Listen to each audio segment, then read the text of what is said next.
Yo, they about to go down right now. Brian Norman Jr. versus Devin the Dream Haney. I'm super geeked for this fight right now. I'm in the motherfucking building right now. Actually, not. I'm in my crib. I just ran here. But right now, Brian Norman Jr. is walking down. I saw Devin Haney. Devin Haney kind of just, his energy, he kind of ran to the ring like he can't wait to get it in there with him. He kind of didn't take his time. And Brian Norman Jr. right now he's walking with purpose to the ring. He's walking right past his security. He wants to get that smoke. I watched the fathers talk earlier. Bill kind of looked a little concerned in my opinion. Brian Norman Sr. looked very confident. Speaking to Brian Norman Sr. on multiple occasions, he came out and definitely was very, very confident in this fight. It's going down right now. Both men are in the ring. Right now, Brian Norman Sr. and Jr. are both in there right now. Brian looks pretty good. The announcers are going down. I'm geeked for this fight, man. I picked Brian Norman Jr. to win by knockout. That's what I did. You know what I mean? Hopefully, maybe I'm right, maybe I'm wrong. Who knows? I just feel like Devin Haney, we're going to know exactly what we're going to get out of Devin Haney in this first round, how he basically jumps out, and that's how it's going to me, how it's going to dictate this fight. I feel like the first round is going to be very telling how Devin comes out. If Devin does what he did against I don't think Devin can do what he did in his last fight versus Ramirez and win this fight. I don't believe he can run, and that's what I believe happened in the last fight. I think Devin has the skill set. If you would have told me prior to this fight, prior to his Garcia fight, I would have probably favored Haney. But due to what transpired over recent memory, what happened in that fight, and what I saw with the Ramirez fight, I feel like Brian Norman Jr., who is the bigger puncher, who is the champion at 147, has that advantage. I want to see how Devin Haney in this fight reacts to actually getting hit. You know what I mean? So let's talk about it in the chat. Everybody let me know what y'all think. I'm taking questions, whatever. Whoever's tuned in, let me know right now. Let's get it rocking. Ricky Gonzalez is the referee for this fight. My man got the clean fade with the big old ears. You're about to get it cracking.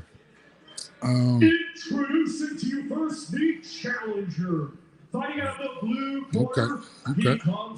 I can't show y'all the fight simply because, my channel get blocked. But everybody that's there, let's watch it together. If you're not filming the play-by-play, I'm here. You know what I mean? Again, I don't have a horse in this race, but I have spoken multiple times to Brian Norman Sr. Love the guy's attitude. Love what he believes he brings to the table. I'm not gonna front. Devin kind of looks kind of dry going into the ring, which is kind of weird. Looks very dry. Maybe I'm tripping, maybe I'm not. He looks big though. He looks big. Let's see how he comes out. Mouthpiece in. Bill looks very, not really saying much. Not making no. Devin looks hype. I think that's Andre Ward. No, that's Andre Ward. Somebody screaming from the sideline. And his opponent across the ring championship contest. He is the defending Let's get it. I don't know where my man Jamel is. Matter of fact, let me send Jamel the link just in case anybody out here trying to hop on. Let me know. From Decatur, Georgia. Shout out to the A. That's where I reside now. So shout out to the A. Let me send it to my boy. Ranked #1 by Ring Magazine. Okay. Ladies and gentlemen, here is the reigning and defending. Shout out to my man Eric Roman, senior coach. Wanted me to hop on live. I said, fuck it, let's do it. You know what I mean? Anybody want to comment in here? We're about to get it going. There's my guy, Brian Norman Sr. I was in that gym a couple weeks ago. Brian Norman Jr., this is a major opportunity for him to really get to the next level of stardom. This is his opportunity to really show his star power with a big victory versus Devin Haney. Can he get to Devin Haney early? I think it's important. He cannot allow Devin Haney to dictate the tempo. They kind of look like the same size. Devin, I think, might be a little taller. 147 pounds. Yeah, Devin looks big. Fast and most muscular I've ever seen Devin Haney. Maybe the weight was draining him at 135 and 140. Let's see how he looks. Brian. Brian looks laser focused. I'm not even gonna lie, he looks super focused. Both fighters meet at the middle of the ring, and Devin is right there. Devin is not moving side to side. He is staying in the middle of the ring. Brian is trying to jab to get closer. Let's see who lets off first. Okay, so far Devin is not moving as much as I expected. The first fight was Ramirez. He definitely was, with this one, they kind of just measure the distance right now from each other. Devin does not look like he's backing away. He hasn't thrown anything yet, but there's Brian trying to get closer, and Devin wraps him up right away. We're going to see a lot of that, in my opinion. Devin needs to start, in my opinion, needs to start landing the jab or stop throwing the jab early in order to keep Brian off. And Brian, you can't just let him walk you down, in my opinion, and let off. You got to throw something back. And looks like Devin is waiting. He's looking for a shot, but he hasn't thrown anything yet at all. He's run a jab. He's feinted a couple times, but nothing more. Brian looks big. Brian looks really big, actually, compared to Devin. I did not know that he was bigger than Devin like that. But they're pretty much in the center of the ring, but Devin has not let a shot go yet. I want to see Devin throw something. He's kind of feinting, hasn't thrown a shot yet. What is he waiting on? I'm not sure. He needs to stick that jab in front of him. Don't let Brian walk him down. Brian is through a hook right away, blocked by Devin Haney. Devin needs to throw something. Still just kind of sitting there, not doing anything. Has not thrown a punch yet. Wrapped up again. Threw his first punch while they were tied up. So that's what I'm seeing so far. Anybody out there throw out some questions or whatever? Let's see what's up. Brian Norman Jr. back in the center of the ring. This is where the fight is going. Devin hasn't really thrown anything. Threw his first hook, countered by Brian. You pretty much saying the same thing I'm saying, Sergio. You got to throw something. Devin can't just not throw punches right now. Devin kind of looks a little gun shy. He's not throwing anything. I think Devin needs to throw. He needs to throw that jab. I don't know why they're not telling him to throw no jabs, but he's not. He threw the first jab of the fight. Right now, that's what you got to do with Devin. Devin has to go out and throw that jab. Devin is not moving too much. He's right in front of him, but he isn't throwing anything or giving Brian Norman Jr. anything to think. He's kind of letting Brian go in and set the distance with the jab, and that's what Brian's going to do. Brian's going to get his distance, and then he just landed. The first shot he landed, set them back to the ropes, and Brian Norman Jr. is starting to close the gap. Devin needs to land something, guys. Can't just keep fighting like that. G-Money, what's up? Do I think Devin is scared? Devin hasn't thrown anything. He's allowing Brian to walk him down and let shots off. Devin has to land something. He can't allow him to just set up and throw punches. And that first round has to go to Brian Norman Jr. He pushed him back, threw some punches, didn't land anything significant. But Devin Haney did not throw any punches. I mean, he might have thrown a jab in the entire fight. So I'm not even sure. You go, baby. You can talk. Going into the second round. Round one, I give it over to Brian Norman Jr. Surprisingly, Devin did not throw a shot at all. Wasn't on the run, but didn't throw anything. I mean, literally nothing. I think he threw one jab. Surprisingly so. I don't think he can continue this fight. He has to let them. He can't continue not throwing anything. You got to throw something. You can't let Brian Norman Jr. Walk you down like that. Brian will eventually close the distance, and he has more than just a left hook. And Devin definitely seems very concerned about that left hook. Brian is back up, and Senior's in his ear. Senior knows. I mean, speaking of Senior, he really was breaking down Devin on our show. So again, Devin is kind of moving back, still not throwing. Back to the ropes. Brian's actually starting off a lot closer to Devin in this round and go to the ropes, and he's starting to let his hands go. Devin is not throwing anything at all. This is the second round. Again, I know it's early, but Devin has not thrown the punches, throwing some feints. Missed left hook by Norman, but he's still staying active. I don't know if this is a technique right now by Devin to maybe gas him out, but at this point, I think Devin. Sorry about that. Devin has to go. I don't know what's going on right now. Ah, my fault. I know y'all hear me. I just unplugged myself. Y'all hear me? I don't hear myself. Sorry about that. I lowered my volume. Norman Jr. at this point right now is definitely bringing the fight to Devin. Devin is in the middle ring. He's not doing anything. I think Devin has. He shook up Norman Jr., man. I want to see that again because he hasn't really punched with aggression since then. And that's what happens when you have a really hard, punching, aggressive fight. Just holding a front foot. Devin, on Brian's, I think Brian has to jab to the body and come to the top. I think he needs to jab to the body, get close. Devin just threw a hook and tied him up immediately. I think Brian needs to make this a very messy fight. He threw another hook. They both hooked at the same time, both landing out there. Oh, Devin knocks down Brian Norman Jr. in the first round. Devin was sitting on it, and I don't know. Brian Norman looks a little shook in the eyes right now. Devin Haney just put him down. He made me look like an asshole right now. Devin Haney is amped. I think he's just getting the confidence. Devin's trying to close the show.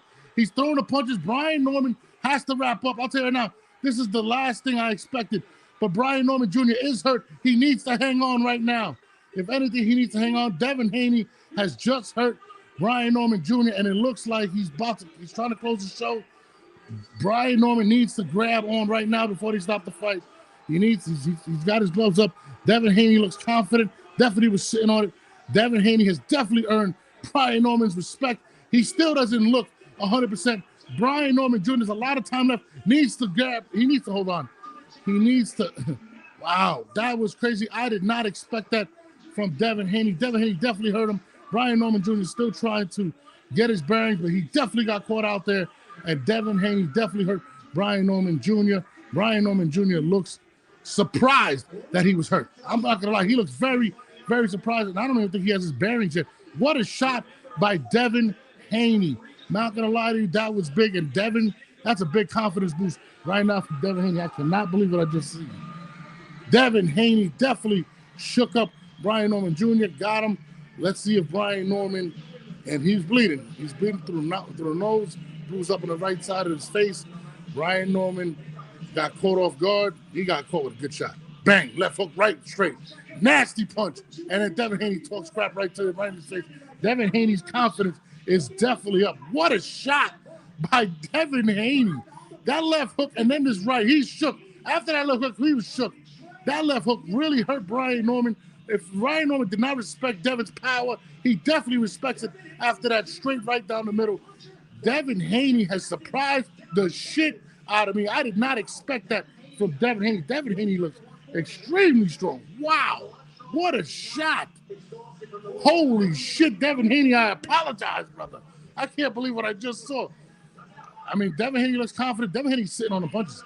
He's sitting on the punches. I really did not expect that from Devin Haney. Devin looking good right now. Round 3 coming as a 10-8 round. I think that was round 2. We're on round 3 right now. Round 3, Norman needs to jab. He needs to jab going, not walking through. Devin looks very confident right now. Devin is smelling blood. Brian Norman Jr. now has to start letting that jab go and set up his punches. He's very confident right now. Do not over. Devin Haney looks very, very confident. I think Devin Haney has figured him out, and this is dangerous right now. Brian Norman needs a big round right now. Devin needs to not get too overconfident. Devin Haney is moving around the ring now, and he knows he can hurt him. He knows he's gained his respect. Devin looks very, very solid with that punch. Round 3 starting off, it's kind of the same way. Brian Norman Jr. is moving forward. He's still got him in the middle of the ring. Devin looks like he's looking for that left hook again. Devin looks very strong at 147. I'm surprised. Wow. That really surprised me with Brian Norman. Hook. He's got to make this a dirty fight, Brian Norman. He has to continue to go at him. He looks a little better now, but Devin hasn't touched him. Let's go round 3. Keep going. Middle of the ring. Both fellas in there. Devin Haney looks like he's playing that overhand right. He's looking to land an overhand right every time Brian Norman comes in. He's dialed in with that overhand right. Just looking, he's got it cocked back waiting. Every time Brian Norman comes in, he has that overhand right cocked back. Brian Norman has to start throwing shots to the body, coming back to the top. He's kind of just moving straight forward, no head movement, and Devin Haney knows that. Devin Haney's picking his shots. He's waiting. He's waiting. Wow. This is a good fight, man. I'm not going to lie. Both fellas in the middle. Now Devin's starting to let go of the jab. I think that's what Devin needs to do. Devin needs to let that left jab go and set up everything else with it. I don't like the fact that Devin is not throwing the jab as much as I'd like him to, but he definitely has earned his respect from Brian Norman Jr. I don't see Brian Norman Jr. going in as careless. Brian, I mean, for some strange reason, Brian does not look as confident. Not even gonna lie, he does not look as confident. Both fellas back in the middle of the ring. The jab, now Haney's trying to throw the jab. Haney's, wow. I'm not gonna lie, I'm surprised. Back, that's what he gotta go, to the body. That jab, they both gotta go to the jab. We gotta go to the jab. Brian has to start feinting and moving that head. He's going kind of straight. He's not moving his head and it's giving Devin an easy target. Devin is kind of timing him. This is a good fight. Devin Haney right now. Oh, he's not getting the distance. That Brian has to punch to the body, come up. He has to close the distance. But that punch definitely hurt him. Devin Haney's sitting on that ladder. He's definitely sitting on that check hook, and he's got that right hand cocked. Every time he comes in, he's definitely figured something out about Brian Norman Jr. And Brian Norman Jr. is now at a point in this fight where he's a little hesitant. Devin has definitely earned his respect.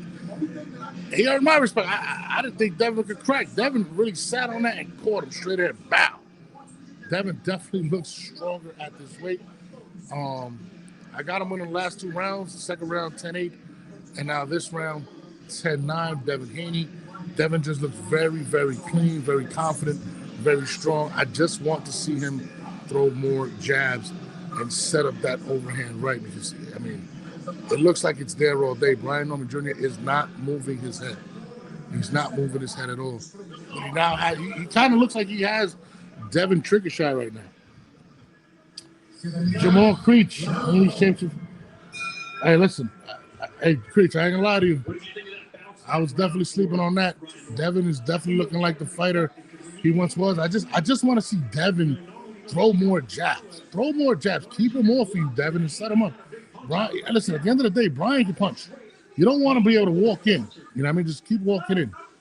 You know? If this is going to be a puncher's fight, I'm going to favor Norman. You know? But, you know, you got to do more. He definitely has Brian Norman Jr. hesitant at this point, though. But I'd like to see Devin throw more jabs. That's it, right? Just stick that jab in there. Bang. Keep throwing that jab.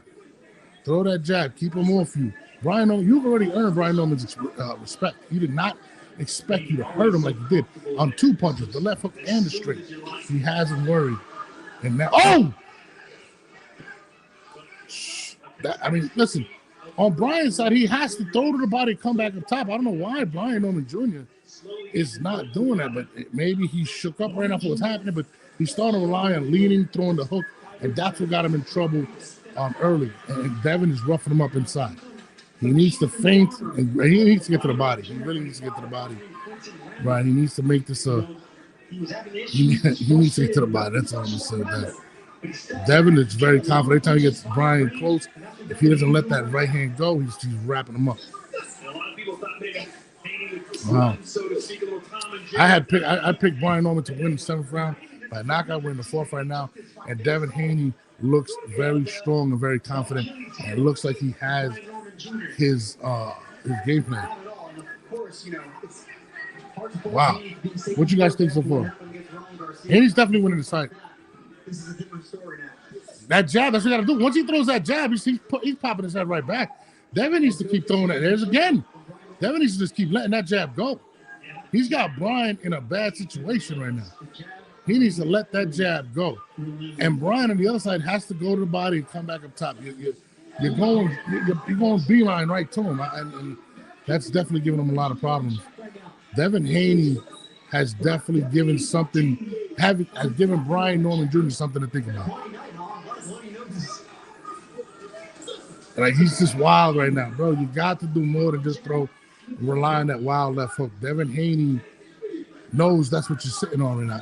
And Brian Norman Jr. is really only throwing that left hook. He's throwing the jab, throw to the body, come up top. He needs to land something significant soon, Brian Norman, but he keeps lunging with that hook, and that's what Devin Haney's been timing him on. Devin Haney is timing him. Every time if he continues to do that, he's going to get caught. He's going to get caught coming in again. And it can be lights out because Devin Haney looks really strong at this weight. And again, I would have to give Brian Norman Jr. this round as well. He's really got Brian Norman Jr. thinking right now. Brian Norman is really thinking at this point. He's not reacting. He's just waiting. He's reacting after Devin Haney sets him up, and that's what's going on right now in this fight. I got Devin Haney winning the third. What's that? The fourth round. The last 3 rounds, Haney got him, and he looks like he's inside of Brian Norman's head right now. Brian Norman continues to lunge with that left hook, which is going to get him caught with a straight or something. He's got the check hook that he's waiting on, and he's got that straight right hand. And if he wants to go that hook, I really feel like Devin Haney will clean him out with that right. Who's winning right now? I got it 3 rounds to 1. Devin Haney winning the fight. And Devin Haney landed a nasty check hook, wobbled him, and then dropped him with a straight right. He looks very strong at 147. He's giving Brian Norman Jr. something to think about right now. I'm not going to lie. I am bewildered. I did not see this coming. Devin right now, they're back in the middle of the ring. Devin is moving well. Still kind of just timing him. And I mean, again, I would like to see Devin throw more jabs. I don't like when he allows Brian to come in. At the end of the day, Brian's a big puncher. Mm-hmm. I agree with Sergio. You gotta throw a good job. You can't throw no lazy shit. And with Brian Norman Jr., he needs to jab to the body and try to come up top. He needs to stop relying on just throwing that left hook and lunging. He needs to throw that left hook when he works his way and getting closer and throw some other things. Brian Norman has a good arsenal. He's only been lunging with that left hook, and he looks very indecisive at this moment. He does not know what he's doing at this point, or that's what it seems. Brian Norman Jr. looks extremely hesitant and is sitting on that one point and allowing Devin Haney to continue to win rounds. He's going to continue to stockpile rounds and set you up. Devin needs to continue to do that, needs to throw more jabs, but Brian Norman Jr. needs to start going to the body and working his way back on top. He continues to, again, another big shot by Devin Haney. Brian Norman continues to lunge with the left hook. I do not understand why, and Devin is sitting and just landing it. That right hook, that straight right. He's making Brian Norman Jr. look really bad right now. I'm not gonna lie. He looks good. Devin Haney looks good. He looks very strong. I would like to see more jabs though. Devin is not worried about his power, and Brian Norman Jr. seems like he's thinking about everything Devin can throw back at him. Every time Devin lands something clean, it looks like it affects Brian Norman Jr. And now Brian is just standing in the middle of the ring and not throwing anything. Just kind of postured at him. Again, throws another left hook. You can't continue to just throw the left hook. And look, that's what he's doing right now. Devin is timing that straight right again. He's found his target. And if he continues to land that jab, that right is going to, possibly stop Brian at this point. He's already showing he can hurt him. Right now, Brian keeps flickering at his nose. The blood coming out of his nose is definitely bothering him. And Devin Haney needs to continue to pop at that nose at this point. Devin needs, right now, you got to jab. You got to jab and get to him. Continuing to throw that wild left hook is not the move right now. And Brian Norman Jr. looks lost right now. He really looks like he's in a different class at this point. Shout out to everybody that's in there right now in the chat. Appreciate you guys. I'll tell you this right now, Devin Haney looks good. He looks really good at 147. Unfortunately, he looks good. He's not even sitting down. He's very relaxed. He looks strong. He's waiting for that shot. He has the timing down. He has Brian Norman's timing down incredibly. And Brian continues to lunge with that left hook, and it's becoming a nightmare for him. And again, another round, bang bang, big shot. Look, and every time he lands that right, Brian Norman Jr. looks like he gets hurt. He looks hurt every time he gets hit. He gets hurt, and these are clean shots. Bro, I mean, Devin just stacked up another round. I have the last. What is this? What round are we on? The last 4 or 5 rounds are going to Haney. Brian Norman is not throwing anything. He's doing the same exact thing. And when you fight a fighter like Devin Haney, sorry about that, you cannot throw the same exact thing. It's a pattern. Devin Haney is a very smart fighter, very high IQ. You need to do something else. You know, it's looking like a clean last 5 rounds right now. First round came. Devin Haney wasn't in flight. He stood center a bit. He was taking steps around. He looks good. You guys can get the commentary as well. Devin, see what I'm saying? Like, he's not doing every time he tries to set up, Devin just moves. And Devin seems like he's looking for him to lunge and catch him. Bang, bang. That's what he's waiting for. And Brian Norman Jr., he needs, when he gets close there, throw the body, throw up top. When he gets close, Devin wraps him up and roughs him up and doesn't allow him to let off. You gotta throw some punches when you get in there. You can't just throw one. And Brian Norman Jr. looks extremely flustered at this point. He looks very flustered. And again, he's there. He's not throwing anything. Devin is just setting him up. Devin is setting him up for that right. He's just sitting there waiting. And Devin looks confident, man. Devin looks great right now. Norman Jr. needs to, as a leg, throw another left hook. He's sitting on the left hook. He's only throwing the left hook, Brian Norman Jr. I do not know why. He needs to let other things go. Throw to the body. You got to cut off the ring. You're right there. You got to throw more. Brian, you got to let your hands go, brother. You've been working. There you go. Throw punches. That's it. Throw more punches. You got him in there. Break. Every time Brian gets close, Devin wraps him up. Back to the middle. You gotta once you go in, you gotta throw more than one punch. That time he threw the body. Brian Norman Jr. starting off a little better. Still looks a little frustrated. I think he needs to change directions. Go low, go high, go low, go high. You gotta give Devin stuff to think about. Devin looks extremely confident and he's waiting on that opening, and you continue to give it to him. Another lunge. I don't understand what's up with this lunge. He continues to lunge with that left hook, and it's gonna get him caught again. And Brian, if you look at Devin is sitting on it right now. He's sitting on that right. He's waiting to land that shot. Brian Norman looks very, he continues to do the same thing. He's not really doing much. Yeah, I'm with you, Sergio. He's definitely not running, brother. Shout out to everybody watching right now. Let me know what you guys think. I got Haney winning. I didn't say Norman. I got Haney winning. I only had Haney. I had Norman winning the first round. But right now, Haney is pretty much doing whatever he wants to do. I would like to see Haney throw more jabs, just to better set up that right hand. But it almost seems as if he knows that Norman is relying on that one shot, and he's just timing him. He throw another jab. Even when you throw a jab, throw it to the chest. Throw him off. Brian Norman is not throwing body shots. He's not throwing punches when he's near him, and he's lunging. And listen, I'm not a professional boxer, but one thing I do know is when you lunge, that's what gets you hurt, and that's what it is right now. And you're just a few minutes away from the moment of truth. Where are your thoughts? Wow. It's been a long count. I got Haney again winning that round. I just feel like Brian Norman Jr. is not doing anything to switch this fight up. Right now. Wow, this is crazy. Let me know if you guys can hear me. We got about 700 people in the chat right now. Make sure y'all hit the subscribe button, hit the notification button. Please do me a favor and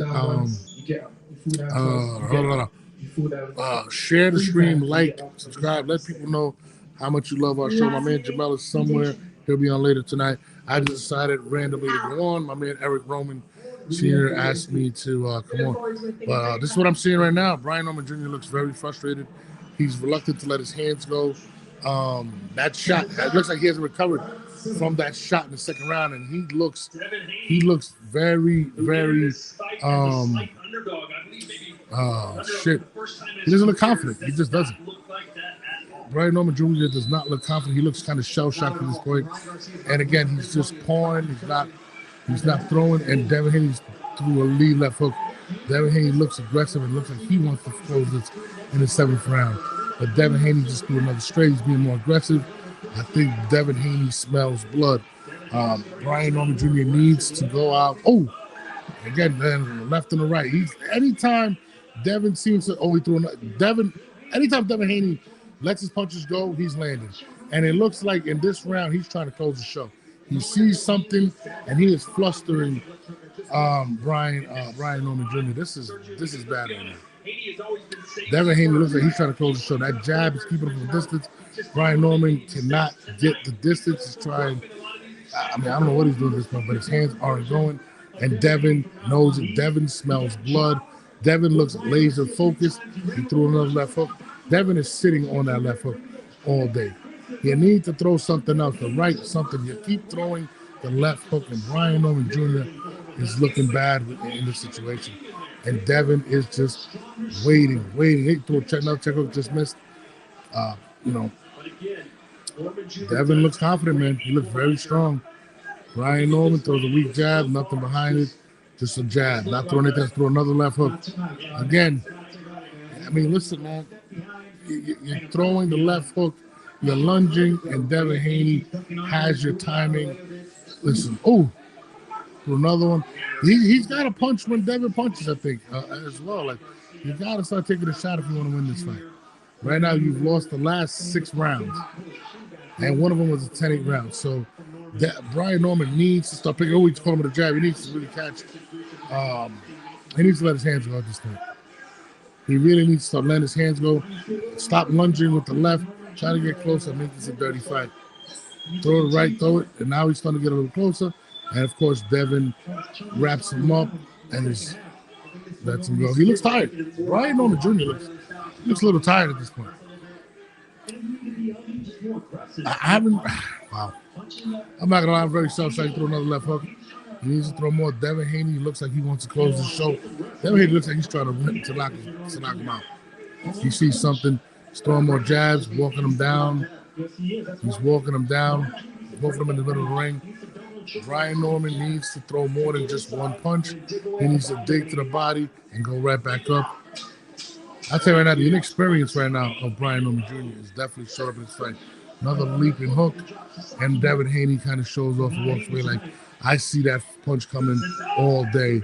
And again, he's just continuing to just throw the left hook wildly and out of range, and Devin Haney can see that from a mile away. And I think a lot of people are going to say, well, Ryan landed the left hook. Ryan's a lot quicker and a little longer pause than Brian Norman Jr. He's very, very fast with that left hook. It's almost like a reflex when Brian throws it. Listen, it looks like Brian Norman Jr., his left hook, you see it from far away. This round was a little bit better for Brian Norman Jr. I'm still going to probably edge it over to Devin. We're in the, I think the 8th round right now. I think we're going to the 8th round. It's not looking good right now for Brian Norman Jr. I will tell you this right now. If I'm Brian Norman Jr. right now, I'm thinking I'm going to need a knockout or something significant, a knockout or something to change the trajectory of this fight. It's round 8 right now, and Devin Haney most likely has won the last 7 rounds, with one of them being a 10-8. Brian Norman Jr. needs to hurt Devin Haney and put him on the floor. He needs to, when he gets closer, throw more than just one punch. You got to throw more. And when you throw, you got to get back because you're getting caught. So right now we're in the 8th round. Devin Haney is looking probably the best I've seen him look in a while. And he's not even really letting his hands go like that, but he's being patient and he's waiting. And every time Norman gets close, wraps him up. And when he lets his hands go, Devin, he is landing the bigger, cleaner shots. Brian Norman Jr. right now needs something significant to turn the tide of this fight and to turn what the judges, in my opinion, are seeing right now as a almost a clean sweep outside of round 1. You know, he needs something big right now. Devin, he threw a nice fight, and that's what he needs to do. He needs to throw more than one punch. right there, he just missed Devin, but he needs to do that more often. But he needs to change the trajectory of his punches. He needs to go low. He needs to go high. Devin is just, you know, you know, Brian is not doing it. He needs to let them go right now. Brian, and again, Devin isn't really letting his hands go crazy, but when he does, he is landing the bigger shots. But right now, Brian needs to let him go. When you're inside, stop letting him push you around. Throw more, man. Throw more punches. You got to get on him right now. Get on him. Come on, Brian. Let's go with the A right now. Shout out to the A, man. You know, I live out here. You know, I want to see Brian do well. But right now, Devin Haney is winning this fight. This might be a slightly better round for Brian Norman Jr. At this point, but still not enough. He needs to land something. He needs to knock him down, I think, at this point. You got a minute to go, and again, every time he gets in, he's grabbing. He needs to. And I'm with you, Sergio. He needs to make this a rough fight. He needs to throw more than one punch coming in. He needs to feint with the left and then throw the right because Devin has got that left hook timed down. Devin is not going to get beat by a left hook tonight. And that's just the facts at this point. And again, when Devin decides to let his hands go, Brian Norman Jr. looks lost. He's going to have to punch with Devin. He's going to have to, whenever he starts letting go, throw something with him, man. You got to catch him coming in. It's really difficult for him to catch Devin Haney when Devin Haney is just looking for his punches. And that's been the problem right now. He can't let off. He can't close the distance. He needs to close the distance by throwing more punches at Devin Haney. Brian Norman Jr. again. I mean, this is going to be another tough round to call. They both didn't really land anything. Brian Norman has thrown the better shots. If I was to give Brian a round, this may be it. Right now, Mexican Monster's getting ready for the fight to see him. But listen, Brian Norman, we're going to the ninth round. At this point, if I'm Brian Norman Sr., I have to make it known that there's a possibility that Brian Norman Jr. has lost probably the last 8 rounds. We're going into the 9th round right now, if I'm not mistaken.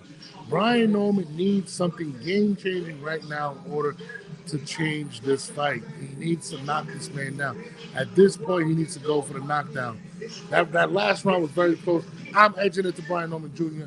Chances are it's probably going to be given to Devin Haney, even though Haney hasn't landed anything significant in the last couple of rounds. But he is dictating and flustering him. But he needs to let him go. Bro, I didn't really get to catch what Brian Norman Sr. was saying, but he needs to let it go right now. We're walking into the 9th round right now, and Devin Haney looks definitely the fresher of the 2 fighters. Devin Haney back in the middle of the ring as Brian Norman Jr. Brian Norman Jr. still trying to find his distance. Throws a jab, throws another jab. And Devin is just kind of not flustered, just staying right there. We all know Devin has the jab, the better jab, and Devin's not throwing a jab. Devin's kind of waiting. Again, when Brian gets close, he wraps him up. It's very smart. Devin Haney is not going to allow him to tee off on him close. So right now, he needs to throw, in my opinion, to the body and up top. But he needs something significant in this round in order to really change it, possibly a knockdown. He needs to hurt Devin Haney. At this point, Devin Haney is running away with this fight. And on the scorecard, I don't see Brian Norman Jr. winning this fight unless he gets a couple of knockdowns. So Brian Norman Jr. needs to get aggressive right now and start landing some big shots. Start throwing some straight, start feinting. Right now, Devin Haney is pretty much doing what he wants, and it's confident. He's not, he's not running. He's standing right there. Devin Haney definitely looks fully recovered from that fight versus Ryan Garcia. Doesn't really show. He just looks strong. Shouts to Team Haney. And again, every time he gets close, he wraps him up. Brian Norman has to throw coming in. You cannot allow him to continue to wrestle with you and tie you down. We got about 1 minute and 19 seconds left in this round. And again, Brian Norman has not cracked the code. He just threw a jab to the body. Devin stepped back and still kind of waiting. Devin's not really throwing much. He's just controlling the distance to a jab landed. Left hook underneath the jab. That's what he's going to have to do. Oh! Oh, he just caught Devin. That's what it is. He needs to throw when he throws. That was a big shot. He caught him again. Brian Norman Jr., it looks like he just got him. He just definitely gained Devin's respect with that left hook. He needs to make this fight dirty right here. Brian needs to get on him, not reckless, but get on him right now. Brian has Devin. In my opinion, this is his round right now. He might have taken the last 2 rounds with that shot, but he needs to continue. You cannot just wait. You don't have to. Oh, good shot. Throw multiple shots on the ass. Devin ties him up at the ropes. Brian looks like he's starting to let him go. Come on, Brian. Brian back in the middle of the ring. We have 23 seconds left. Devin Haney is going back through a wild left hook. Missed Devin. Brian Norman Jr. can't close. Got caught with another jab. I don't know why Devin just continue to jab. Like that's the thing that gets me right now. Why he's not throwing the jab as frequently as I expect him to. But again, this round, I would give this round to to Brian Norman Jr., but he definitely needs the 10th, 11th, and 12th, and he may need a knockdown. He needs to land something significant. I give that one to Brian Norman Jr. And again, I think he was successful because he threw more than one punch going in. Brian Norman Jr. needs to continue to do that. Is it it's a 12-round fight? It's a championship fight. All championship fights are 12 rounds, right? If I'm not mistaken. That was a big shot. I don't think Devin can take too many of those shots like that. But again, I got Brian possibly winning the last 2 rounds. So we got 3 rounds to about. So I had him I got him winning 3 rounds right now. And winning the 10th, 11th, and 12th. If he can both 10th, 11th, and 12th, I would still have him losing by a round because of the 10-8 round. But Brian needs to right now land something significant. I still think he's in the fight. But we're going to see. Maybe I'm bugging, but those last 2 rounds, the last one definitely I gave to Norman Jr., but these 10th, 11th, and 12th, Brian Norman Jr. needs these 3 rounds. He needs these 3 rounds. He needs these bad, and he needs to be significant. He needs to let his hands go. He needs to make this an ugly fight. He needs to let it all out right now, Brian Norman. Devin is a little less comfortable. He looks a little closer in the distance, a little better. But again, you got to throw more than 1 to 2 punches before Devin grabs you. Devin, every time he gets close, he grabs you. Right now, you got to throw. Throw 1, 2, 3. Don't sit.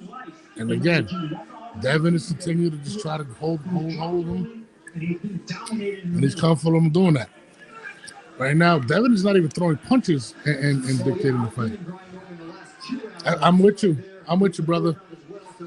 I think Brian needs a knockdown or something significant to either make this a tie or possible. But I think Brian is still in this fight.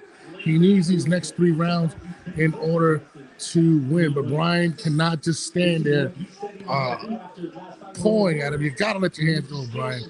These are the 3 rounds of your career right now. This can either make you or break you right now. Devin Haney is not throwing the punches, which in my opinion is a big mistake. He just threw a check hook. It did not hurt him. But right now, Brian Norman is starting to do what he needs to do.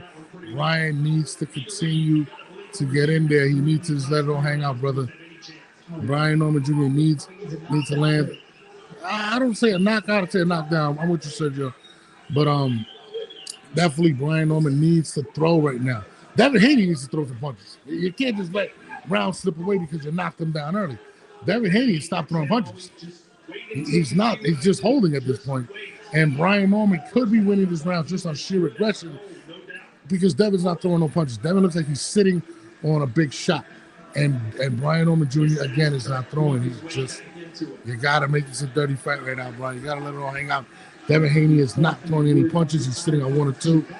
And again, just keep going, bro. Devin Haney is not throwing any punches, and that is concerning to me right now if you are the Bill Haney camp. If you're the Haney camp.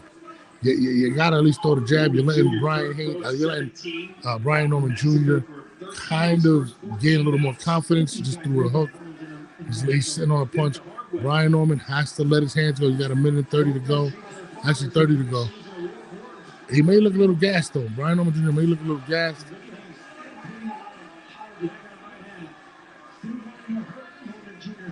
He won't. Yeah, I mean, Devin is not throwing enough punches right now. This is a tough round to call again. Both of them have not really done much. Brian Norman Jr. looks a little tired, as well as Devin. Devin is kind of sitting on, trying to load on punches. He's not throwing enough punches. This could be another. It's a tough round to call. I'm going to be honest with you. Very tough round to call. We're going into the 11th round. The 10th round, in my opinion, is tough to call. I'm not going to lie to you. Tough round to call.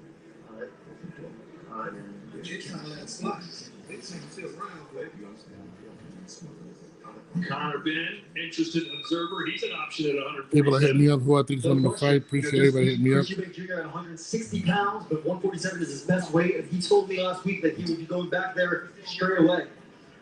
Jamal, my man, my lawyer hit me up. We in here right now. Connor Ben in the building, one of the big players at 147, one of my favorite fighters to watch. I'd love to see Connor Ben and a Devin Haney. I think that'd be super dope.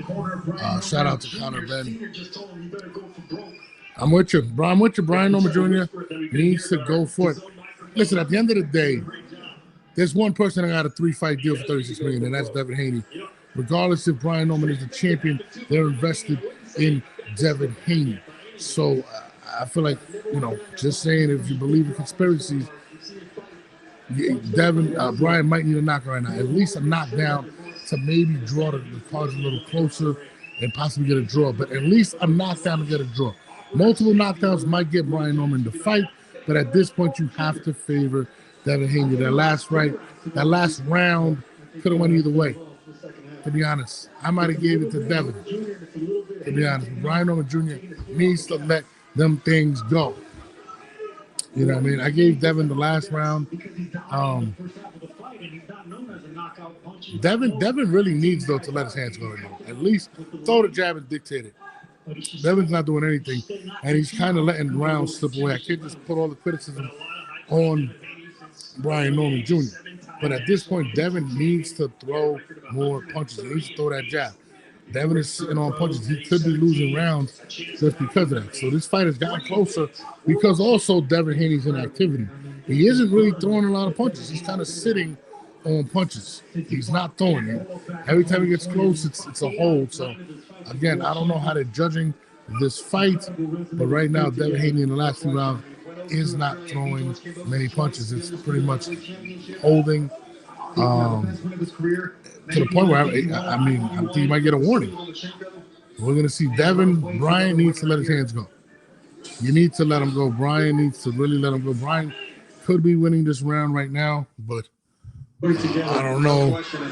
Brian is not throwing. And again, every time he gets in, he's holding. Devin is not even throwing. Every time the fight gets close, he's just holding. So I don't know how these judges are judging this fight. So it's always a fear. How would Devin Haney do against another heavy-handed puncher after Ryan Garcia dropped him 3 times? He showed tonight he's not scared to engage.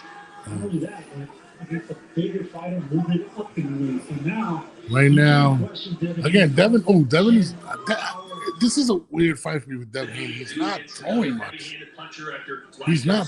A lot of it is just holding. And again, Brian is not throwing. Oh, Jesus Christ. Oh, my God. Oh, my fucking Wi-Fi just went out. You got to be fucking kidding me. How about that? Sorry, guys. We're back. Oh, no. Oh, no. Hold on 1 second, John. You son of a bitch. Hold on 1 second, y'all. Devin Haney, what the fuck is going on? Sorry about that, guys. My freaking son just pulled out my damn Wi-Fi. Appreciate it. Oh, we're back. Sorry about that. There is levels. Gerard, I'll tell you that. But at the same time, Devin hasn't really been as impressive towards the left round. He's not throwing much. Like, it's hard to explain. Like, he dominated the earlier rounds and then just kind of just stopped. I'm really confused with this fight. You know what I mean? I'm getting a lot of people hitting me up. I always said Norman was junk. You know what I mean? Hold on. Devin.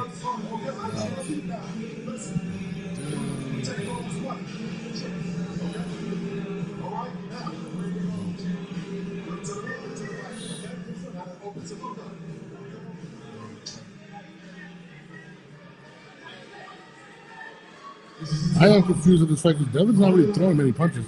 I'd like to see the compy box after this. This is the 12th round right now. Sorry about that, guys. The 12th round right now. Norman Jr., in my opinion, needs a knockout. A knockout, or at least a couple of knockdowns to possibly get a draw. But again, I can't sit there and tell you I've been really impressed by Devin Haney simply because early I was impressed, but he hasn't really thrown many punches. He's kind of just stood in the middle of the ring and just every time he came in, he held him. Like right now, Devin's not jabbing. They're just staring at each other. They're just staring at each other. Nothing. So I got Haney winning the fight. I think Brian Norman Jr. needs a knockout. You know what I mean? Or at least a couple knockdowns. But again, he's there and he's not throwing. He's not. He just. I feel like Brian Norman Jr.'s experience, his inexperience, has really hurt him in this fight, and he's not throwing. I mean, he's throwing wild, chopping blows and getting held. He needs to kind of throw them coming in and kind of punch with Devin. You know, Devin's not punching. You got to let your hands go. It might be a little too late. What he's doing right now, you got to fight out of the holding. And again, there's been a lot of holds with Devin Haney. He needs to go. Throw. He got to throw right now. Brian Norman Jr. just looks very confused at this point. He needs to keep throwing. I mean, Devin's going to keep putting his weight on him. Brian Norman Jr. right now he just looks a little. He might be gassed from all the holding and stuff like that. You know, Devin has done more holding than punching, in my opinion, but I still give him the fight just for taking the earlier rounds. This is the last round of the championship round. I got Devin winning the fight, but again, is it the most impressive Devin Haney fight? Absolutely not. I was impressed early, and then Devin just stopped punching. To be honest, it's not. You know, that's what he's doing. He's smothering his shots, he's holding. Devin's not really throwing nothing back. I think Brian Norman's going to win this round, but it's not going to be enough because Devin Haney banked enough rounds and got the knockdown earlier. But that's what we're seeing right now in that regard. Brian Norman Jr., he just looks, you know.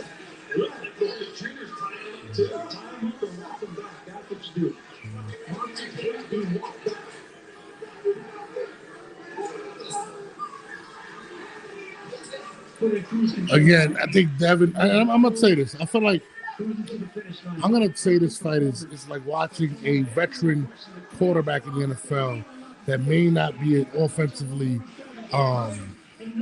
throwing bombs down the field and putting up 54 points, but does enough to win a 20-17 fight by not making mistakes. I got to give this fight to Devin the Dream Haney. I'm not going to lie. It's not the most impressive. It started off very impressive for me with Devin Haney, but in my opinion, the last fight he ran. This fight, he kind of stood there and allowed Brian Norman Jr.'s inexperience to beat him, which is a very tactical move. I just would have liked to see more Devin Haney jabbing and land punches go because I believe that Devin could have possibly stopped him. I'm not gonna lie. If Devin would have continued what he was doing, he could have possibly stopped him, but he just didn't. And it was just a lot of grabbing up, a lot of clinching through the entire fight. I mean, a lot of people can say, "Oh, it's a I wouldn't say it's a masterclass, but Devin Haney definitely caught him earlier, and I think that shot really is what set the tempo for the rest of the fight. You know, that kind of really took Brian's confidence away for a few rounds. I was very surprised, and again, I'm gonna be honest with you. You know, if Devin Haney would have continued or would have kept popping the jab in his face and you know following upward stuff, I think he could have stopped Brian Norman Jr. Norman Jr. really looked very confused in this fight. Just being completely honest. You know what I mean? So the fight's over right now. They're going into the scorecards. I don't see a way where Brian Norman Jr. wins. Even though I gave him a lot of the rounds going towards the end of the fight, it was more so what Devin wasn't doing as opposed to what, in my opinion, what Devin was doing. What Brian was doing. I feel like Devin needs to in his next fight throw more jabs, but he did enough. He did enough to win this fight. Brian Norman, his inexperience definitely showed. To be perfectly honest with you, I would love to listen. But one thing about Devin is a very, very smart fighter. I think he's more smart than a better defensive fighter. He tends to not put himself in harm's way, and that's what he did in this fight. Whenever Brian Norman Jr. got close, he held him. He held him a lot in this fight. It was a lot of holds. Fitzgerald scores it 114 to 113. Oh, wow. Wow. Judge Jerry Martinez scores it 117 to 110. Wow. Judge Lejek John Kobiak scores it 116 to 111. All for your winner by unanimous decision. Wow. Yeah, I mean, he got the right decision. He got the right decision. I mean, one of the judges had it. If he would have won, if he would have not knocked him down, I think Haney would have lost that round or whatnot, or possibly had a draw in that thing. But 117, 110 was a little too wide of a gap for me. I definitely had him winning by at least 4 rounds. You know what I mean? But, Devin Haney facing adversity, and becoming a 3-division world champion. All eyes on Haney now. Yeah, I added 116, 111. I gave Brian Norman 4 rounds. Obviously, there was a 10-8 round in round 2 for Devin Haney. And I don't know what Judge Mike Fitzgerald was watching. That means he had it 6-6 even in rounds. Dominant performance to me. I'm sorry, that wasn't a dominant performance. I feel like Devin Haney not throwing his jab, not throwing a lot of punches, doing a lot of. I think he just took Brian Norman Jr.'s inexperience and just beat him. Brian Norman Jr. is a talented fighter, but he just showed a lot of whatever. I wouldn't say this is the most impressive fight, even though in the beginning of the fight, I thought Devin looked really good when he put him down, but he just took his foot off the gas and just held him the rest of the fight. The second round is really, second through about the 6th, Devin looked good, but Devin really did not, in my opinion, dominate the fight. I feel like he just didn't make any mistakes, and Brian Norman Jr. did nothing to capitalize. I'm just being completely honest. Would I say was it a great performance from Devin Haney? Absolutely not. Was it a better fight than the Ramirez fight? Absolutely. But in my opinion, at 147 to 154, when you start stepping up the class with guys like Teofimo Lopez, Shakur Stevenson, you're gonna have to throw your hands a lot more. I was not overly impressed by Devin. I thought Devin fought a smart fight, but I would like to have seen him put more punches on. I was surprised he didn't throw jabs right now. Devin's talking. Let's see what he's saying before we continue to go. Yeah, of course. 147 is a weight class that I was supposed to be at for a long time. My dad has been telling me it's time to move up for a long time, but it was just so much at stake at 135 and 140. But I'm here to stay at 147 for a long time. This is very soon. You just got your belt. 147. Who might you like? There's nobody that's going to beat Devin outside if Teofimo goes up to 147. Or, you got Ryan at 147. Mr. Bill.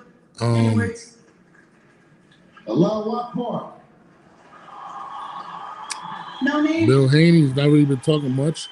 Come on. But Bill Haney might have fought found a sweet spot for him and Devin at 147. 147 isn't that deep, but I feel like he can dominate 147. I mean, with guys like Mario Barrios doesn't beat him. Guys like Manny Pacquiao doesn't beat Devin. There's a lot of fights that Devin can fight this style and win at 147. And not to take away, I'm not overly impressed by this performance. I will say it was a good performance, but I don't know what happened in the second round fight, and I'd like to see Devin throw more jabs. I really feel like Devin could have knocked out Brian Norman Jr., but just didn't punch. It's just a really weird fight to call, in my opinion. Maybe I'm tripping. Maybe I'm completely wrong. When you guys watch the replay, let me know. My guy Conor Benn, I would like to see Conor Benn go down and fight him. I'll tell you this: if Conor Benn goes to fight Devin Haney, he's not going to be able to not throw punches against a guy like Conor. Yeah, I'm with you. He didn't really want to engage. He's happy to nick rounds and nick fights. I kind of agree with Conor. And it's entertainment business. Ultimately, I give people fight the contenders. He puts people to sleep. I'm not talking about in the ring. I kind of agree. I kind of agree with what Conor Benn saying right now. Obviously, got to decide who you give Conor next at 147, which is the. I like to see Conor Benn and Devin Haney. I think that's a very big move. I think Conor Benn has a great fan base. I mean, not really. I mean, he wants to fight for the world title, but you've got to give Devin Haney credit and respect. I mean, he's just become a 3-division world champion. Yeah, absolutely. But no one's going to want to watch him fight. I mean, he's fighting scared. Hold on, though. He went up a division. He went to one. I'm with you. I'm with Conor Benn. Conor Benn is absolutely right. I feel like Devin is fighting scared. He's fighting. He doesn't want to engage at any moment during the fight. Eddie, you're right. I got you, Eddie. I'm with you. Who's paying the money? You had the fight at Times Square, and then you had that. So that's why I'm saying you have to give him credit because he's become a 3-division world champion. But he said to me, he came over to the ropes after and said, "You back together?" I said, "Hey, you got to switch it up. You can't keep fighting like that. Yeah. Because no one's going to want to tune in and watch." I'm with you. I agree 100% with Eddie Hearn. He doesn't want to engage. I'm with you. I'm with Eddie Hearn. And if you fight someone that's actually going to come forward, I'm with Eddie Hearn. Sharp combinations at you and move their head Absolutely. on the line, like Conor Benn does, rather than just coming forward in straight. I'm with Eddie Hearn 100%. And Conor Benn. But of course, he wants to fight all the champions. But I wouldn't say that he's the guy we're going to be calling out. How about Rolly Romero, WBA champ? He should get it. He should get it, no problem. That'd be a fun fight. I'll be honest with you. Devin. You see that in there? I don't want to give people that. What, scared fighter? He's scared of his own shadow. He didn't even want to follow jab in case his own jab caught him back. Do you feel the same? Do you feel that Rolly Romero's Listen, I know you guys are hearing in the background Conor Benn saying, "Why would I want to fight a scared fighter?" I still believe Devin looked like a scared fighter. He just didn't let his hands go. It was just an awkward fight to call, to be honest with you guys. I mean, listen, at 147, Rolly. I mean, it was Rolly versus Ryan Garcia, Barrios, Cinco de Mayo in Vegas. That is the dream. Yes. If we can make that happen, that's what I want next. If not, then we go Rolly. If not, then we can go for Devin. I'll keep it PG. We can keep it for Haney. Either one of them. I just want to give people the fight they want. I'll give the fans what they want. Conor Benn is a good fighter. I love that he fights with a lot of heart. Again, if Devin Haney goes back to throwing that jab and fighting, I feel like he can dominate 147, but fighting the way he's fighting 147 is the perfect division for him to be in at this point. I feel like, Rolly, as much as I like Rolly, he beat Ryan, who beat Devin technically, right? It's a very awkward division right now. He constantly tried to get him out of there. Even when he was winning so comfortably, he kept trying to get the stoppage. He was taking chances. He didn't mind taking a few to try and force the knockout. Shout out to all the 960 people in here. We are doing a live play-by-play. Next is David Benavidez versus Anthony Yardy. I'm definitely looking forward to that fight right now. I mean, Josh is calling me. Hands down in top 5, top 4 pound for pound. He's 25 years old. Jesus Christ. Yes, absolutely. Anybody in there want to talk? Jamar, my man Jamar Coops in there. 114 was, that's wild, I'm not gonna lie. I definitely had Devin Haney winning the fight, but I will say this again. Judges are gonna sit there and some of them are not gonna like the whole clinching. The clinching was used over clinching, dog. Like at one point, I was like, yo, they gotta penalize him. Like that's fucking ridiculous. How many times can you clinch and you're not throwing anything? Again, I want to say he won the fight. Yeah, he definitely won the fight. Was I overly impressed by Devin Haney? Absolutely not. Has anything changed for me in me saying that he looks like a scared fighter? No. I feel like with this particular fighter, Brian Norman Jr., he just did not make any mistakes and won that way. He didn't land anything significant outside of the second round and maybe a couple other shots. I don't know. People say pressure wise, stamina wise, I'm just an all around better fighter. I'm always going to look for a knockout too. Because when me and you are going to have a shootout. The Mexican one carry it out. I'm sorry, I'm over here. I had a lot of people hit me about the fight and ask my opinion. Oh, shit. Hold on, next is Anthony Yardy versus David Benavidez. I'm very excited for that fight. Debo Battle Rap Raw, Debo. I hate that name. Why do they call Devin Debo? Like, he doesn't Debo anybody. Like, I mean, Jesus Christ, he really doesn't. Like, I mean, I guess if you're a Devin fan, you're happy he won. But to call him Debo? I don't know about that, brother. Like, that's kind of wild. Try to tell you Oscar can't stop that, man. You were impressed by that battle rap, Rob. I mean, I liked what I saw in the beginning, but Devin didn't let his hands go again. I don't understand why Devin Haney is not letting his hands go. And again, I believe in this fight, if he lets his hands go, he stops Brian Norman Jr. Okay? I really believe he stops Brian Norman Jr. But he did not let his hands go. After it's almost like he was satisfied that he had knocked him down in the second round, and after that was content with just clinching the rest of the way. 12 rounds of clinching. That's why people say 114 is crazy. I agree. But at the same time, I can see why he would lose rounds because of the over clinching. Some people don't. I'm not going to respect that. That's not how you win rounds in boxing. I'm going to be honest with you. I can't sit here and say Devin Haney was overly impressive. He just wasn't. This is somebody, in my opinion, that still looks somewhat like damaged goods. Did not throw his hands. Was not throwing the jab. He literally just sat and waited for the inexperienced Brian Norman Jr. to pretty much walk into something, and he did. And in the second round, that's what he did. He caught him another time, one time, and then after won the next 6 rounds. Then after that, there was nothing significant that I could sit there and say that allowed him to dominate the fight. In fact, the fight started to get closer. It really started to get closer. He was not letting his hands go. I mean, boxing is you hit and don't get hit. It's not you don't get hit and you grab and you hold. So, I mean, it might be an unpopular opinion of what I'm saying, but Devin Haney did not let his hands go in this fight. Yes, he won the fight. And in my opinion, if Devin the Dream Haney lets his hands go in this fight, he possibly stops Brian Norman Jr., but was not willing to do that with maybe the risk of him getting hurt or knocked out. Maybe that's what it was. I'm just being completely honest right now. In the beginning, I thought he looked really good, and then after that, it just did not look. It wasn't overly crazy for me. Sorry. I'm absolutely sorry. To me, it just wasn't the greatest performance that I've seen from Devin Haney. I still think he looks like a damaged fighter.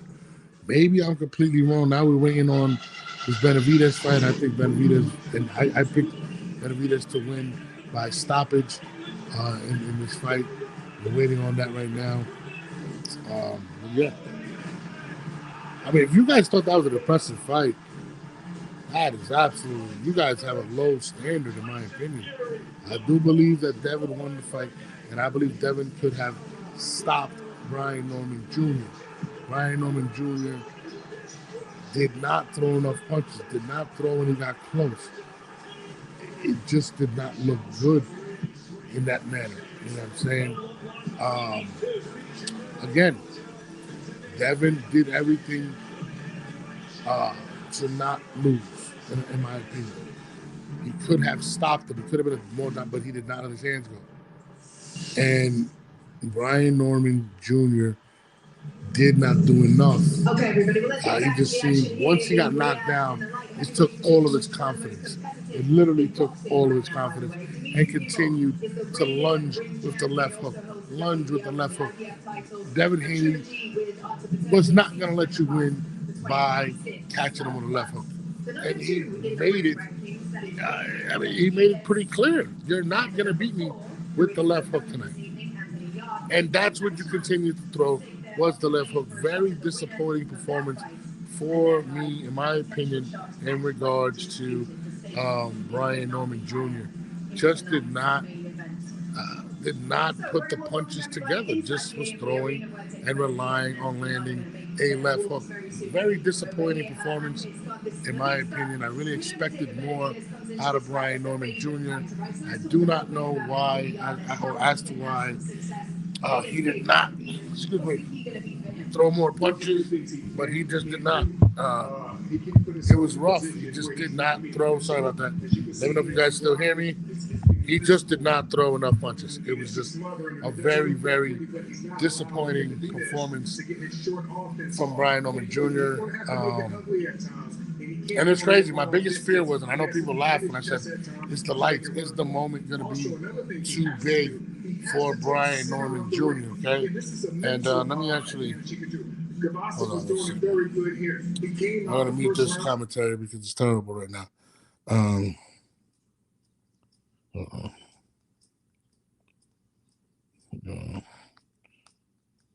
It was a very disappointing performance for me in regards to Brian Norman Jr. Just looked very inexperienced. And I know a lot of people were bringing that up, the lack of experience from Brian Norman Jr. And, I probably underestimated it, but that's what I felt. And that's clearly what Devin Haney did. Devin Haney did everything to not lose the fight. And that's my opinion. He allowed Brian Norman's inexperience to allow him to dictate the fight and continue to clinch the entire fight. And in my opinion, that's what made him win the fight. There was nothing really that Brian Norman did to ever put Haney in trouble. Right now, Benavidez is getting ready to walk out. This is the fight actually, the fight I wanted to see was that one. I think Benavidez is just an animal. I'm expecting nothing but greatness tonight. But again, Brian Norman Jr.'s inexperience, in my opinion, is what lost this fight. Very, very disappointed.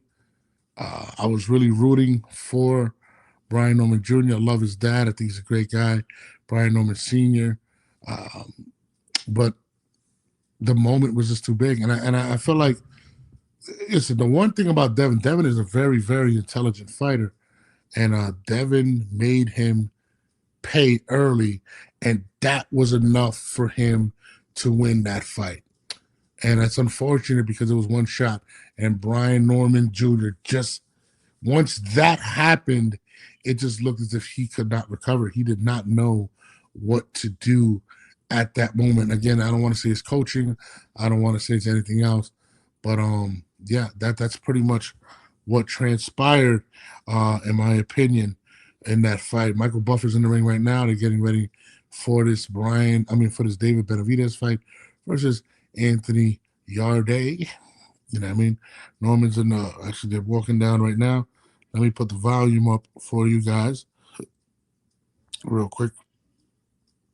Wide promotions. Wow. I love this Riyadh shit. I'm not going to lie. The time is perfect. It ain't too late. SGC. I mean, Arthur says, I think he was just not used to Devin hurting anyone. No, they're not. I mean, but at the end of the day, he did, but then he just went away from even trying to win the fight. Like, it was just, all right, I hurt him. I'm not going to take no more risks. I'm not going to try to close out the fight. And in my opinion, if this was prior to his Garcia fight, I believe Devin stops him. Devin took the foot off the gas and just did everything to not lose the fight. Pretty much, he just pretty much just held the rest of the fight. I'm not going to sit here and tell you I was overly impressed, in my opinion. I know there's finna be like progress. So with the progress fight, he did throw a lot of jabs. He dictated. He threw more punches. In this fight, he did not do that. I would love to see the CompuBox in regards to jabs. He did not throw a lot of jabs. I was sitting there, and I feel like if he would have thrown more jabs, he probably could have stopped the fight. And that's what I'm saying. I believe that Devin Haney is still suffering from what transpired with Haney. He just was not willing to mix it up. He knew, he stood there and just countered and knew what Brian Norman was going to do and use his inexperience to beat him, but could have really closed out the fight, in my opinion, if this would have been the old Devin. Now, again, some people say, oh, you're just hating, you're nitpicking. No, I mean, he allowed Brian Norman to get back in the fight, and if it's just Teofimo, you don't win this fight. You have to do more to beat a Teofimo, a Shakur Stevenson. The fighters are starting to come down right now. I think Yarde's coming out first, if I'm not mistaken. Yep, he's about to come out right now. You know what I mean? He's not suffering. He's always fought that way. No, he's not, third degree. He's not. Devin Haney to me, had a very good jab. He fought, controlled the middle of the ring, did things. He really did not punch in this fight. Did a lot of excessive holding. And just saying, Yarde is walking down right now. You know what I mean? He's walking down. I think his record's 27-3. A lot of people feel like Mr. Yarde can win this fight. I just feel like Benavidez is again, his nickname is the Monster for a reason. This is a very tough fighter who has hands like a welterweight. The way he throws punches and bunches and combinations, and his pressure is crazy. All that mixed with his size. You don't see guys this big move the way he moves or throws punches. He's an underrated defensive fighter as well. But he's a tough task, man, and his hand speed might be the fastest I've ever seen for somebody that size. And I want to see. I got this by a blowout with Benavidez, but I was at Norman Jr. beating Devin Haney. So, you know what I mean?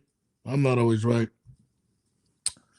I got Benavidez too. I think Benavidez is the best 175-pound fighter, not named Dimitri Bivol.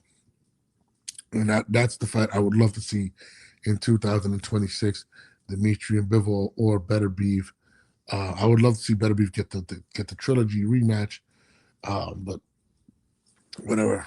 The Mexican Monster is walking out right now.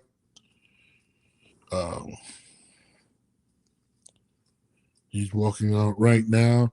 This is a bad man right here. To be honest with you, the Mexican Monster does.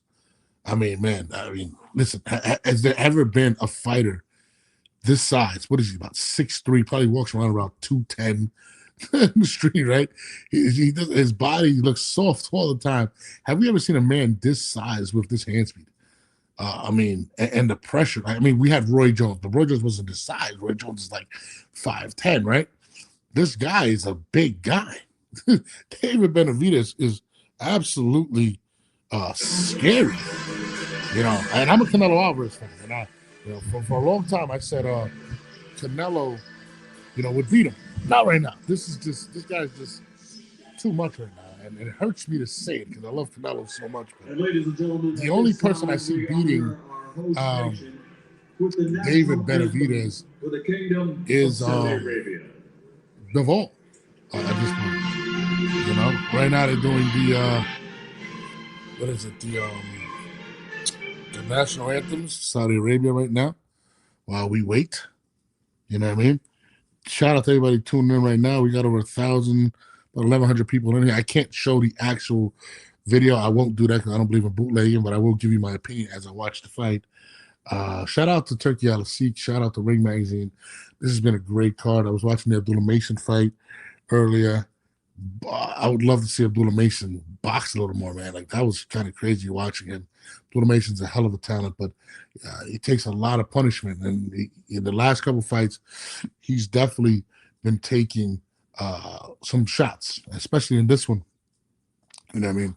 Bam Rodriguez, top 5 pound for pound, in my opinion. That guy, what is he at? Fight at 115 or 118, whatever the hell he's fighting at right now. Just the best feat I've ever seen in a boxer. Bam is just people saying, "Oh, he shouldn't go fight anyway." Bro, I want to see him in anyway. I'm sorry, like Bam is really like that. Unbelievable talent. Bam continues to impress. Hector Afu is the ref for the Benavidez Yarde fight, and I'd love the times for this fight. What time is it right now? It's got to be like it's 9:33, and we got the main event. I don't got to wait till 12 o'clock. This is great. Michael Buffer looks great with the suit on. Greatest announcer to ever live. You know what I mean? Listen to this guy. This guy is absolutely incredible. He makes me want to just fucking... He wants me to get in there. It makes me want to get in there. Listen to the wings. 173.9 pounds. His professional record, an outstanding one. 27 victories. 24 of the 27 by knockout. You already with some power, 24 knockouts. KO to victory ratio. Only 3 defeats. Ranked number 4 in the world. Gee, Bam was Bam, dude. Bam just beat the brakes off of a world champion. Like if the guy was just some scrub. Like, you want to talk dominance. Bam Rodriguez was just... I mean, that guy is just amazing. The way he destroys opponents is absolutely insane. Him and Inoue, in my opinion, would be an amazing fight. And, you know, Jesus, man, that guy. You know what? He's what Benavidez is at 160, 175 right now. Like at his weight. With better feet. He's an incredible fighter. Benavidez, bro, Benavidez doesn't even look like a boxer. This guy does not have a beach body. This guy doesn't look like he fights. He's built like a fat kid, but this guy is incredible. I mean, very confident. Got his son there with him. Got his brother with him. Got his dad with him. This is gonna be man. This is a scary guy. I mean, when you see Benavidez in that ring, man, he is very, very scary, man. Like, he's just towering. They're about to meet at the center of the ring right now. There he goes. The Mexican monster looks pretty ready. He looks focused. The Mexican monster in the building with his dad right behind him. Okay, guys. I get Yarde instruction in the walks up. dressing rooms. I want a king fight. Okay, toss it up. God bless. Yarde winked at him. Yarde got a real muscular build. I hate watching fighters with that real muscular build. I feel like it kind of slows them down. I hate, I mean, pause, but it just doesn't, in boxing, it doesn't translate well. What great fighter you see with such a big build like that? This guy, Benavidez, if we're doing like a before and after or done without shirt, you'd think Yarde would kill him, but Benavidez starts off in the middle of the ring, jab to the body, and this is one thing I love about Benavidez. He works, he goes low to high. He looks way bigger than Yarde in the ring already. It's insane. He just looks big. But the angle changes is great. It starts over a couple of jabs to the body. In my opinion, right now, looking to set him up for something low and then coming up top with the right hand. Yarde looks a little stiff, moving back. Doesn't look too quick, Yarde. Kind of looks like a back to the ropes, guys. Back to the ropes, through some punches. Left to right, blocked by Benavidez. Benavidez stepping up, pushing him to the corner. Throws the left hook, misses. Nope, he's already let him go. He's walking him down, got his distance. Benavidez walking him back. Wild left hook by Yardy. Yardy's got to try to push him back. You can't continue to let Benavidez push him back. This is what he does, and then once he gets in range, you're in trouble. He needs to start throwing some jabs up, in my opinion. Benavidez is already pushing him back. He's literally just pushing him back. Saddle throw a nice overhand right, caught him. Not too crazy, but he still got him going back. Benavidez started to look more and more comfortable at this weight. Remember his first fight, didn't put the other guy there in fight for 3 years, but you know, ends up fighting Moreau. He goes against Moreau, even though that wasn't a 175 fighter naturally. But we're going to see what he does against a natural 175 pound fighter. Been there for a while. Both of them back in the middle of the ring, feinting. There's a lot of feints. Jab to the body against Benavidez. Benavidez responds to the body, jab to the body. Missed left hook by Yardy. Benavidez body shot. Yardy's keeping that left real low, man. And I feel like Benavidez is setting him up for that. Good shot by Yardy. Benavidez did get a lot of good experience, Todd, sparring with top. Benavidez trying to change angles, get him against the ropes. Body shot, he keeps going right, jab to the body. A lot of stabs to the body. I think he's going to set up that body right to the overhand right because Yardy's keeping that right, that left, extremely low. Really dangerous. And they're trying to figure out who has more power. They both have a high knockout ratio, but the heavier hands, I would say, are Anthony Yard. Yeah, I agree with Sergio. Yard definitely might be the bigger puncher. Benavidez is more of an accumulation of punches. But right now, he's just kind of just getting his distance. Look at those bowling ball shoulders on Anthony Yard. He said bowling ball shoulders. Narrow shoulders. Good right. Hits the arms. In a small space in front of him. Yardy, I think Yardy just throw more jabs. He's not throwing any jabs to him off. He's just kind of just throwing by moving back. You can't let Benavidez continue to put the pressure. You got to do something, in my opinion, to move him back. But if I had to give a round to that close round, first round, I'd give it to Benavidez. Just taking a lot of jabs to the body, trying to set him up with the overhand right. That's what I feel like right now. Benavidez is looking to do. Shout out to the 1,200 or 1,130 people in the building right now. What are you ready for? Josh, what's good, man? Josh, you ain't watching the fight? Shout out to my man G, listening in. Bam and Bivol, my favorite fighter right now. Man, listen, bro. I ain't gonna lie, they both really crazy. I'd love to see again Bivol versus Benavidez. I think that would be a crazy chess match. Started second. Going down right now. My man Benavidez back to the middle of the ring. Jab, couple jabs, 3 jabs by Yardy. Jab, start up the jab, 4th jab. Yardy trying not to let him push him back. Benavidez still in the middle of the ring. Just high guard, pushing him back. Jab. I see what Yardy got going. Yardy got to throw a little more. He got to throw more than that left. That was a decision. Also stopped in the 4th round earlier. That's the thing about fighting somebody Benavidez, man. It's hard to not fight going backwards against him.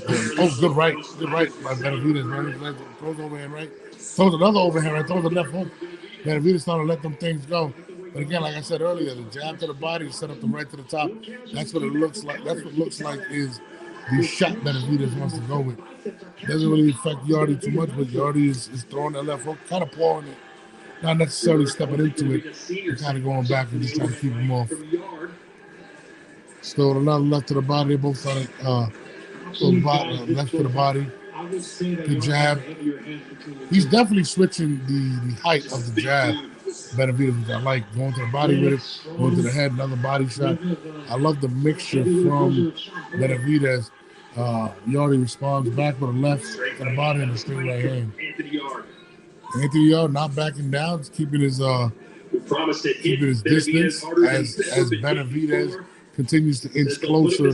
You can tell by those big floppy feet from Benavidez, he's getting closer and closer. Talked about what he would do. He's inching his way. Said he might even want to move up and fight Yardy's fighting pretty well right now. Cruiserweight.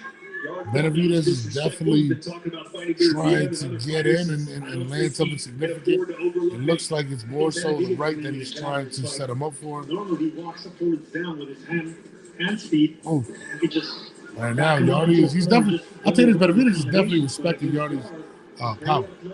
He's definitely respecting. He's not going in there too reckless. Low blow by Yardy. Overhand right by Benavidez. Right again. Oh!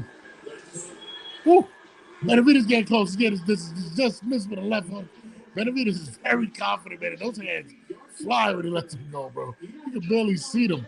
Benavidez getting close. His distance is he's definitely closer the distance to Yardy.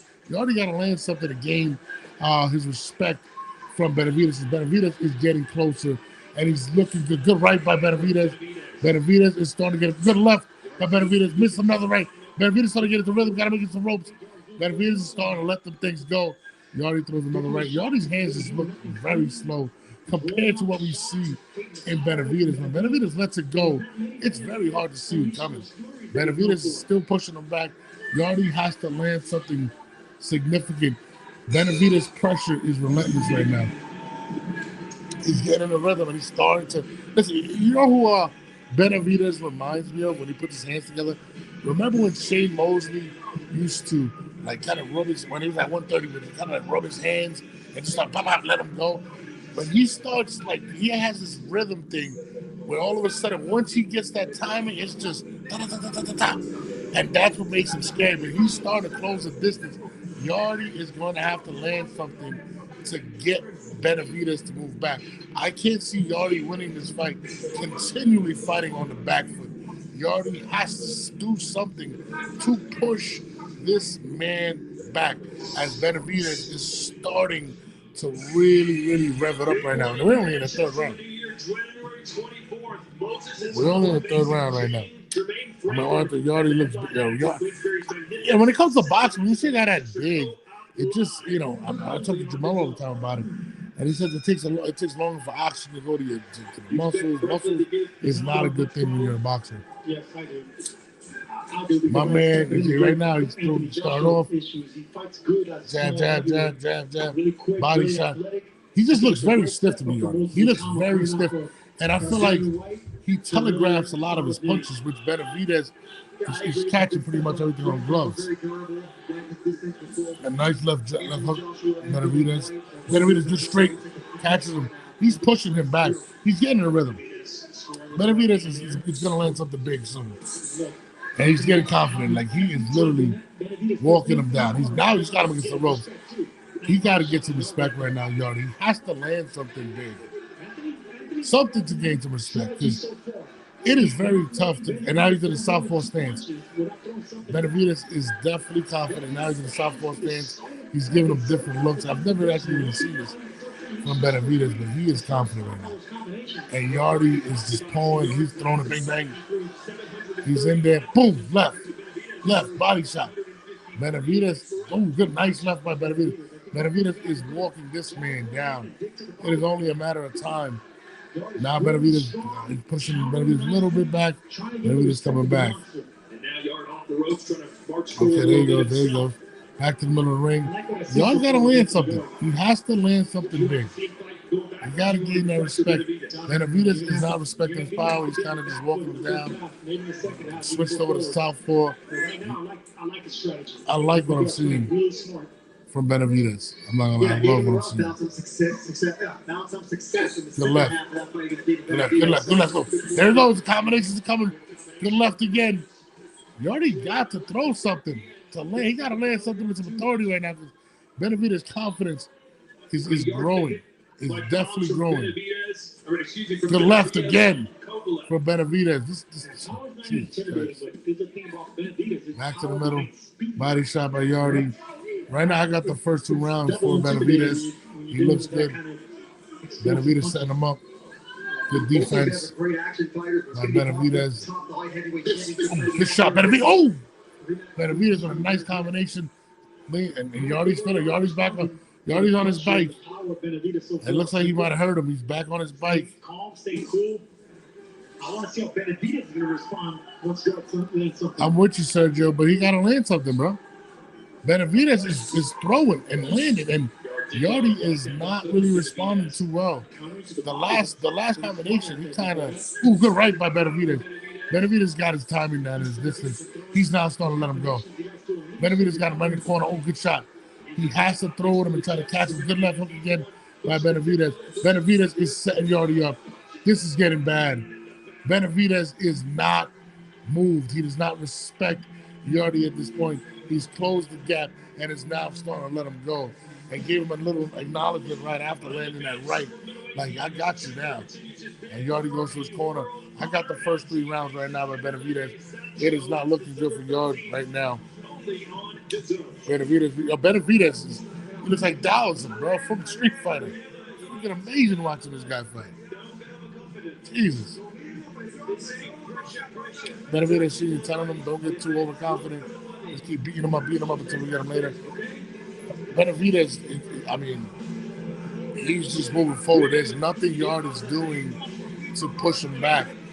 Benavidez is using a lot of good head movement, changes the angles of his punches. The way Benavidez changes his angles is amazing, really amazing. Body, like he just doesn't headbutt back to the right.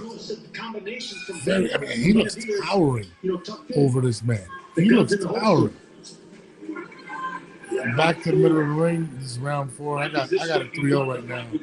Benavidez at this point. I expected more aggression from both fighters, but maybe they're warming up. Very competitive round. I want to see Yard do a little more. Sergio, I mean, they both got power. They got to respect each other's. I'm with you on that, Sergio. You got to break down. I feel like Benavidez is pretty much closing the gap and is ready to let him go. Yardy is pretty much fighting against the ropes at this point. They're back in the middle of the ring. Yardy's now starting to throw more jabs. I just feeling the pressure from the last round that Benavidez continues to push him back. But again, he's starting to throw more jabs. He's got to let that right go. He's pretty much setting him right back to the ropes. Benavidez walking him back to the ropes. Moves. There he got him back to the ropes again. You know, there's Benavidez. Let him go right when he gets to the ropes. As soon as Benavidez gets to the ropes, he lets him rip. Benavidez has landed over double the amount of punches of Yard so far. Yard is not winning this fight. He's not winning rounds, but he has the right game plan. He's not letting Benavidez throw more than 2 or 3 shots without getting. Yeah, but more. I don't know about that one more. Oh, he's getting there. Benavidez is such a tough fight, man. He's walking him back, landing the shots. Yardy's starting to see a little bit of damage on his face. He's not letting his hands go, though. It's just kind of throwing a jab. I don't know if he's sitting, just throwing a nice punch, pushing him back. Benavidez is still pushing him back right now. Got him against the ropes again. Once he gets into the ropes, he leaves with that jab and starts to let him go. Got him again. Benavidez letting them things go when he's on the ropes. Every time Yard gets to the ropes, Benavidez throws a 4 or 5 punch combination. Yard got to stay off the ropes. He has to stay off the ropes. As soon as he feels that on the ropes, Benavidez lets it go. Right now he's on the ropes. Once he gets his back touches, that's what he does. He's not a good closer. If he's losing all these early rounds, what's his path to victory? I hear you. It's a knockout or bust for Anthony Yardy. Yeah, Yardy got to do more. I hear the commentators talking. Yardy cannot he cannot keep touching the ropes with his back. As soon as he does, Benavidez is like, all right, here's a freaking 6-piece and a cowboy. Like, got him again.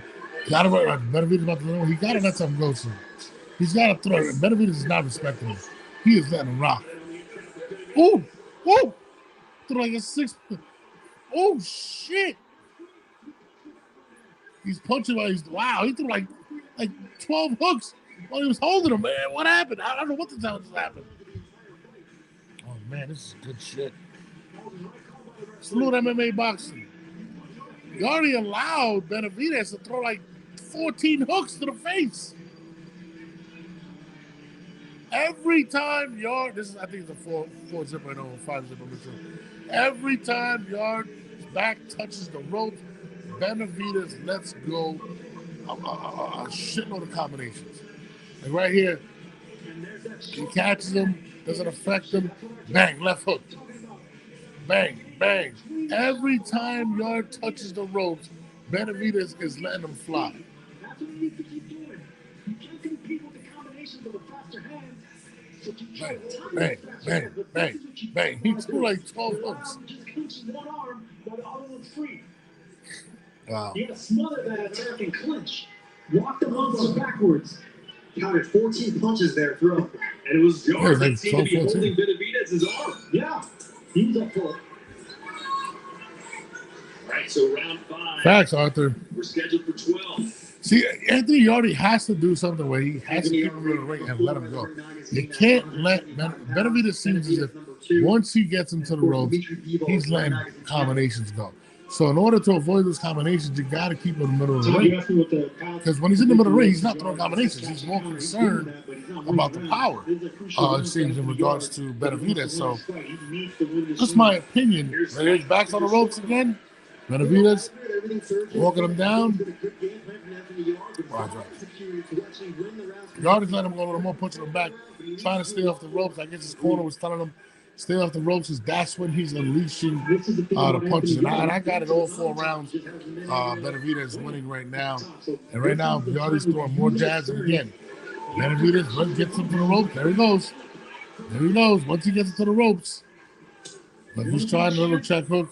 Look, once he gets in there, now he's to the ropes. He's just to let him go. He got to stay his back off the ropes, man. That's what Benavidez wants. Benavidez, he's got to throw more punches. I'll tell you this, though. He's let him go. Benavidez has him on the ropes again. He's just letting him rip. Just don't see Anthony winning this fight. The referee warns Benavidez, I think, because of the elbow. If I'm not mistaken, again, Benavidez is now switched to southpaw. Benavidez giving him so many different looks. It's really impressive. Went right back to orthodox. Benavidez is adding a lot of things to his repertoire. He's a very scary light heavyweight right now. And again, got his back on the ropes. Again, Benavidez letting him go again. He's eating punches. He's eating leather. He's got to land. He has not landed one shot that's pushing back in again. Benavidez got on the ropes, body shot. Punch up, hook, left hook, right hook. Another left hook. Body shot, left. The way he changes his angles is crazy. Yardy's eating a lot of leather right now, and he's not getting off the ropes. Wow. I've been pretty impressed by Benavidez, man. Such a nasty flurry of punches he throws. Yardy needs to let his hands go. Like, he cannot continue to let Benavidez walk him down. He's let a couple things go, pushes Benavidez back. This is a better round for Yardy, but Benavidez is winning this. Bro, Benavidez looks like he can catch him from like a block away with that left hook. It's crazy.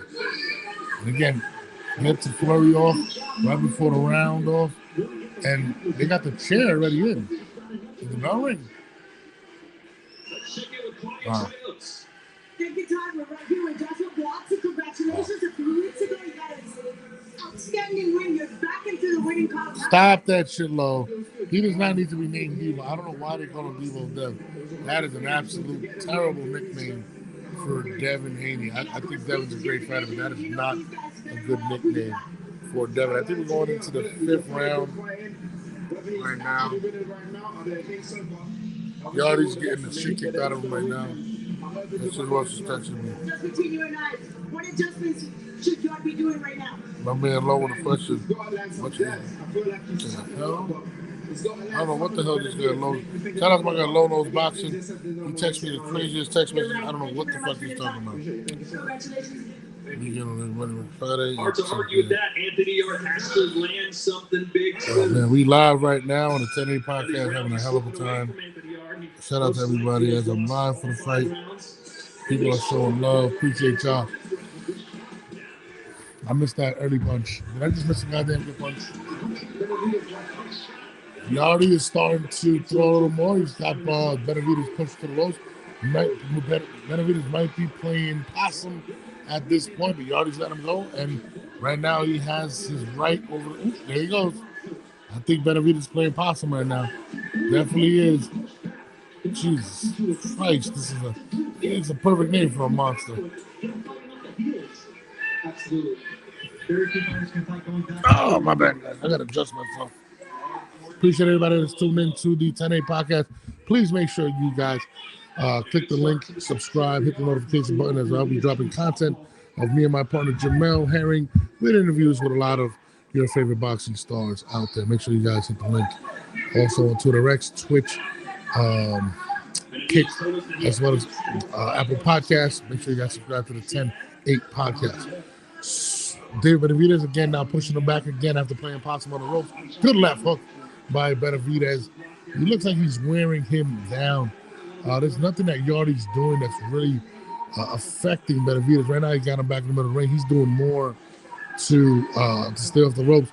And Benavidez is pointing his chest like, come on, bring it, let's go. He wants him to open up. He's baiting him, and Yardy is letting his hands go a little more. But it doesn't seem like it's affecting Benavidez as Benavidez just threw a left hook, another right. He is definitely pushing him back. Benavidez, wild right punch, combination again to the ropes. Every time he gets him to the ropes, the story is repeated. A nasty combination. Yardy cannot stay off the ropes, and we have a minute left in this ring, in this round, and he is starting to tag Yardy. Yardy back in the middle. Yardy looks a little tired. It doesn't listen. At this point, Benavidez does not look like he is worried about this man's punches. He is bloodying Yardy up. A nasty left hook right now. Yardy is eating leather right now, and the combinations are starting to hit furiously from the monster David. Great body shot, Benavidez. Left hook, right hook. He is pouncing him right now on the ropes. Yardy looks spent right now. These punches are starting to take a toll on Yardy. Yardy needs to land something significant ASAP. Yardy is in trouble right now. He cannot keep Benavidez off of his body, and that's the problem when you fight David the Monster Benavidez.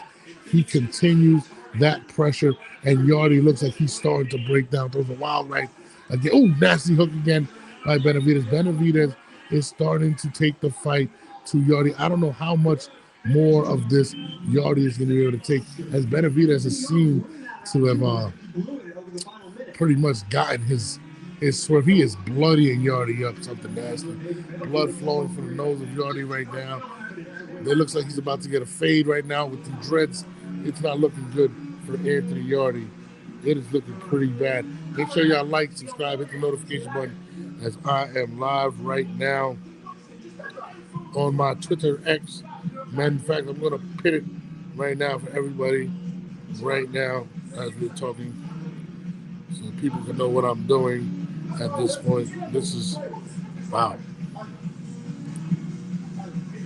Shit. Sheesh. This is crazy right now. Shout out to everybody that's tuned in. Shout out to my brother Jamel Herring. I don't know where the hell he's at right now. But we are lit right now. My main man, David Benavidez, is going crazy. He's taking a beating right now. He's starting to take a beating. The doctor's checking out Yardy right now. I think it's the right orbital bone, maybe. I'm looking at his right action, but I have to get a closer look. They're saying something might be wrong with the right orbital bone of Yardy, as he is starting to take a beating, and David Benavidez is starting to go crazy right now on him. Benavidez' pressure is relentless, changing the angles from the jab. Yardy does not know what's hitting him at this point. This fight might be stopped soon, as blood is pouring out of Yardy. And, I mean, listen, I'll tell you this: he's trying. But Benavidez is just overwhelming. He just looks great. Every time Benavidez lands, it just looks really worse and worse for Yardy. He is starting to land. They're going to stop this fight real soon. And Yardy goes down. Yardy goes out for the first time now in the 7th round. As this is looking bad. This is bad. He is bleeding profusely right now out of that nose. He looks bad for him right now. Yeah, this fight is over. What?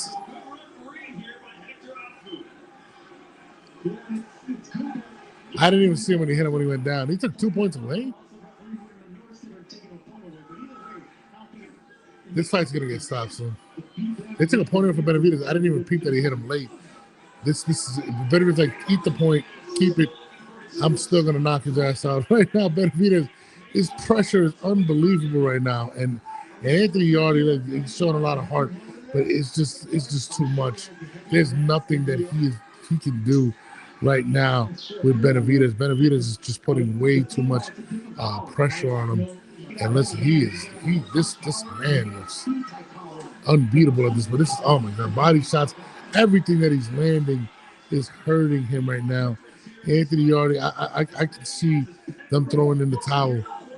I wouldn't be surprised if the corner throws in the towel. This is becoming a beating. He has him in the corner with a minute left, and Anthony Yardy is getting pummeled at this point. Right, left. Benavidez, ooh, Jesus. Ooh, that left was nasty. They stopped the fight. It's over. David Benavidez is not human. I'm sorry. This guy is absolutely, wow. Holy shit. Woo.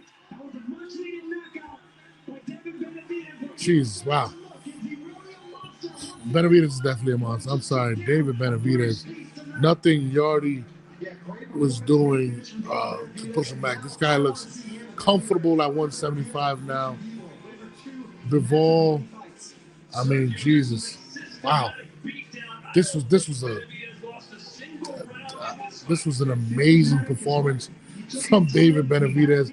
I mean, listen, say what you want to say, but he's that guy. I got him in my top five pound for pound. David Benavidez is definitely there. He continues to dominate. I would love to see him versus Bivol.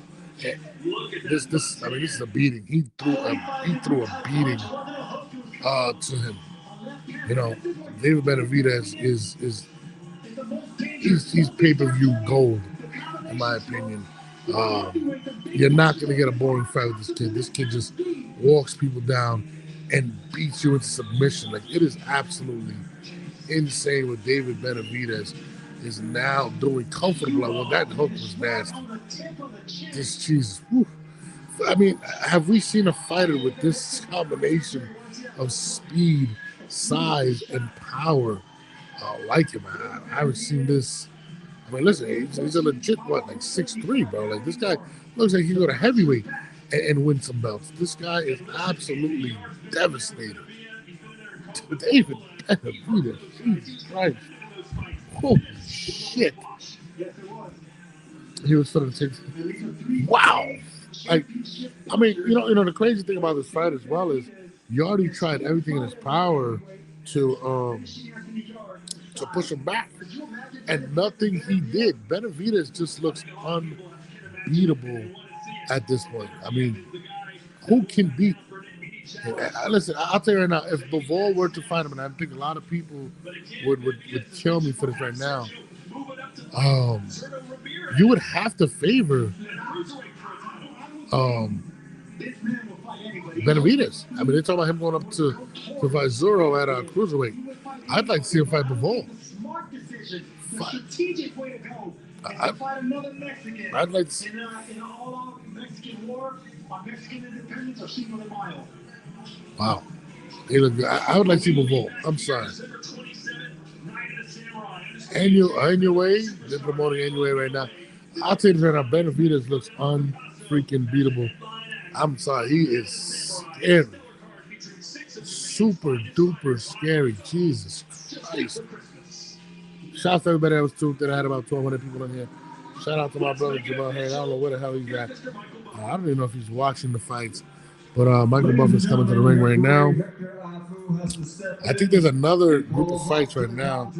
My girl, 59 seconds round Lupe is fighting tonight.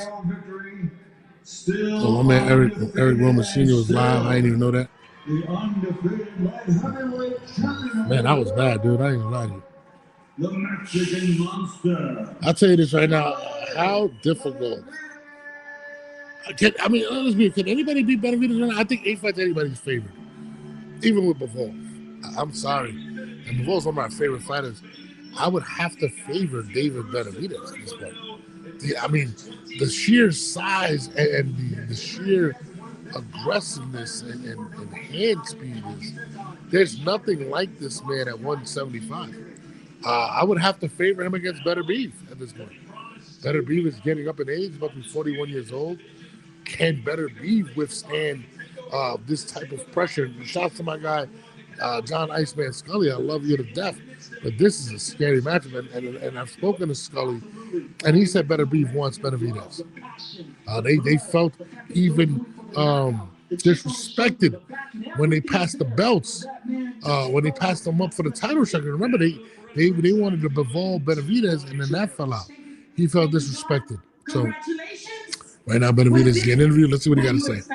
This is definitely what I expected. When I signed the fight at the yard, I said, "Oh man, this is going to be war. And this is what I dreamt about." You know, me and both of us going to war. I think he cut me like around 6. I said, "You want to shoot out? Let's go for it then." And you see what I did. We stepped in the monster's world and he got KO'd. Well, there was a tiny cut, but it didn't affect you in any way. How would you grade your performance? I graded B+. You know, I'm not gonna lie. I think I could have did a little bit stuff better, but there's always room for improvement. But this guy's scary. The knockout, they said I couldn't stop this guy. I had no problem 175, and you know what I mean. I made it look easier than I would say Kovalev and Better Beef. You just picked up your 25th win by way of knockout. How does that sound in your head? Feels amazing. You know what I mean? It feels like he's very tough. This is gonna be a tough out for anybody. I got some news for you guys. May 2nd, me versus Zurdo Ramirez. I'm going up to cruiserweight to check. Zurdo Ramirez, May 2nd. That's crazy. Well, there you go. There's your answer right there. Going to cruiserweight, Benavidez against another Mexican great. Celebrating against another Mexican. Wow! Shout out to David Benavidez. I think it might be in Las Vegas. You know, for my people, I wanted to go back to Vegas. You know, first of all, I want to thank everybody. First of all, I want to thank everybody from Saudi Arabia, Turkey, Al Sheikh, all the beautiful people of Riyadh. Thank you guys so much, man. You guys made the sacrifice. Wow, Zuro, he's going for another strap at cruiserweight. Cinco de Mayo. See you guys soon. Yeah. Le quiero decir gracias a toda mi raza de Ecuador, toda mi raza de México, toda la raza de Estados Unidos, los quiero mucho y ya vamos a regresar a Las Vegas mayo 2. Muchas gracias. David Benavidez has a great performance. Now he's going up May 2nd to cruiserweight with Zuro. Big announcement. Thank you very much, guys. Well, I ain't gonna lie, man. This is a tough. Jesus Christ, he looked amazing. Where do you guys place David Benavidez in the pound for pound list?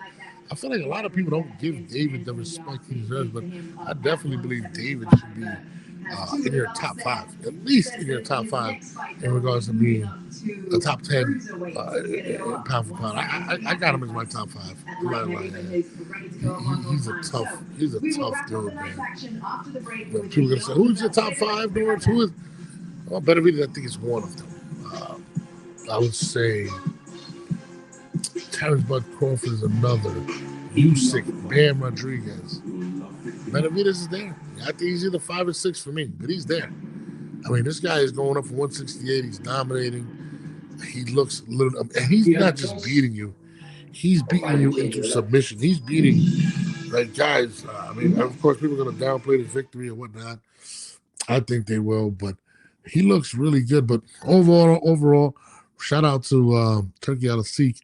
Shout out to Ring Magazine. Shout out to these guys for putting on a hell of a card tonight with David Benavidez, Abdullah Mason winning, Bam Rodriguez looking exceptional as usual, and Devin Haney beats Brian Norman Jr. In my opinion, early it looked like it was crazy, but I'm just going to be honest with you. I mean, I don't think it was the best performance from either of them. Let me know what you guys think. If anybody wants to come up right now and talk about it, we can definitely talk about it. I'll share the link. You know what? I'm going to share the link. Let me copy and share. We have about 1,255 people in here right now. Let me share the link and talk to my boxing savants right now. Shout out to my guy, Jamel Herring. I don't know where the fuck Jamel is. Let me see if Jamel wants to even hop on. I'm not going to hop off the live. Why would I hop off the live right now? Let me see. Shout out to my guy, Joe McCoy, for tuning in. He's getting ready for this weekend. It's a football game. This is my guy. Well, let me see. I sent you the link. Hop on. My man Jamel might be in, I don't know what he's doing right now. Jamel be moving and shaking. Shout out to everybody that's tuned in right now. We have 1,257 people on the stream right now. People think that Norman. So let's talk about it. People think that Norman and Haney could give Boots a fight. Man, I would have made a killing. Daniel Gerard. I feel like when it comes to Devin, I feel like he found a sweet spot as to where he can win. I don't believe Devin can go to 154 and be successful. He's just not active enough, doesn't throw enough punches. He's not the same fighter. But 147 might be the sweet spot for him, as we have guys that are pretty lackluster, not dominant.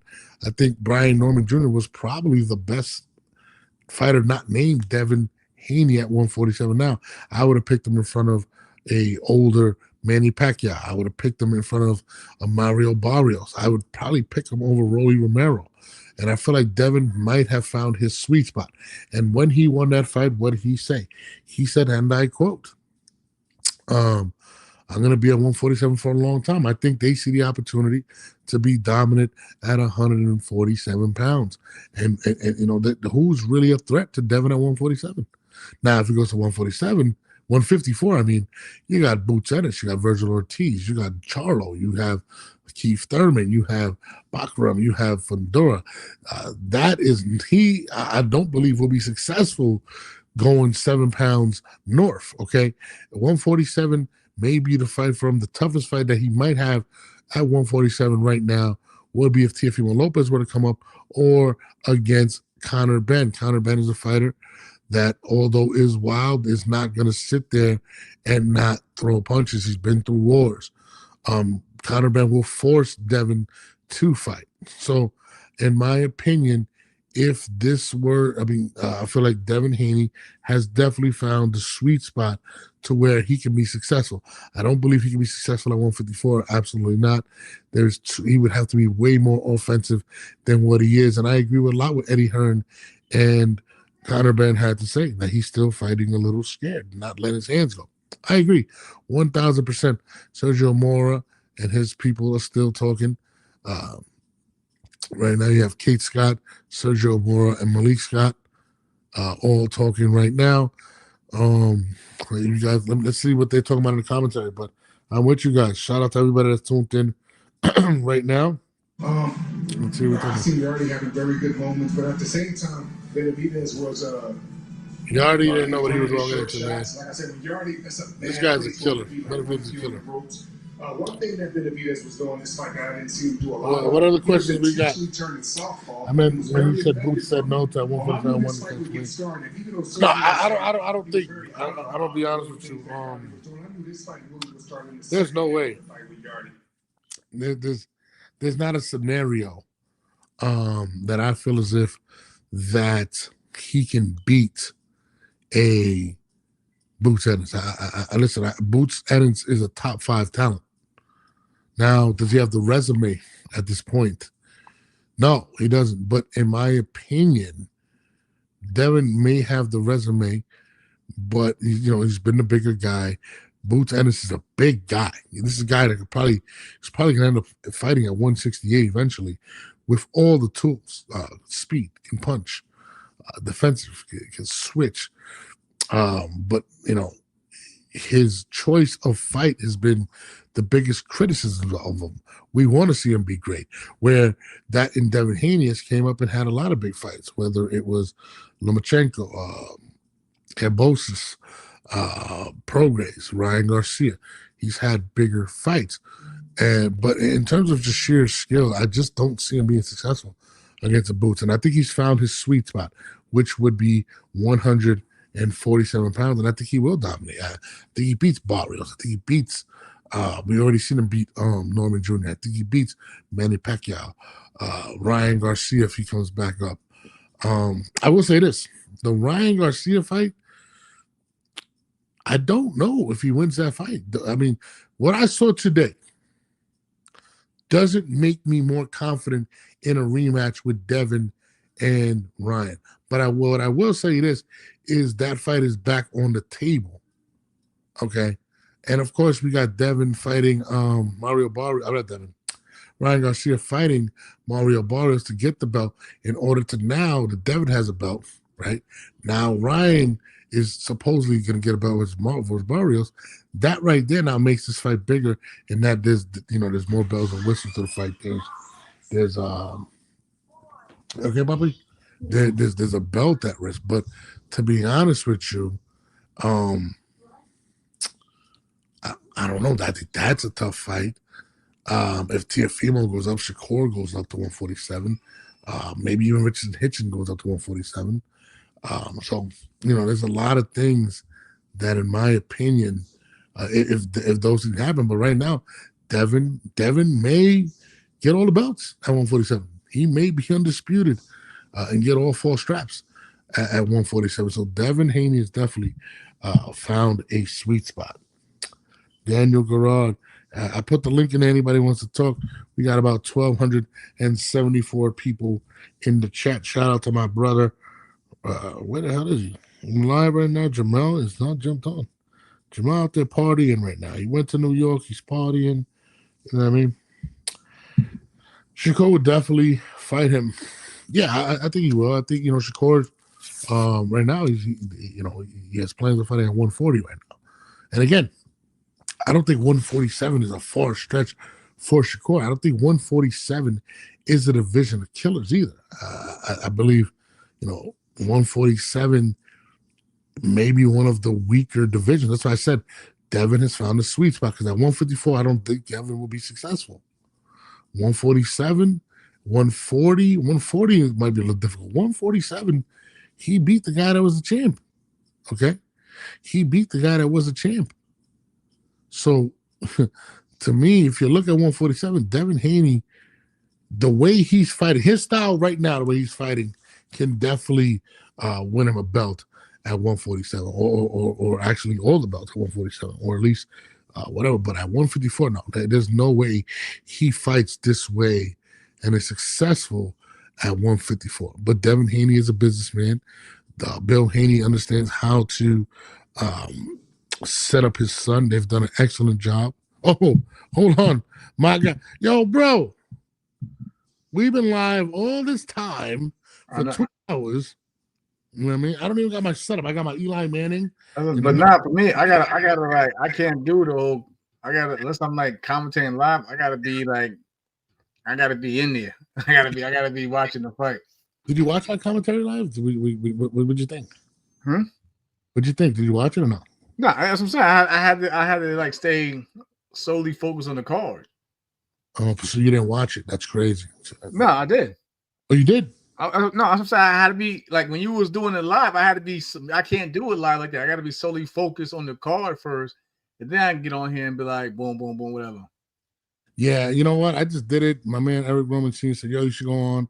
I was like, you know what? Let me work on my play-by-play. Right? I might give it a try one day, but usually I just be like, I was going back and forth texting the whole card. Yeah, so let's talk about it. Bam Rodriguez. Bam probably had the performance of the night. Nah. Actually, it was a great performance. I'm talking about like it didn't stand out as much because you already knew what he's gonna do, type thing. You know what I'm saying? You already knew what he's gonna do. You know what I mean? If anything, like you said, if anything, Abdullah Mason's performance, that whole fight stood out. You know what I'm saying? That was probably the best fight of the night. Devin's performance stood out. You know what I'm saying? And you and I already figured that David Benavidez was going to just dominate, which he did. Let me ask you a question. When it comes to David's, I'm a little. When it comes to Devin's performance, I'm a little confused about it. I'm going to tell you why, right? I thought early on, Devin in the second round was impressive, right? But I had a big problem with the way he fought. And hear me out. No, bro, he didn't throw any punches. He threw like. What you mean? That jab was Chris tonight. He barely threw Now, it. I can agree with Eddie Hearn was saying about the whole, engage, but he boxed in the back foot. I'm gonna be honest with you, Jamal. I disagree with you. Every time Brian Neville got close, he just pretty much clinched. He clinched. There was a lot of clinching. It was a lot of clinching, yes. But at the same time, in terms of boxing, right, Devin, but it takes two to tangle, though, bro. And you say, I like Brian. So we both like Norman Jr. But I'm saying it takes two to tangle, bro. So let me bring it back. So to be just keep it 100. The knockdown took all of the confidence away from Brian Norman Jr. Who fought that then, bro? But another thing that killed me about Brian Norman Jr. was I'm watching the Benavidez fight, right? Mm-hmm. And I love the way Benavidez changes his angles, goes low to the body, to the top. Brian just continued to throw the left hook wildly the entire fight. Did nothing to. I don't know if they was too heavily focused on that Ryan Garcia fight during camp or what, because like you just said, they threw the left hook. Well, they don't say without really nothing behind it, man. No, there was, and again, Devin fought a fight not to lose, and this is what I mean by that. He waited for this man to continually make mistakes and capitalize off of them. That's what you're supposed to do. I give him a lot of credit for that. But him fighting the way he's fighting, he's not throwing a lot. He took the it was accurate. He was accurate like a motherfucker, man. He was accurate. If you're not throwing a lot, right? If you say a fighter's not throwing a lot, it's for the other ones to make him fight when he don't want to fight. You know what I'm saying? And keep right then. So it's not you can't not who knows that Dad had another gear. He was doing whatever everything he was doing was working, so he probably had to go to that switch to that next gear. I just feel as if he cannot. I feel like he's found a sweet spot at 147 where he can be successful the way he's fighting now. Yeah. But to be honest with you, I feel like he could have stopped him. He could have stopped me. He took all of the confidence from Norman Jr. He got the victory though. He's new. He did. He definitely knew. But I can't sit there and tell you that I'm just second to like the fifth round. I was like, okay.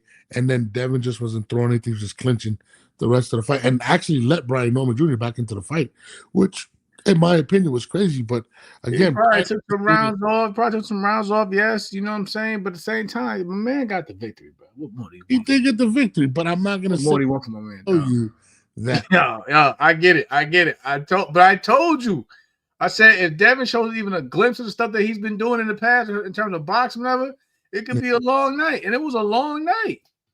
And I think he broke my man's nose. Oh, he definitely in the second round, because when he hit him with that left hook and he got back up, you can kind of see that like the nose is crooked. You know what I'm saying? When they had the camera shot in front of him, his nose is crooked. Absolutely. And then the commentators kept saying that the blood is pouring out the nose. What's that mean? That's a broken nose. Yeah, he definitely had a broken nose. Let's talk about Abdullah Mason. I'm going to tell you this. That boy cold. I was talking about shit. I like Abdullah, but he gets hit too much. But he takes chances. That's why. A lot, though. He takes chances. I like Abdullah Mason a lot. That boy take chances, though. That boy don't like the fact that he gets hit like that, though. That boy take chances, though. No, he's exciting. He take chances. He's exciting, but to get hit frequently. He take chances. You fight. I mean, you go fight a Keyshawn Davis. You go fight a Javante Davis. He's still a young kid learning. Not like it's not like it's not like he peaked. It's not like okay. You got to chill. Bro. You got to chill, bro. He's a champ. You got to chill, bro. You know why you got to chill? Talk to me, please. Educate me, sir. My man Zed Zaya is still young on the job, and I'm gonna just keep it a buck. You know how I critique Xander? No. I'm gonna keep it a buck though. Like I love Xander, but I've seen Abdullah Mason use more tools in that fight, which was a more competitive fight. It's not got Xander, just that Abdullah had somebody in front of him that just wasn't trying to go, and he had to pull out all the tools, bro. And you see how close the fight was. Yes. If he probably didn't take the chances in the championship rounds and continue pushing to dominate, it probably would have been a draw or something, bro. I'll tell you this though, I don't like that he gets hit. I think he's got the ability to get hit and not get hit. I just feel like Yeah, and we gotta give him credit too. We gotta give him credit too, because look, the whole narrative when they was talking in the commentary, the whole narrative was, oh, he got dropped. He got dropped. Okay, he showed in this fight he took a punch to a guy that had 15. I think what they say, 15 straight knockouts in the beginning of his career. Yeah. So that's what I'm saying. You can say Mason got hit, but at the same time, Mason showed he got a chin. You know what I'm saying? He could take a shot still. Because he did walk into some shit. And those are the ones that put you out when your momentum, you know what I'm saying, get you go at the same time with somebody throwing a big punch. He walking into some shit. So again, you can't have it. You can't have it both ways, bro. You can't be a born. You sit there and say Devin was born, whatever, because he wasn't taking chances. But Abdullah Mason gets hit a lot because he was taking chances. Hold on. That's not what I said. That's how it looks. That's how it looks. No. You're twitching my words wrong. That's how it looks. I'm not saying you say it. It's how it looks. What I said was, I'm still concerned with him. I feel like him and Bill has found their sweet spot at 147 because I don't like 147. I mean, does he beat Barrios? Absolutely. Does he beat Manny Pacquiao? Absolutely. I don't really see anybody beating him. Who beat Manny Pacquiao? Devin. I said I think he beats all of those guys. To be honest, right now, yes, Devin beats him. If Devin were to go to 154 fighting the way he's fighting, it's hard to get. I don't care. Like I like Devin, my guy, but it's hard to get. It's hard to bet against Manny Pacquiao, bro. I'm betting even at 46. Les Floyd, if somebody fighting him, I'm not. It's hard. It's hard to bet against I'm betting against him. All I'm saying is, if he were to step up one weight class, and I think he said it in the fight, he said, I'm going to be at 147 for a long time. Absolutely. Because if you go to 154, you're going to sleep fighting the way you just fought. You're not beating anybody like that at 154. That's 154, man. Well, that's what I'm saying. 147, he's found his sweet spot. And the man just got there. Damn. Man just I'm not gonna sit here and be like calling him Debo. He's definitely yo. The man just got there. Let the man there. Can he get a full 24 hours as a champion? I just don't. 154. Damn. I don't like how he was not putting his punches together. That's what I'm saying. That jab was like they say, he got one of the best jabs in the game. He stopped jabbing though, bro. That jab was cold, man. That jab. I want you to look up the CompuBox punch, bro. He was throwing at some times like 5 punches in a round, bro. Like it was crazy. Whose fault is that? He still was dominating. That's crazy. Still dominating. Whose fault was that? Who? No, it was terrible. Brian Norman Jr. did nothing to win that fight. Like he looked lost. His father saying this after that knockdown, he came to the corner like, "What? God damn!" I said, "Oh shit." I said, "Oh man, I can't do that in the corner, bro." It was panicking in the corner. I was like, "Can't do that." I didn't even catch that part. I know y'all caught that when he was in the corner. He's like, "Boy, you got to fight him, boy." I said, "God damn." He said, "Boy, you got to fight him." For those in the comments, did he not do that after that knockdown at the end of that round? He said, "Boy, you got to fight him." God damn. I said, "Oh shit." I'm not gonna lie, bro. Oh shit. I'm not gonna lie. He's damn. They blew. See, Kevin confirmed. He said after that second round, he said that after he got dropped. He said, "Boy, you got to fight him. You got to fight him, boy." I said, "Oh shit."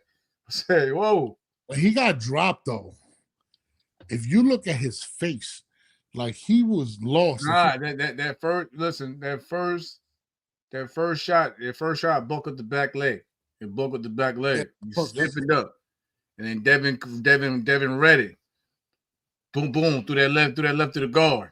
I mean, through that right, you hit him with that, hit him through the guard. Yeah. It was over. Well, it wasn't over, but it put him down.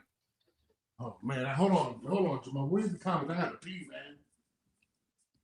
He fucking up, y'all. Tell me something. Now, listen, y'all hear him though, man. First Abdullah Mason, you know what I'm saying, gets hit too much when a boy takes risks. It's boxing, man. I know we like the sweet signs get hit without getting hit. I mean, but we can't always do that, especially when you got a title on the line. The dude Noakes was a tough dude. You know what I'm saying? He fought through a cut. He actually got hurt a few times, but Abdullah Mason still fought, you know what I'm saying? Still kept coming forward. Like, sometimes you got to mix it up with dudes like that because they got no quitting them. You know what I'm saying? Like, you know, Mason did take chances trying to, you know, especially when he hurt him, he took a chance to open it up, but Noakes was still there to be throwing punches, and he was countering real well. Shit, some of the punches to put the average man down, or at least buckle them and stop them. You know what I'm saying? Stop them in their tracks. Noakes is on this shit. Now, when Devin's in there with a big puncher, and Devin just boxing, especially on the back foot, now we don't like the performance. Before Devin was running the last fight, he was running last fight. All right, roll runner, this and that, the third shot. You know what I'm saying? He had PTSD in this. You know what I'm saying? He still looks like he does. He still looks like he does. He's not throwing his hands go, Jamal. Boxing. That's not boxing. If you think that's boxing, I'm not watching boxing, dog. He boxing. The first 5 rounds, I was like, all right. Yo, let that man listen. Let that man listen. The man's a 3-time, he's a 3-division world champion. So he is. I give him that. He beat, and like I said, he beat the best welterweight today. Let me ask you a question. Brian was rated number 1. He was rated number 1. He beat the best. That's one thing I say about Devin. The man keeps testing himself. Regardless how we feel about him, how he fights, whatever, he still goes for the biggest fights out there. No, listen, I give him his credit. I like Devin. I like Bill, but I'm not going to sit here and tell you, like, I've been overwhelmed by the performance. Like, watching David Benavidez. Who's the best? Who? Okay, in your opinion, who had the best performance tonight? Benavidez, man. Or Bam. Bam is just, Jesus, he's incredible. I think Benavidez, like, I think Bam was clearly definitely one-sided, of course, but I said the Benavidez definitely, like, he dominated. He beat that man up. You know, that man was whelped up, bruised up, leaking, and everything. You know what it is with Benavidez, though? Yeah, my man looking like a Street Fighter. Do you want to continue? Scream. Yo, I remember that shit. Y'all remember that shit when the motherfucker 10, 9, that motherfucker countdown, and Borog in the corner just leaking out the face and shit. I said, damn. Yeah. You know what it is? What threw me off was when Yardy winked at him right before they touched gloves. I said, yeah, he dead. Yeah, it was over. Yeah. David had the I caught that too, and he had the before the referee instructions, and Yardy had the nerve to wink at him and smile like they was cool. I said, he's done. That's his fight's over. And you know what's crazy is, like, you know, nobody can seem to push Benavidez back. That's all you type of do. When he get that engine going, he keep coming forward. It's hard to get him, man. And you know what he was doing with Yardy was, once he got Yardy in the ropes, he let go multiple combinations, like you're talking about, like, and his hands, bro. Have you ever seen a man that big with hands that fast? I pose that question. I've never seen somebody that size put his punches together like that. I mean, listen, through the history of boxing, the greatest of all time. Who? Muhammad Ali? Greatest of all fucking time. What you mean? Who? You talking about Muhammad Ali? Yeah. Bro, at that speed, bro. I think Muhammad Ali said that big and them hands Ali was cooking. Bro. Ali was cooking, yo. The way he lets Cassius Clay was cooking. Bro, yeah, I hate it. Cassius Clay was cooking with the man's too. You don't even see his hands moving, bro. You don't see his hands moving. It's insane. You actually said the history of boxing. I gave you one name. You know what I'm saying? Ali is the GOAT. So that tells you something, that you have to go to Ali. Well, can we even say? I'm just asking people out there, like, can we say even, like, you know what I'm saying, maybe not the strongest, but at the time because he messed his hands up, but can we also say a Joe Calzaghe? It's just the way he puts, and you know what impressed me? I think David is a lot meaner. He'll mean, like, he's a lot more. He's meaner. That dude, like I said, he was, man. My man had him tied up. He was sitting there going upside his head still. He like with one hand. He was a lot meaner. He's very overwhelming, and he looks like he's getting better. And what I mean by that is he's switching stances. He's getting more. Yeah, look, put L's on comment on the screen. Learn something, man. Learn something. Hands and feet that move the same speed. Benavidez has fast hands. No, I agree, but I'm just specifically speaking on combination. But you gave me a pop question. I gave you an answer. You said in boxing overall. All right. Listen, I've been on this for about 2.5 hours. Okay, so tell me some guys. You said somebody that size too. So I'm even, like I said, Calzaghe was a light heavyweight before he retired. My man Cassius Clay. Not a lot. Hey, yo, he doesn't even look like he has a boxing body. He looks like a fat guy. How about I said he the only dude? That's why I just tweeted. He the only dude that look like he can be out of shape and beat up on guys who look like they live in the gym. Rome Network said you have to have footwork versus Benavidez. His hands too fast to sit on the rope and try to trade back with him. That's why Morrell had. I can't even say that because my man, say what y'all want, but my man Caleb Plant was known for footwork, known for using them feet, and Benavidez still found him. It's the relentless. It's the relentless pressure. You need to cut off a ring. You gotta learn. You gotta know how to cut off a ring. That's the first thing they teach you as a fighter, to cut off the damn ring. It's crazy how I see a lot of fighters today don't know how to cut off the ring. It's the relentless pressure matched with the output when he lets his hands go. Like you're getting hit with 7-8 shots. Yeah. Hold on, Rome. Yeah, Plant did have success, but Plant still got caught up. You know what I'm saying? He got caught up in Benavidez' game eventually. You know what I'm saying? The mental pressure, I feel like if anything is what got to him. You know what I'm saying? Because they still with the distance and everything, but I think the mental pressure is what, you know what I'm saying, that Benavidez presents is what caught up to him, and it wore him down mentally. Benavidez is scary. You see, he made the announcement May 2nd. He's fighting Zorro in Vegas, so that's gonna beat him too. He's going up to cruiserweight. He's gonna beat him too, and then possibly go back down and fight Bivol. He's gonna beat him too. I'm sorry, Oscar, but he's gonna beat him too. Listen, man, this guy, he looks incredible. What is he? 29 now? 20? It's insane. And you know what? I like the reason why I like him so much because he don't sit around and wait for nobody either. Like, you know, some fighters, they sit there and argue and cry about the fights they don't get. He keep going. Listen, the fight before he had his hand raised, he was already going to the next man. You know what I'm saying? That at least has some you know, credibility. You know, so he's not looking for the one mega fight. You know what I'm saying? Call it a day. He got to do what he got to do because he knows nobody want to fight him. Look, nobody's going to fight that dude. You got to pay them. No, he looks incredible, man. Like, I'm not even gonna lie to you.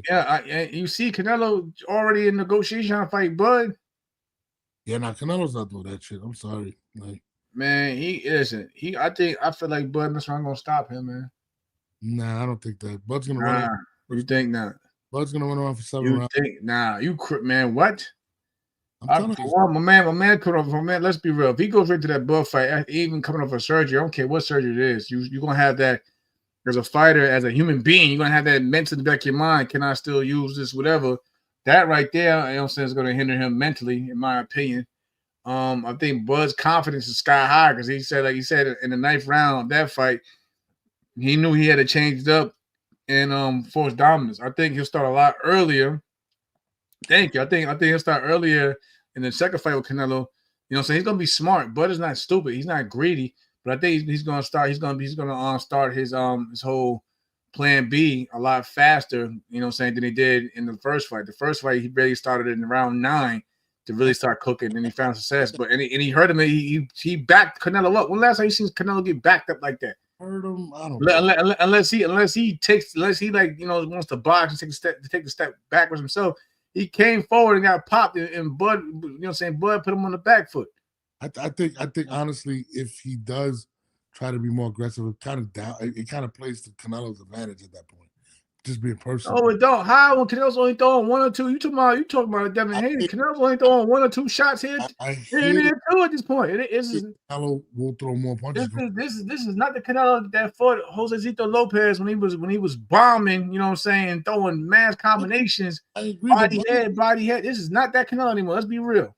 I hear you, but Bud's not going to throw that many punches. He's not going to put himself at risk like that. He didn't put himself at risk in that fight. I know he stepped on the gas though. In 1 round. Oh my God! He beat your man. You lost money on that fight. You lost money on that fight. It wasn't a master class. Whoever gave him the first 5 rounds was retarded. He barely 20. I ain't said it either, but. The man is a technician. He's a craftsman in there. He's a great fighter, but I think that plays against him. That man lost money, y'all. Benavidez, the way Joe searched for Zhang, the style produced the same result. What do you think about Benavidez and Bivol? I mean, probably the only one that actually, you know what I'm saying, can give him a chance because Bivol, he can box on the back foot, no matter how much you try to pressure him. You see, even when he fought, I mean, Benavidez is definitely a come forward fighter with power in both hands. And Bivol, some people felt that Bivol won the first fight, and he made it clear the second fight, so he can definitely fight under pressure. Even when Canelo was trying to press him, because Canelo had to get on the inside. When Canelo even tried to press him, Bivol was able to he can box on the back foot, all throughout the fight. So I think again with that fight, David would have to basically cut off the ring, and then he can't start slow, because those 1 or 2 rounds he gives up, 2-3 rounds, that could be big at the end of that fight. You know what I mean? So, and he would have to get on him right off the rip. And when he get there, he had to rip that body, because you got to take away the legs of Bivol in order to keep him stationary for a while in some of these rounds going into the later rounds. I'll tell you this: it's a really intriguing fight for me, simply because the one thing I think you really need against somebody like Benavidez is a really good jab, which Bivol probably has a top 5 jab in my opinion. His jab is really good. The pressure though, he didn't succumb to the pressure versus Better Beef, but Better Beef doesn't have the output. Can he get that engine revved up, Benavidez, in order to give Bivol those types of problems? Yeah, he can. Yeah, he can. You see it, but it's just that he got to get it faster. You got to get it up faster. You can't wait. You can't, like you said, I felt the Killer Plant fight. He waited too long, but when he did get there, that's when he had to play a little bit of catch up, and then he dominated from there on forward. It's a lot of his fights where he has the ability. Said it takes him a while for that engine to get revved up. Yeah, I'm not gonna lie. I think that's a really tough fight, though. I think that's a 50-50 fight for me, man. Bivol, like I said, Bivol is one of the best for a reason, though. You know what I'm saying? So he'd probably give anybody a hard time. He said Better Be versus Jose would have been a spectacle matchup. Jose, who's talking about Jose? Jose who? I don't know what he's talking about. I think his name's David. It's not Jose Benavidez. No. I don't know what he's talking about. But that's the fight I want to see. I like the Zorro fight, but I would love to see that. But again, we're probably gonna get Bivol Better Be 3 first. I think this guy's gonna go up to heavyweight though, bro. I think he's gonna go up to heavyweight, man. I wouldn't doubt it. He's damn near there, bro. I think they say he had a hard time making the weight. Let's be real. Oh, you're talking about David? Yeah, I think say he had a hard time making the weight here. He said would have been a spectacle matchup. I'll tell you this, man. The longer we wait to get Better Be, my man dead. My man's drinking, man. Hey, I ain't mad at you, bro. Yo, the longer Better Beef gets, the longer it takes for Better Beef to get in the ring, the worse chances it's gonna be. I mean, he's already 41, got knee surgery, about to be 42. Better Beef is very straightforward. So what you said? Somebody have surgery? Who's having surgery? Oh no, he had surgery on his knee, like Better Beef, like about a year ago. Okay, and surgery hindered him, right? You think it hindered him? Yes. Really? I think in his last fight. No, you think that for real? I'm gonna tell you why. I think that plus his age. Right. Remember the first Bivol fight? He didn't really get tired. The second fight, he looked a lot winded towards the end of the fight. Even when I spoke to Iceman Scully, he admitted it. No, so the surgery definitely played his part during the ring. That's what I believe. I mean, what you think is gonna happen with Canelo and Bud too after the surgery? I think it's all right then. He's not gonna let them hands go like that, man. He's not. I don't know. We're gonna see. Love Canelo, one of my favorite fighters, but we're not gonna see that version. That's one thing about great fighters, though. Like when Floyd got older, he couldn't do Pretty Boy Floyd things, but he was so great that he had to basically adapt and overcome it and change up his style. Some fighters they can't do that. Like for instance, like Roy Jones Jr. Roy Jones, when he got older, he couldn't do all them RJ moves we were seeing in the mid to late 90s. He couldn't do that no more. But guys like Bernard Hopkins, who keep evolving over time and stick with stick with their craft, those guys, can adapt and overcome throughout time. That's what makes those fighters great. I'm not saying Canelo isn't great, because he is great. I'm talking about like to really, you know what I'm saying, when you can change up, when you can change your style up and adapt with what's in front of you and the times of your body. Because you know what I'm saying? Because like I said, Floyd couldn't do Pretty Boy Floyd shit no more. And yes, but that also had to do with the weight. But I feel like when it comes to a knee injury, your legs get you tired quicker. That's what I'm saying. But this is an interesting question. Cruiserweight starts at 190, right? Or 195, if I'm not mistaken. Yeah, that fight. 192, something like that. Something like that. Because he said, yeah, Zerto is going to be a cruiserweight. So he'll be going up, what, 12 pounds? No. Nah, it's 25 pounds. If he's going 25 pounds, 200. That's 200. I thought it was 195. It's 200. Then after that, over his heavyweight. After that, over into 202. Anything over 200. Anything over 200 is heavyweight after that. So you think he goes 25 pounds to go back down 25 pounds? Why would he go back down 20 pounds? You think he's gonna stay at cruiserweight? He might. I see for a Zordo Ramirez fight. I don't even think you really even gotta. There's no disrespect to Zordo, but I don't see a lot of risk there in terms of you got to go to full 200. He might stop at, for all we know, he can stop at 185 somewhere. You know what I'm saying, and just be cool there if he because if he want to come back down to 175, it won't be a crazy fall. So I think he can fight in between 175 and 200. That's probably makes the beauty of it in terms of cruiserweight, because you don't have to be at the mark. You know what I'm saying? That's the limit. You know what I'm saying? He could fight at 185 and still find success against Zerto, especially if he fought the way he fought tonight. Yeah, I think the big fight for him right now is Bivol, and Bivol's at 175. So that's all I was wondering. What do you think is next for Abdullah Mason? Who do you think Abdullah fights? Oh, Top Rank gonna have to get one. You gotta look at the patterns, bro. Keyshawn Davis wins the title. They try to take it home to VA. My man Xander Zayas wins the title. Puerto Rico. They might, especially, and that's one thing about Top Rank. They do try to do cards where you don't really see boxing a lot either, because you don't see a lot of boxing in VA for sure. And they pull the card off there. Puerto Rico's been looking for that star to keep, to bring big boxing back, whether it's on the island or in New York. Again, so I think Xander, and then he fought, Abdullah, then he fought the man that was number 2. He was number 1, number 2. So I believe he's entitled to, until they find a new mandatory, to get a voluntary defense. So of course they're gonna give him like a homecoming, bro. But against who though? Who would you think? I don't know. Unless he going out there action for he want to unify. I can't really say. They're gonna look for somebody in the top 15 of WBO ratings and go from there.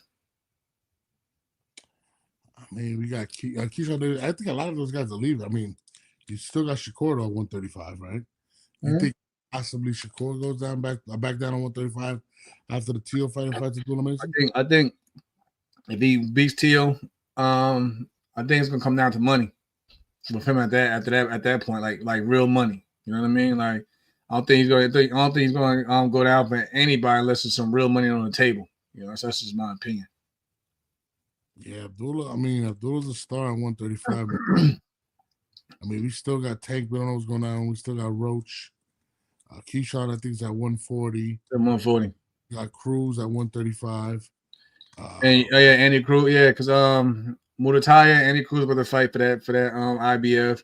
You got Shakur at WBC. You got Tank at WBA, and now you got Abdullah Mason at WBO. Yeah, I like to see that. Now it's getting interesting, man. Who else we got? Who does Devin fight next?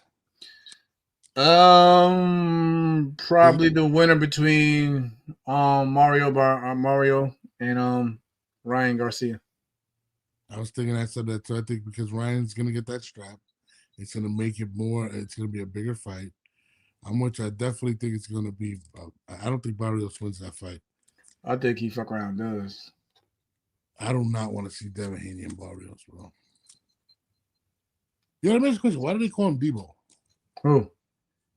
I guess he Debo the fuck out of Debo tonight like a motherfucker, didn't he? Yeah, he called him Debo. I don't know why. My man L says, if David Benavidez goes up in weight, he should not go back down in weight. Roy was never the same. Roy put on muscle. David ain't. No. It was hard. It's hard to cut. When you got to cut muscle, that beats the fuck out you.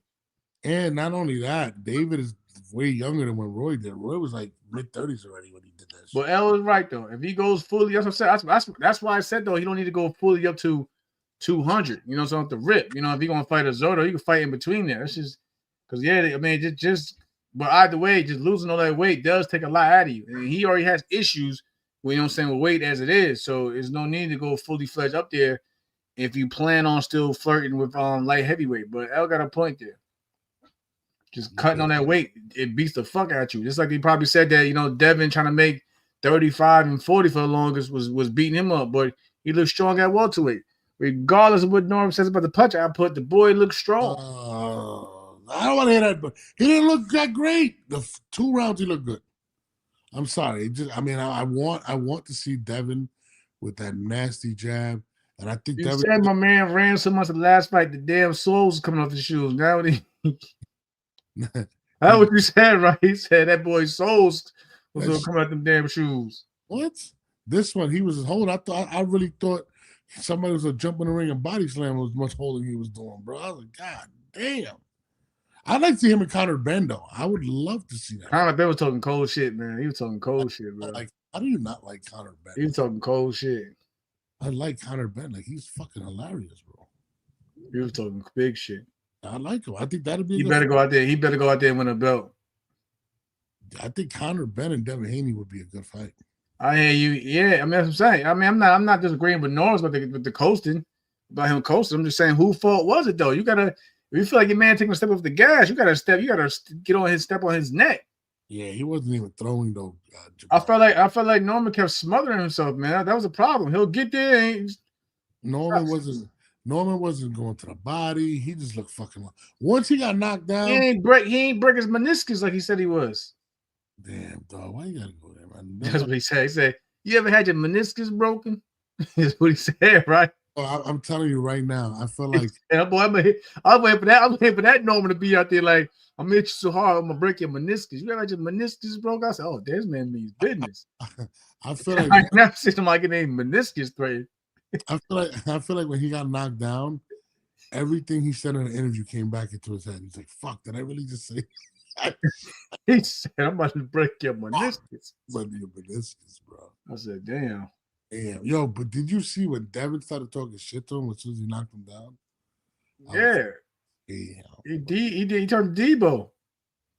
Yo, he probably looked at my man Norman Seaman and was like, "You want some of this too, old man? Huh?" He said, "No." Nope. Come on, get your ass. Why you come down here messing with these people? Oh, get your ass in this car. Get your ass back in the car. Oh my God, what the fuck? Brian Norman Sr. I wonder if he's gonna do any interviews after that. Oh my God, he gotta take a chill for y'all. That's my guy. Stan, you my dude still, but you want to take a vacation for a minute off of social media, my guy. You got L over here to my some. You know, I told you I know Mars and no other shit. I'm like, damn, dog. I don't know about the no Mars part, but I mean, L had to pick tonight. He picked the right man. I said, don't worry, knows. I was texting you on the real time. I'm with you, bro. I don't like that. I don't like to see that. I mean, none of us do, but the man, listen, the boy had the dream on the line. He had to take chances. I'll tell you this right now, man. I like Abdullah Mason. Really, really like. He's still a kid, but you're right. It's cool to still tune him on some things, but he's still a kid. I just feel like you can't do that with everybody, bro. Haney knocking Norman down was the most surprising event of the night. Bro, I think you're probably right. I didn't see that shit coming either. Like I said, I could have seen a boxing match, but I was like, damn, he was hurt. I said, and he almost stopped him. Almost stopped him. He didn't break his meniscus, but he broke his nose. I'll tell you that. He almost that's fucked up part. He did. Yeah, that's crazy. Something got broken. It wasn't no meniscus. You ever had your meniscus broken, brother? I was like, damn. We're about to see some heat. Well, we see some heat, but it came from Mr. Haney. You know what killed me though, and I like Brian Norman. Why did he continue to just lunge with the left hook? Cause man, he didn't know how to close distance. I feel like And the speed of Devin Haney jab was offsetting him. So he, especially on the outside, so he had to get in there somehow. That's the only way he can get in there. And that's why I agree with the context, even though sometimes the context can be like biased, but I agree with them saying like he gotta get some head movement in there. He was just too tall up on top. So of course it's easy target for Devin to hit because you coming straight in a straight line. You're not trying to get in there with your upper body movement or feet or nothing. You just head trying to get to him. So you too busy trying to get it back. He looked like the whole fight he was trying to get that knockdown back, and it's just like you. Instead of setting it up, you trying too hard. Devin was sitting on. He had that right hand cocked back every time because he kept leading with his chin right up in the air. That's what I'm saying. He's trying to break his motherfucking meniscus. Shit, he was lining that bitch up. Damn. Bam was just target practicing, dude. Bam was doing whatever he wanted to do. Bam is sparring. It was a sparring session in there. Bam is the baddest motherfucker. I said, damn, my man was a champion. He's a champion. Shit. Bam touching him. Bam's footwork is crazy. Yeah, that boy get on them angles. He know how to get them angles on the pivots, the lateral movement. That is a beautiful thing. Wow. That Bam is look, that boy's dangerous. Wow. I'm watching Bam. I'm like, God damn. He look like Kyrie Irving with the footwork, bro. He said, once you know you had him, I said after the first round. He said, why he took so long? He said, he's a tough dude. He's still a tough dude. He's still a champion. Boom, boom, boom. My man Al says during the film study that Norman Sr. did on the show, he said Haney had no defense. He just keep going straight back. He was anticipating him going back, but that anticipation his head changed. No, absolutely, I'm with you. No, listen, I'm Al. It threw me off that I think Devin fought that fight waiting for him to make that. He knew what mistakes Norman Jr. was going to do and capitalize. And he kept doing the same one over. And like the lunging, like my thing is this, why is he just throwing the left hook? Why? He was throwing it from the corner. Like it wasn't even like and I think people mistaken too, like even with Ryan Garcia kind of throws a short version, and it's quick and it's very twitchy. Hold on, that's a good question for Rome, though, bro. What is it? Rome crazy, man. What do you say? Question: do you think Benavidez can beat Wild? I'm not gonna lie to you, bro. That's a really good question because at first I was about to be like, and I wait a minute. That's good. Yeah. If he's still light heavyweight. That's a heavyweight. He may not be a big heavyweight, but that's still a heavyweight. Yeah, bro. And I don't know. Benavidez like to come forward, man. He might come forward to one of the right hands, yo. Bro, and I'm not gonna lie, when he lands, you see when Tyson Fury did the Undertaker, he's not human. Like, yo, bro, he hits people and people go out. Like, I don't know. That's you know what they say? There's levels to this shit. That motherfucker has like he might be the hardest. I gotta ask the fans that one, yo. Y'all think Benavidez can beat him? That question gonna start some shit though. I ain't gonna lie. People will be mad. You know you gonna have some motherfuckers mad as shit about. Come on, man. Yo, son. But Wild, I'll tell you, it takes one. And David can't. It has been acceptable to get hit and put down. He has been knocked down. But he ain't been hit by a dude like that. That's what I'm saying. That's what I'm saying. I don't care. Bro, yo, that guy definitely broke a few meniscus. You ever had your meniscus broken, brother? He definitely broke a few meniscus, bro. Like, yo, I said, damn. He said, damn, fucking, damn, Haney junk, still junk, always junk. I ain't gonna lie, bro. Damn, Joe, you basically hit him with your mama named you Clay. I'm gonna call you Clay. He don't care. He got no respect for mama. Yeah. Haney junk, still junk, always just like damn. Yo, I ain't gonna lie. That's gonna be a long trip back to Atlanta from Saudi Arabia right now. Right, no. You know what I'm saying? I ain't gonna lie. That's the same shit Bo Mac said to me and when I was in Dubai. He was like, don't go out there and lose this fight. It's a long flight back to America. Hell yeah, bro. A long flight back to America. We I'll got tell you this. You know who gonna they're gonna Get him kill out of him. there. They're gonna kill him on the boxing voice. I ain't gonna lie to you, bro. Oh yeah, no, it's coming. It's coming. That's- It is, boy. It is coming. Them clips coming. I love you, bro. I love you though. I love you though, B.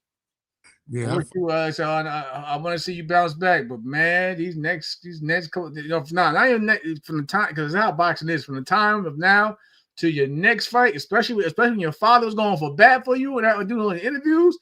Oh yeah, it's gonna be a rough ride, yo. Yeah, I could already see Ness going in. And his birthday's tomorrow. Oh shit. Who birthday tomorrow? I think he said Brian's birthday tomorrow. That's the worst gift you could ever have, man. My biggest issue was how lost he looked. That's what I'm saying. It was no adjustments. He looked lost. Yo, I did not know that nigga Brian Norman said, "Oh shit." He had the water bottle. He was like, "God damn!" I said, "Oh damn!" That motherfucker. I said, "Oh shit!" So here we go.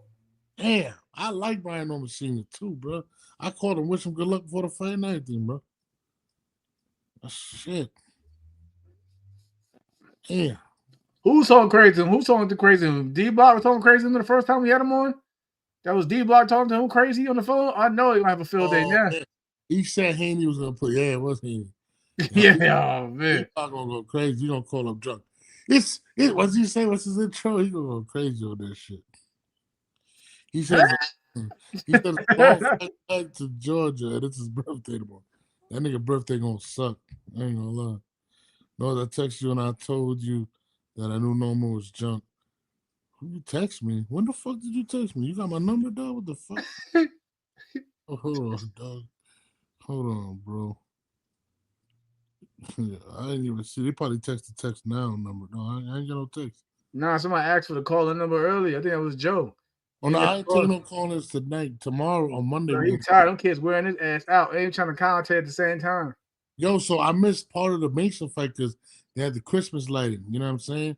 If you go to my living room, look. I'll show you my living room. Look, I got the big ass tree up. You know what I'm saying? Like so. Man, you got the big ass. You ain't got no room for you. Ain't got no room for the star. Nah, son, that shit all the way to my ceiling, bro. I got my autographed Eli Manning. You know what I'm saying? You feel me? This is my living room. My wife loves Christmas, dog. So I took the kids out there, so I missed like. Huh? What happened? I can't even get me started. Women love Christmas. I stay in the bed, yo. My I see why my father just stay in the bed, yo. Man. I just be hearing mad wrapping paper in the background. I stay in the bed. Everybody happy? All right, we good then. I ain't gotta really. I get up to take maybe a family Christmas picture. I'm going back in the bed, flip flops and all. I'm that dad now, yo. My man, I'm that dad. Yeah, L said, I will say Norman Jr. never looked for a way out, and it never seemed like he thought he could not win the fight. A true. I don't think I think the problem was they wasn't expecting that, so they didn't know how to adjust. They ain't trained for that part. They ain't trained for that. They didn't train for that version of Devin Haney. They thought they was gonna get, a good version, but they ain't, because like I said, Norman C did say you're gonna train for the best, and I hope Junior said the same thing as well. But man, I'm gonna have to need Joe and L to debate. You know what I'm saying? Joe think everything jumped today, man. Yo, I ain't gonna front. He looked shocked and shit. He looked at his dad like, nigga, you said nigga can't punch. Yeah, he said, man. And I was saying, look back at him and say, God damn. Damn. Oh shit, man. You can't do that to Carter, bro. So that's why you notice after a while you try to whisper in his ear because that camera, that microphone was right there on his ass. He forgot he was Mike. I think he told him, hey man, you down, man. You got. I think he told him he was down. I think he told him he was down. Yeah, then he said, "Fuck Eddie Hearn." What man? What Eddie Hearn? Eddie Hearn ain't do nothing. Yeah. He said, "Free." What he said? Free that comment junk. What? I don't know what you're talking about. Joe, my bad, bro. I got a bad memory, son. Devin came in there, fight ready, Jack. Hey, man, shout out to Debo Dev. Nigga said, damn. Yeah, it was crazy. I said, shit. I ain't gonna front. When I seen him, he hit him with the left hook. he shook him up, and then he hit him with that right. I said, damn, I didn't think he was gonna get up. I ain't gonna lie to you. Did you see Brian eye at the end? Yeah, he had a whoop on his eye and everything. Yeah, man. This boxing shit tough, man. Yo, when I went to the gym, right, to the Norman gym, so I ain't gonna say who the person was. They're like, man, Brian, he looked super ready. The shit he was doing in camp. And I just thought about that shit in my head, and I was like, nigga, wait till I see you. Because you fucking a lie. That nigga he looked like. Hey, you said, hey. I had him knocking him out. I'm wrong. Yeah, brother. you said you gonna knock him out too, though, brother. Nigga, I didn't just say knock him out. Yes, you did. He said Haney's getting stopped.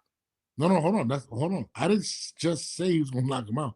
I said ferocious. That's what it came down to. Those came down to at the end. Somebody's getting knocked the fuck out, and you had him getting knocked the fuck out. I said ferociously. Yeah, exactly. So that means up until that point, he had to either get dominated or get caught with a big ass shot, and that didn't happen. That shit was bad, bro. He about to knock out his pops in that plane, though. Damn. Like, nigga, why the fuck you said that, pops? Looking at him in the damn next seat. I'm not gonna lie, dog. When I see him get knocked out, I looked at the corner. Nigga, you better wake this nigga up with a smell, so he look fucking lost right now. Nah, I'm telling you, I all shit aside, I try to find that. I try to find at least the clip in the corner, just look around. All I see is the highlight for the knockdown. But y'all go back when that fight's out there, y'all gonna see it. I said when they started losing their edge in the corner, that's what fucks a fighter up. You gotta stay calm. Joe and L going at it. He said his comment is junk. I don't know what he's talking about. Yeah, man, I ain't gonna front. That was a bad loss, man. That was a really bad loss for Norman. Like, I want to see what he gonna do next, man. I mean, is he gonna get another opportunity to belt? And it's crazy because if you watch the interviews, he was doing a lot of interviews. Norman Senior, he was like, if the fight is fair. Now, crazy about it, Bill Haney was mad. He was mad humble. Yeah, he was. Yeah, he ain't gonna win at the end. He ain't gonna win. He stays as my son celebrate, do what he gotta do, yada yada yada. You know what I'm saying? Good fight. That nigga said, man, listen. Oh, that's my nigga. That's my nigga. My man, Absolute Boxer. My fault, Absolute, man. My bad, bro. I just be forgetting shit. Haters gonna hate. You need to watch some more. Talk to him, Mr. Freeman. Talk to him. Now we gotta bring on Al and Joe and my man Absolute on. They can argue. You know what I'm saying? They can argue on it. We're gonna do that shit. Norman is not a good boxer, and it showed. His resume is wait. Yeah, we done with Joe. Wait for it. Junk. I ain't gonna lie, dog. Nah, I can't do it, man. He's probably still gets knocked out of the year though, but that he couldn't top it off. If he would have topped it off, he'd probably release a running mate for fight of the year. If he would have topped that off. You know what's sad when he was saying, Devin got a 3-fight deal for $36 million. Damn. Damn. He making sure he can get in there. He can make sure he get into them bags. Hell yeah, he could have he could have really been a running candidate for fight of the year if he would have dominated Devin Haney after that big knockout. Yeah, now he gotta figure out what he's gonna do at 147. Top rank gotta figure it out. That's what you That's what you gotta look at. You know what's crazy is when we interviewed Richard Hitchens. What did Rich say? Rich said when I fought him, it was like fighting a little kid. I sparred him. Yeah, he says it was like sparring a little kid. That shit crazy. Yeah, we gotta bring Coach Eric now. We gotta get Coach Eric on here now. Wait, he up right now. That motherfucker hit me. He was live. Let me see where the fuck that nigga at, man. Yeah, you gotta hit him up like, yo, what's going on? He was texting me earlier. Hold on, where the fuck he at?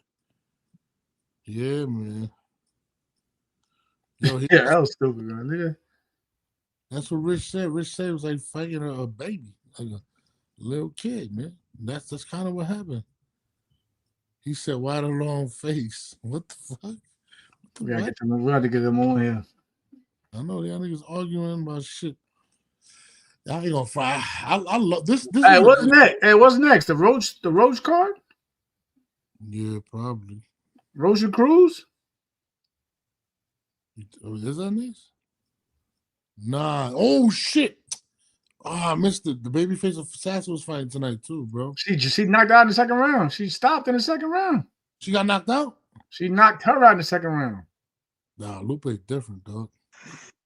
What are they talking to Brian Norman right now? Hold on. Man, I don't want to see it. He said he's talking about a headbutt.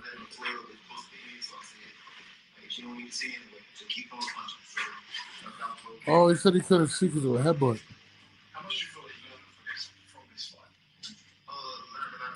That's what he said. He got headbutt. He couldn't see. Shit, possibly. Oh shit, my man Blair Flair talking shit.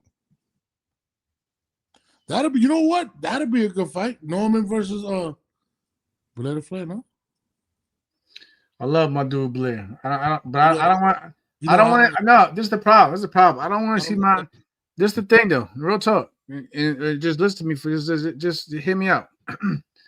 I don't want to see my man Blair Flair go after the scraps. You know what I'm saying? Don't go after the guys that's, don't come after the guys, even if you talking to them on social media, because that's how it looks like you're trying to build a fight. Don't go for the guys that's coming off a loss, you know what I'm saying, at their lowest. Go for the guys, you know what I'm saying? Call the guys that just basically won and keep pressing them. You know what I'm saying? Like, I don't want to keep seeing Blair, somebody take a loss, one of his rivals take a loss, and then he comes for them. Nah, go for the dude that beat your rival and then try to prove that you far better than the dude that you talking shit about.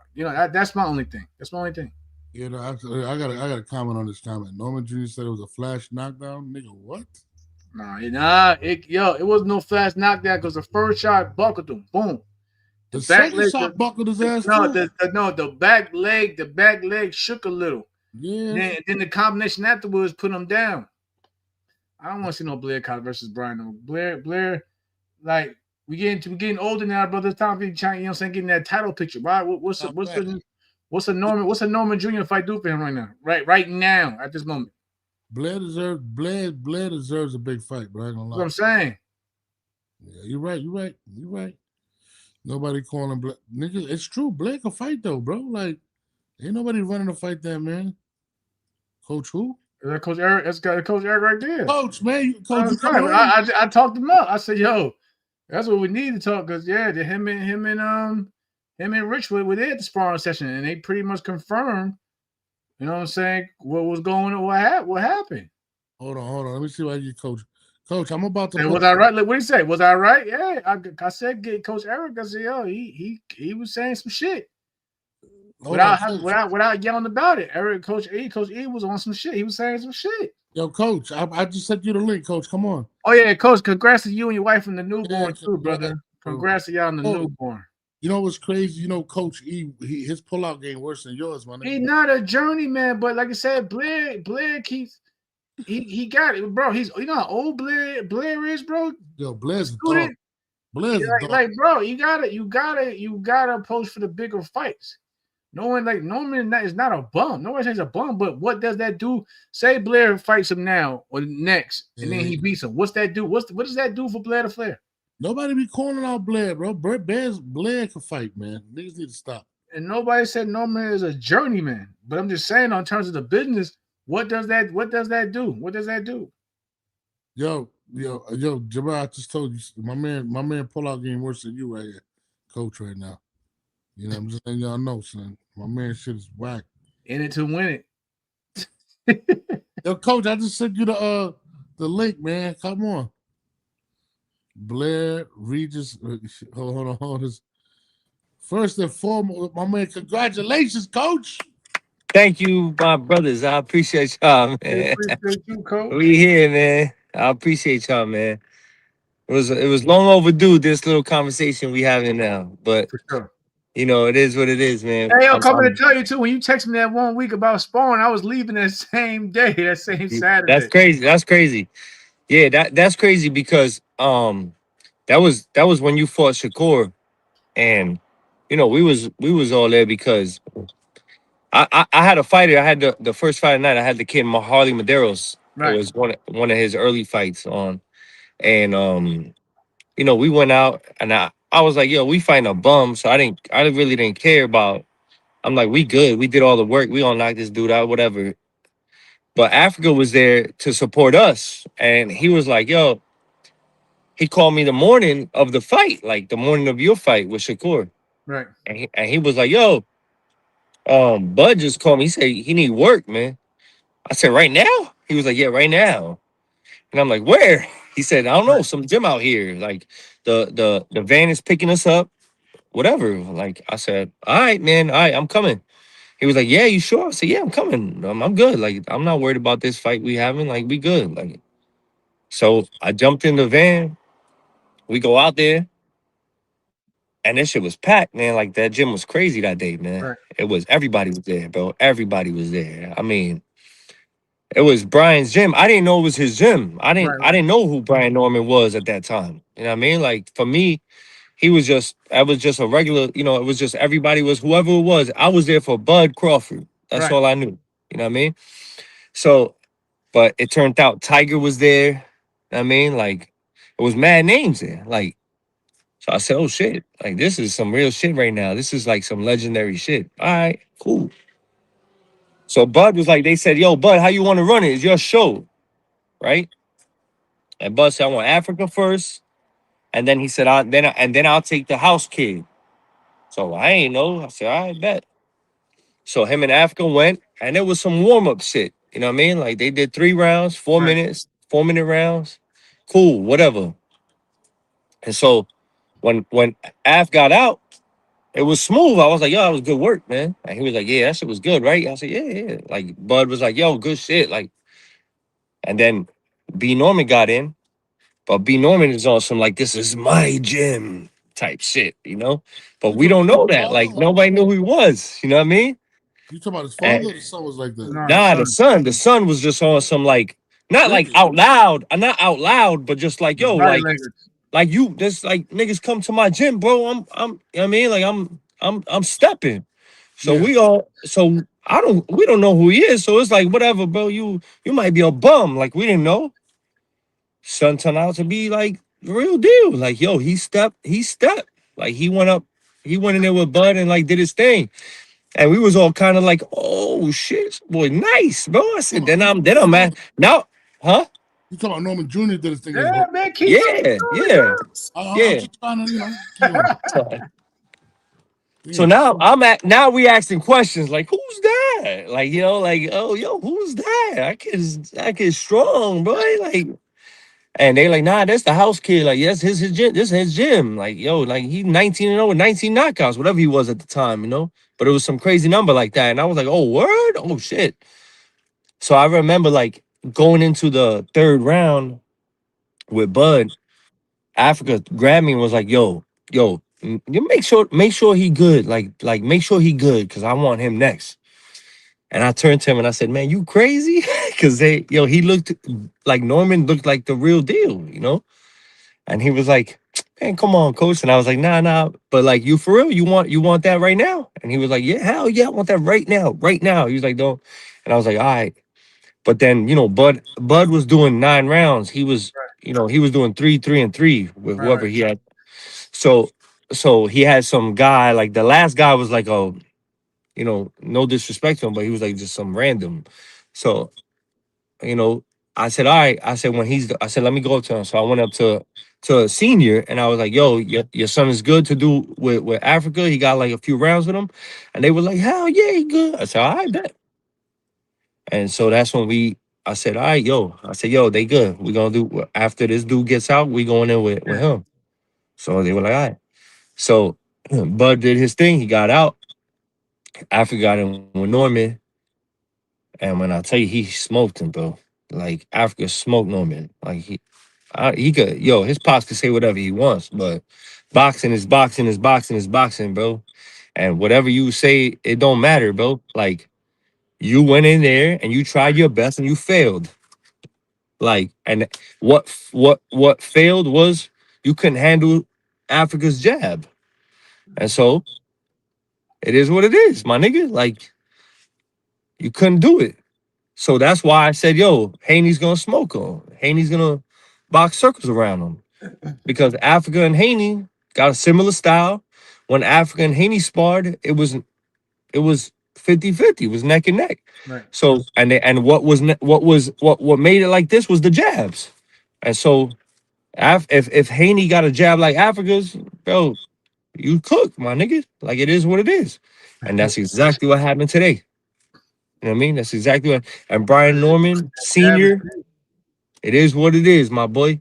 Like, you could talk all you want, but boxing is boxing, bro. You got cooked today. You know what I mean? Box skills pays the bills, Brody. And that's it. Mm. Know what I mean? I hear you. Yeah. So, No, the jab. I said the jab was. You can say what you want about Devin in terms of not letting his hand, but if the jab offset everything tonight. everything. I feel, you know what's crazy, bro? I don't think he threw that many jabs. I feel like Nah, that jab kept Yeah. that He jab. didn't have to, yo, Snores, he didn't have to throw 50 jabs around. okay. The ones he threw counted. Yes. And it offset everything. You know what I mean? This is my And point. once he dropped them, and I don't care what they saying, he dropped them. Once he dropped them, bro, that shit changed everything, man. But You know, mentally, this it is is what what it I is. was Jamal, right? And I was telling Jamal, I feel like in that fight, I feel like Devin could have stopped him if he'd have let his hands go. Like Me too. He had him bad. Me too. Yeah, no, I agree. Me too. Took the pressure off. So to me, that's what makes me feel like he's still not back from what he went through against Ryan. He was a lot better for the Ramirez fights. So give him time. Yes. But he's smart though. So like for him, at the end of the day, man, when you go on BoxRec, that green W is everything, right? So he got it tonight.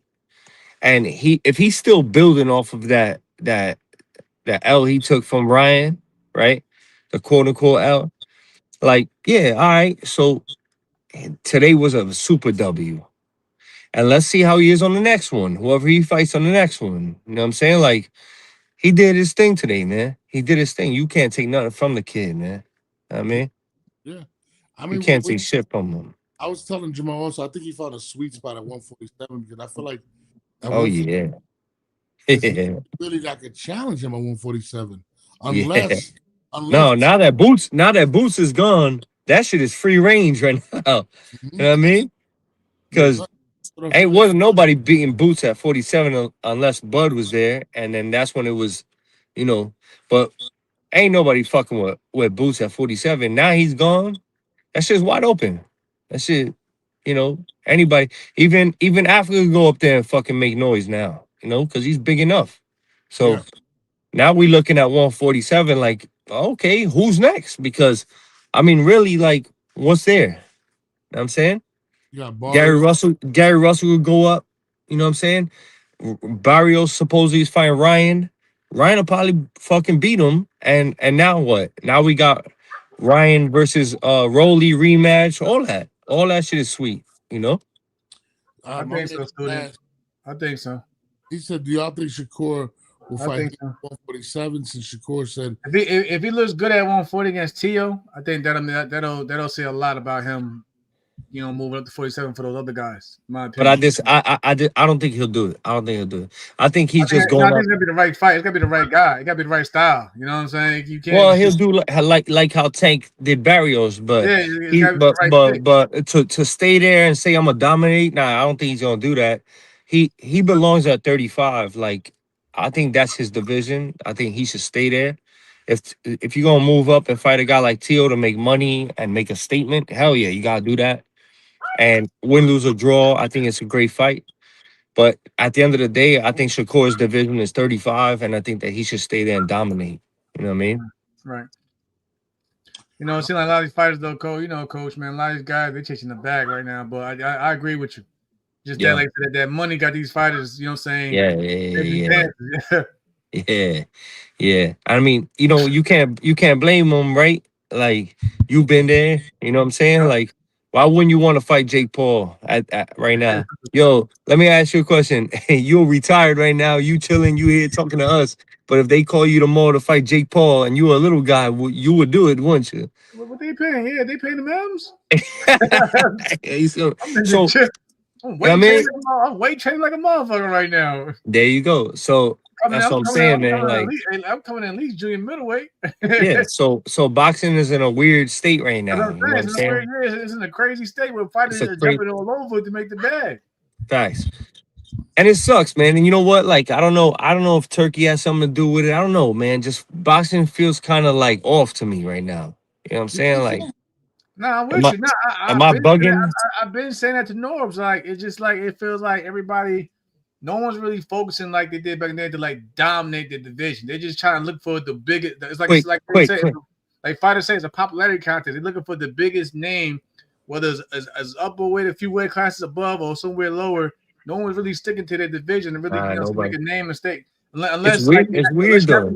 Two big guys in that same division, but okay, let's all now either, you know what I'm saying, try to go for undisputed. But other than that, everybody's here and there and there. Like, you know, you got Conor Ben jumping up from here to fight at super middleweight and coming down on 47 to challenge fucking lightweights and shit. He calling out lightweights and 140s. Like 1 minute, then what they saying is Haney. It's like everyone's all over the place. Yeah, it's so weird, man. It's so weird. But you know what's crazy? It starts on the bottom. I'm starting to see this shit in the amateur game too now. Like the amateurs are all doing this shit now. Like, are you fucking stupid? Like, yo, I seen this amateur kid post that he was like 19-0 the other day. You telling me you haven't fought nobody then? Like you ain't went to the nationals. You ain't did nothing. It's still the same as amateur. When them 10 fights you just went open. Yeah, it's crazy. And it's like, yo, that mean, yo, you ain't never, yo, you ain't fought nobody, man. Like what you trying to prove, man? You know what I'm saying? Like, so for me, it's weird, man. It's like, yo, boxing, like these kids that's Instagram and the social media. I said social media doing it. I've been saying that too. I said, listen, you remember back in the day, you only in terms of TV, or you'd be lucky if you see 3 fights going like on an HBO Showtime. Oh yeah. Remember HBO. Yo, I remember one time. Yo, I remember HBO. You turn it on, and they'd be like Terry Norris versus Melzer Taylor, main event. Boom, go now. And it was like that was it. There was no prelims, nothing. All this networking, all these networks now. They put the whole cars in it. Some of these kids, even the amateurs, they're trying to rush because they say they boy or whatever on TV, thinking I'm about to get this exposure. And then you see these guys, even when the guys that's fighting on these undercards, whatever, then they start to get picky, like, oh, I don't want this fight. It's crazy right now. Yeah, it's crazy. And then they got a decent following on social media. That says a lot for them to move forward. Like, nah, well, I got this is my fan base. You see how Ryan Garcia really turned out. Yeah. Yep. You know, It's crazy though. Boxing has become more about profile than about greatness, and that's why we said earlier. It's more about popularity. Yeah, no, absolutely. But that's why I think by Turkey trying to make the Ring Magazine belt something special back again, I think that'll help change it. You know what I'm saying? There are too many belts, and when you guys got these superstars that don't respect championships, a la Gervonta Davis, I feel like a lot of people follow behind that. I said, bro, like I said too before, like I've been saying, I think 140 and 154 are the two deep visions with talent. But it's hard right now because like for anybody to stick with just, says on a trail, because they might win a fight and you don't know if they want to unify or they want to talk about going up 2 weight classes or this weight class and I'll fight this guy that's coming up. It's no one, it's crazy. And then like at 140. It's really talented, but like it's hard to even get these guys come to the table at times. You make a unification matchup because there's a lot of good championship fights that can be made at 140, man. And there's a lot of good prospects at 140. I mean, like contenders at 140. So it's deep. It's deep from 54 and 140. Well, the big dog at 140 is Teal, right? Because he's the Ring Magazine. Yeah, he's the lineal, right? Okay, but who's he signed with? Nobody. Right? Keith Conley's his manager, right? Yeah, okay. So, all right, bet. So, who else? Who's the other champions at 140, right? So you look at it. Subriel Matias just got popped, right? Well, get stripped, right? Yeah. Well, so he most likely about to get stripped. So now, fuck that belt. Gary. So now all you got left is Gary Antoine Russell. And he's tied up in his fight with Andy. What's that? Just got pushed back because it's not on the Jake Paul. There you go. So that fight, that's because he's still with PBC. PBC is up in the air. Yeah. So like, So now you got Africa, and Africa is not signed to nobody but who? Keith Connolly, who's with Teofimo now, right?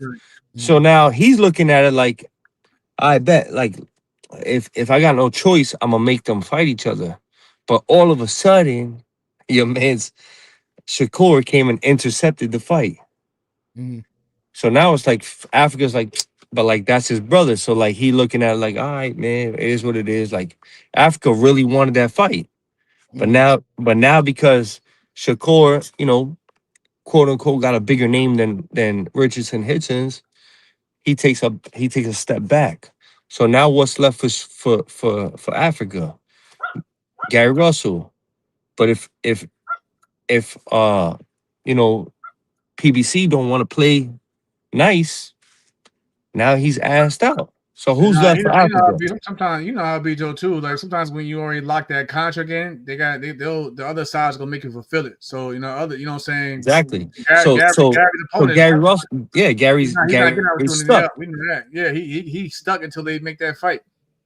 Correct. So that's why I'm saying like you choosing to, but Gary's choosing to be with PBC, right? Like why? Like PBC to me is done. Like where else they going, bro? Like, Probably for you know what I'm loyalty, saying? Like probably loyalty to Al and his brother over there. and but that sometimes like yo, man, I watched Kevin Garnett play how many years for the Timberwolves Mhm. and fail and fail and fail and fail until he said, "Yo, I'm out. I'm going to Boston and won a championship." So sometimes that blind loyalty, man, will screw Yeah, you.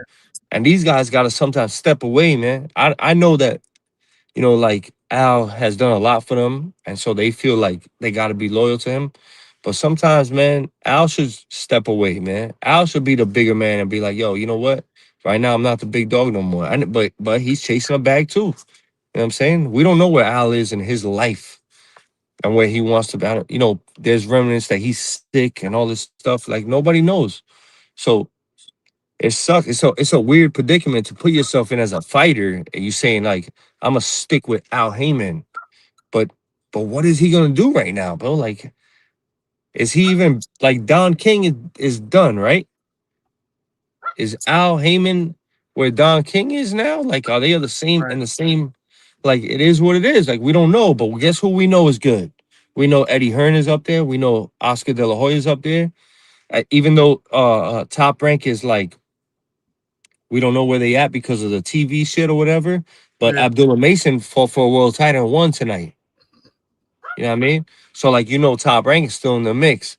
So why wouldn't you want to like be like, yo, fuck that. I'm going over here on this side. I know that Hitchens is about to sign a big deal with somebody. I'm not gonna say who. I'm gonna let them announce that. But he's doing a smart thing. You know what I'm saying? Like you have to be smart right now. And thank God he has Keith Connolly who's controlling his career and telling him like, no, we're not doing that. We're doing this. Because shout out to Keith. Yeah, and like let's be real, man. Business wise, like you made a good point when you said like if he had to, because business wise, it's like a manager. You know, what I'm saying it's probably people say managers not going to usually put their two top fighters. no, And nah. it's a business first. I'm just letting you know off the rip, it's a business first. So if I can make money over here with this one and money over here, why would I want to mess Why that would up? you put them? Why would you pit them against each other? I'm just being, But I that's how will it is. say I this. don't know. But yo, Mel, listen. I will say this about Keith. He will do it if he has no Yeah, he choice has because no he did choice. it You know what I'm because saying? he He got did it with options. I'm going Danny here, I'm going Jacobs. there. Remember, Danny Jacobs fought Sergey Derevchenko for the IBF middleweight title, and Keith had both of them that night, and he would tell you that was one of the worst nights of his life because he got genuine love for Oh, both of them. yeah. You know what I'm saying? So like he will do it if he has to, if he has If he no has to choice. though. But if you say you And got so he was options, getting to the point, like I spoke to him and I was like, yo, what's up, man? You really gonna do this, man? And he was like, yo, bro, I almost have no choice. I think I have to do it. And he was getting to the point where he was like, yo, this is gonna be horrible, but I might have to put Africa with Teal. And then all of a sudden, the Shakur thing came through. right? And it was Keith that was like, yo, I'm taking Shakur. Fuck that. Like, yo, Africa, don't worry. I'm gonna get you paid. You're gonna fight. So Africa really wanted that fight more than Right, anybody. right, I right, think right. I think he wanted that fight more than Teofimo and more. He was the one that was pushing for that. Okay. But it was Keith that split them apart because of a business decision. Right. I'm You know what I'm saying saying? business first. Yeah, Yeah. business. It's business first, y'all. So like when people say like, "Oh, yo, he's ducking and this and that," no. Hold on. Like Africa never ducked nobody. He didn't duck Subriel. Like people say that too. My boy, we was in the gym every day studying Subriel. Every day, like to the T, studying every move he made. It turned out that he lost to Paro. All right, what can you do? So then Africa fought Paro. And what happened? Easy work. Boxing, You know what I'm yeah. saying? Easy Boxing. work. So it is what it is. You know what I'm saying? And Subriel's my boy. Like I got love for Subriel. He just trained in my gym, for his last fight. It is what it is. But at the end of the day, like I'm a realist. And Africa will smoke Subriel. Like you can't tell me otherwise. His coaches, me and his coaches like family. Yeah. And I tell him all the time, like, yo, you're not fucking with Africa, man. Like, yeah. And they think they can. Cool. That's part of the game. It is what it is. But they not fucking with Africa, man. You know what I'm saying? Like, they not fucking with him. Neither is, bro. I would put it like this, man. A lot of people sleep on Richardson Hitchens, but that kid, I've seen him in the ring, and then you can say what it is. It's sparring, whatever. I don't care. Sparring is sparring, but boxing is boxing, and styles make fights. And I see styles, bro. And just like I said, he would smoke Norman, and Haney will smoke Norman in a real fight. It happened tonight because I know boxing, and Africa has been in the ring with some of the best fighters in the world in front of my eyes. Bud Crawford, Shakur Stevenson, you name it, you name them. Norman, you name them. Tiger Johnson, you named them. Yeah. He's never come out. The only time I've seen him, and I'm honest, look, I'm honest, I'm not being biased. The only time I've seen Africa in a tough sparring where he was like, damn, this motherfucker's tough, was against Charles Conwell. Hmm. But how much does Charles Conwell weigh? Right, yes, that's a few. That's not even a fight. We're not talking about a fight. We're talking about you got to come He's a down. 54. He's a 54. He was I'm he pretty was sure a 60. He I'm was a pretty sure when 65 in the yeah, amateurs. they ain't that no damn 54 that he's sparring. Yeah, that was the only time where I was like, yeah, nigga's tough, right? And he was like, yo, that motherfucker's tough. But there's 54s that fought a couple weeks ago that I'm not gonna say names, but Africa whooped them, like. So I said, man, nah. When Keith Connolly didn't want to sign Africa. Hmm. He didn't want to sign him. But I said, nah, man, you have to, bro. We had a meeting. I said, you have to. I had a bet with Keith Connolly, and he forgets his bet because he don't want to lose money, and he's ass betting me now, like he don't want to pay me. But he said, Chris Colbert will have a better career than Richardson Hitchens. And I bet him. I said, bet me $1,000 right now. So we were at a lunch in Long Island. I shook his hand. He said, I bet you. So we bet, boom. And 2 years later, Africa won a world title. And where's Chris Colbert? He's selling chicken. And I said, yo, Keith, man, you owe me $1,000. And he was like, I don't remember that bet. All right, am I lying? Dead ass. He's I selling said, chicken. he said, I don't remember that bet. I said, yo, man, I told Africa too. I said, yo, this nigga ass bet me, but it's cool. It is what it is, man, because all I wanted was for Africa to be a champion and to let the world know who he is. And now they know who he is. You know what I'm saying? And not even the world don't really know who he is to a T yet. Like he really is one of them. Like he's great. And he's gonna show the world how great he is soon. Soon enough, you know. Bro, I'm mad you say he's selling chicken, bro. Like that's fucked up, bro. Is he not? Huh? Is he not? That's fucked up, bro. He asked what he had now. So he's selling chicken. That's crazy. Yo, L, remember watching Undercover Brother when the general was selling chicken and he did the little commercial for the general?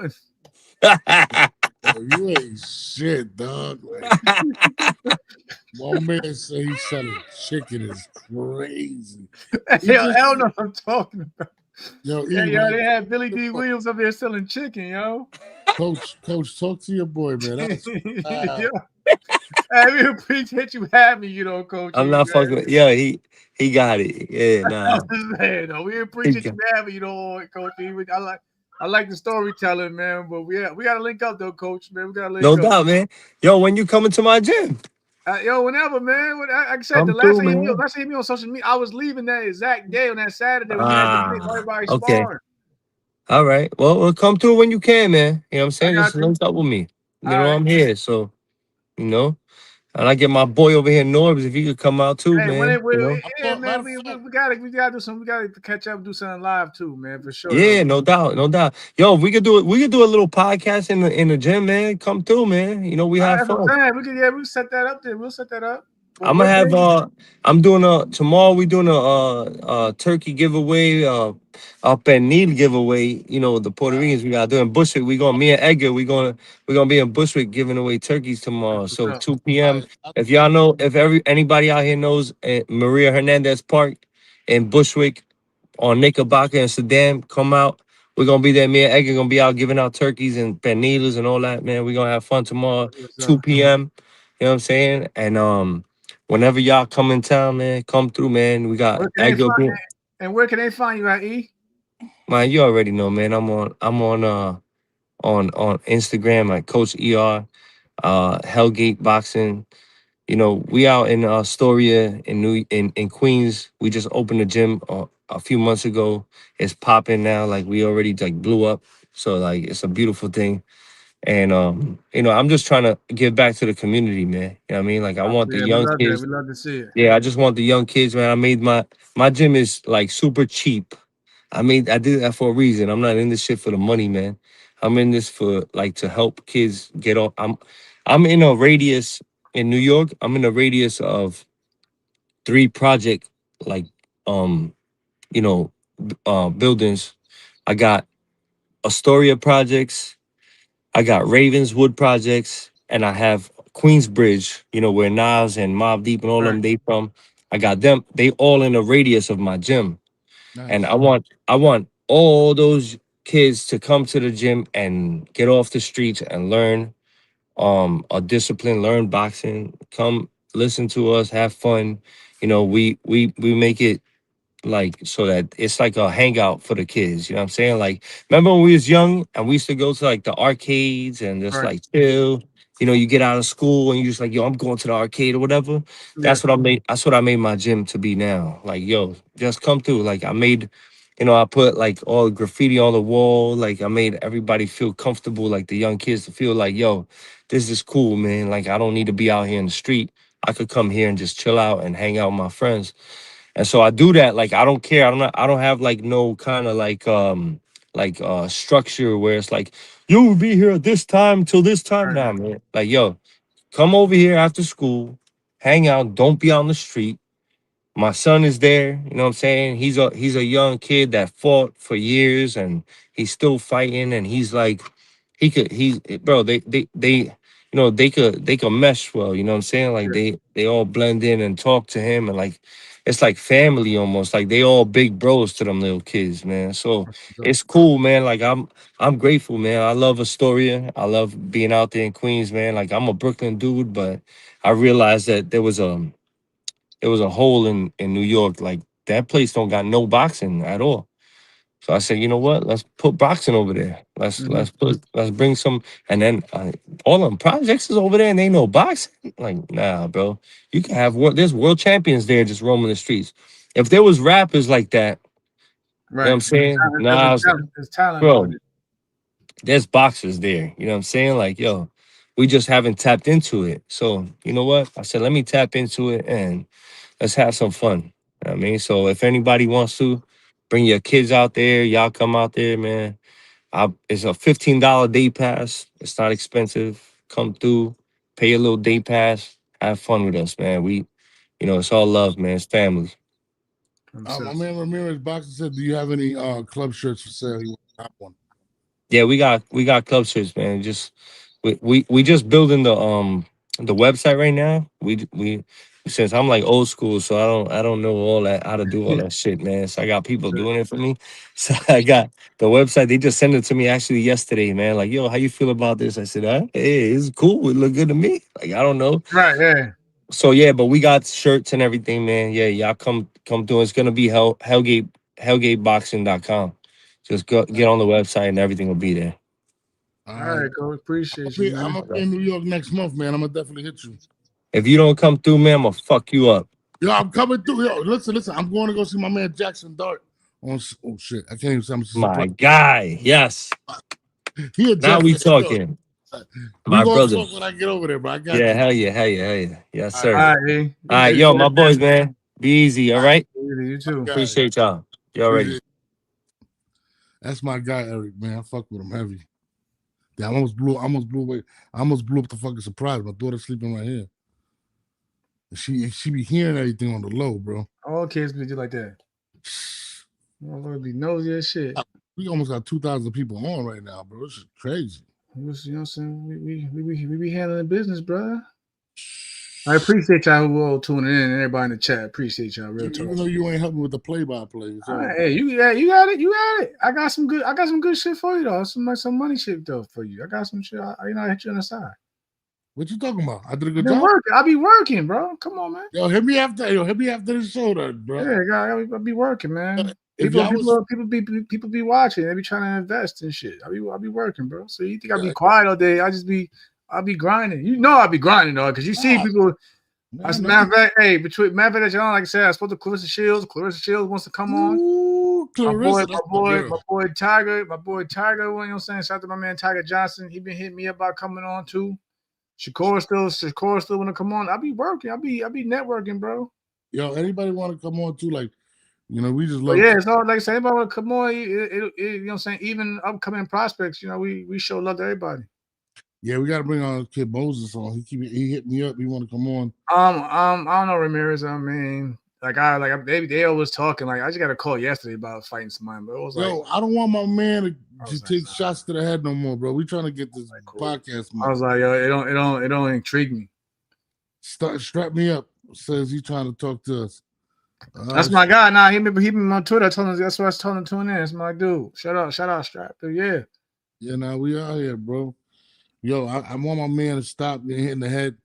Hit your man. Yo, I can speak like a motherfucker still. I'm making like I'm out here slurring words and shit. Like, bro. You gotta say it differently, bro. You gotta present it differently. You can't be like, yo, you my dog. Shots to the head. Like, come on, bro. You my dog, man. We trying to make that corporate money. I want to see us at Riyadh. We should be doing a commentating at Riyadh, man.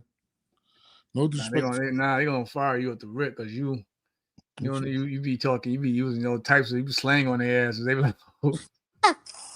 yo, what the fuck you talking about? We got this motherfucker go. He on some shit. Yeah, we're not in Brooklyn. We ain't in the Brooklyn projects right now. Yo, what slang, bro? I talk regular, man. Stop playing, man. I'm out there. I'm ready. I'm going out there with Turkey. We gonna hang out, bro. Motherfuckers out here crazy, bro. Like, yo, so I ain't gonna front. All I keep thinking about is damn. No, he said he like, you know, that's my like talking, and then like they can't get the sentence together. Like he couldn't get the sentence together. He was like, "Hey man, you gotta fight this mother. God damn!" Like what to do? I'm like, I said, "Oh shit, boy, but it might be a long night, bro." Yo, that damn scar tissue around your eyes is another story. You talking about, bro? We trying to get that corporate money, man. Yeah, if I can sit on my ass and just hit a nigga bag, who's gonna complain about that? That's what I'm talking. We gonna get to that bag, bro. We just if the checks be like, God damn, you know what I'm saying? Everybody gonna sit down for that. Like, don't say Dev looks stronger. That's why they said that strap. That's why they almost had to go get the strap. Like for real, like I wasn't expecting that from Devin. But shout out to Devin. Devin look, like I said at the room, man, Devin looks strong. Looks strong tonight. Like I said, and I think, and shout out to my man Norman Jr. I think he fought through a broken nose after the second round, like, because he kept pushing. Why does he keep saying it's a flash knockdown? Let that shit go, bro. Man, it's so like I said, man, the defeat is still fresh in the memory, bro. So he probably like I said, he hasn't had time to sit down and like really, figure out what's really going on around him. He just lost his title. He got put down. by guys. Many thought they didn't have a big punch, and then he got to watch it back. You know what I'm saying, before really things start to really settle in. So I'm not going to knock him for saying that because he probably didn't see it coming. You know what I'm saying? And if all you know, you get hit like that, everything get hazy for a while. So for the time being, be like, yo, what happened? Like, was that a fast knockdown? Because you were surprised and it caught you off guard at the same time. So that could be why he's saying that. So I'm not going to knock Brian for saying that. You know what I'm saying? But I hope he doesn't let the defeat, beat him up, down, you know what I'm saying, mentally. You know what I mean? Yeah. My man said, in my opinion, Conor Ben has that same style Haney just fought, but he's much stronger. I think Conor Ben got better upper body movement though. So that's the thing that Norman was really missing when he had no upper body movement. So when you were stationary target at times, it's easy. That's why when Devin kept flicking the jab, it's like it was just easy to connect because his head is, no matter what, his head is right there in the same spot. Conor's going to try to, change levels up and down, change the speed on his jab and more. And let's be real, I didn't really see Norman use a jab too much tonight. Conor Ben is going to use that jab. He's going to jab with you. So, and while moving forward, it seemed like my man Brian would just kept trying to just get in there. And then when he got in there, he smothered himself, and you know what I'm saying, and he couldn't get leverage on the shots. But like El said, he's still young. He'll be all right. You know what I mean? Even the best out there take losses. Everybody, hope everybody's not trying to focus on that everybody can't, everybody's not going to be the next Floyd or whatever. Rocky Marciano, Joe Calzaghe. Everybody going to be, Andre Ward's out there. He'll be all right. I'm going to pull up to the gym when I'm like, God damn. They going to kick you out. No, that's my man, Brian on machine. I fuck with him. Get him out of here. I seen the pod. Get him out. I love Brian. Get him out of here. You got to go. I love Junior. I love Senior, man. I wish them nothing but the best. Nah, they'll be back. Yeah, they'll be all right. They said Elsa, they're young. They're young. I got to give you some equipment too. Out the Bam. Bam. Yeah, look, Bam. Yeah. Who they gonna give? Yeah, I like that. Who they gonna? I know exactly. Who they gonna? Who's Bam gonna fight next? Bro, I want him to fight anyway, bro. That's my dog. The commentators, they were scared for him to go up there. They said, you good, but that's a little too much for you, young fella. Bam is the best Puerto Rican fighter in the world, bro. Best Puerto Rican fighter in the world. So that's what I'm gonna say. Why are you looking at me like that? Because you trying to steal. You won't give up, but you won't give him none. I mean, you probably give up Matias right now. I'd been give you Matias, nigga. Hey, we gotta talk on that, matter of fact. Hey, my man. Everything that comes with Matias should be questioned right now. And I say that because I like Matias before all this, because look, think about it. He fought somebody that lost their life in the ring. Whether, you know what I'm saying, and that was what, 20, what was that? 2017, something like that? How long ago was that? Well, like I said, on Mad Max, you know what I'm saying, rest in peace.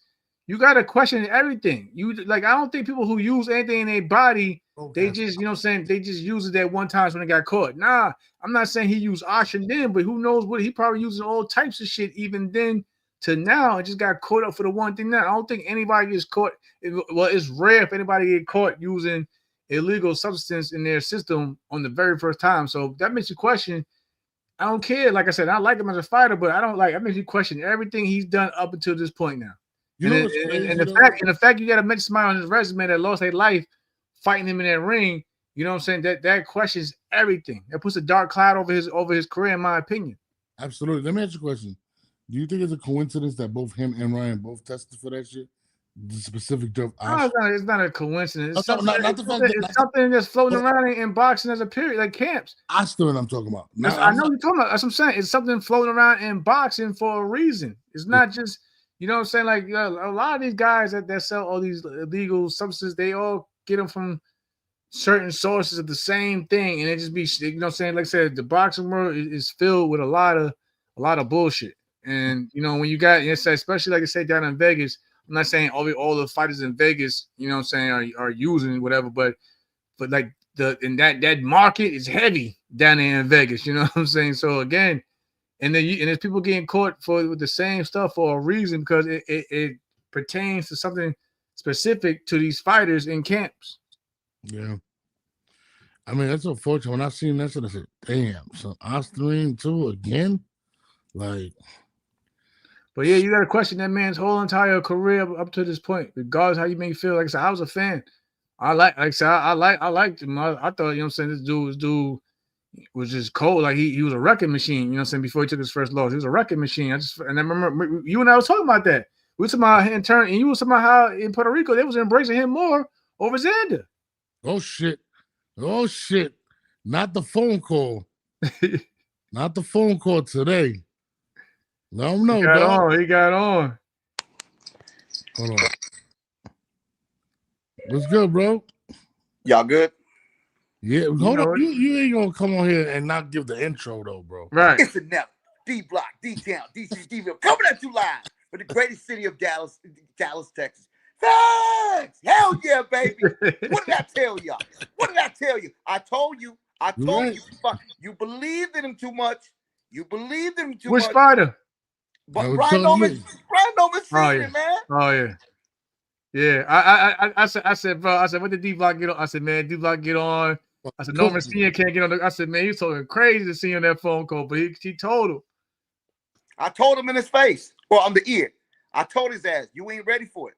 They're not ready for it. See, that's the problem that I have with that, Norbs and Jamel. That people, they, of course, you know, they're gonna look at the fight with Ryan Garcia. They're gonna look at the issues, but I always said this. There's a reason why things happen and how, you know, eventually he got his goods. He deserved it. He's a humble fighter. A lot of people say that he's a diva, that he talks too much, but it's just his presence, man. The guy is, you got to respect Devin Haney, man. He worked his tail off. Any other boxer to go through that. Look at Tank Davis right now. He can't even handle it mentally. Devin Haney literally handled everything like a G, a real G. That's a real man right there. No matter what they say about his daddy, always in the videos, kicking it with him and all that, doesn't matter. It's what's in your heart if you're ready for that. And he showed us tonight what I already knew was coming. Give respect to Devin Haney. No, you got to. You're right though, but he did take a lot on mentally, especially a lot out that ring. For one whole year, he was getting beat up mentally, you know what I'm saying? But he still went out there. Yo, I'm telling you right now, like his resume right now is stacked. His resume. Yo, you got, when people look at his resume and his track record, regardless of the names or when he fought them, it's still a lot better than a lot of these guys out here today. Devin Haney's resume is really looking good in terms, and he's still young. He's still young. Yeah. Beautiful resume, guys. He said, listen, he's a 3-division world champion. You can't take that lightly now. 3 divisions. Yo, they said he had undisputed at one point. He's looking really good for his future in terms of moving to that, you know what I'm saying, Hall of Fame. Yeah. Oh, he's a Hall of Famer for me already. They said they didn't expect you to look like that. I don't know what they're talking about. I don't either, man. They always say the same shit to me all the time. Oh, man, I thought you were black.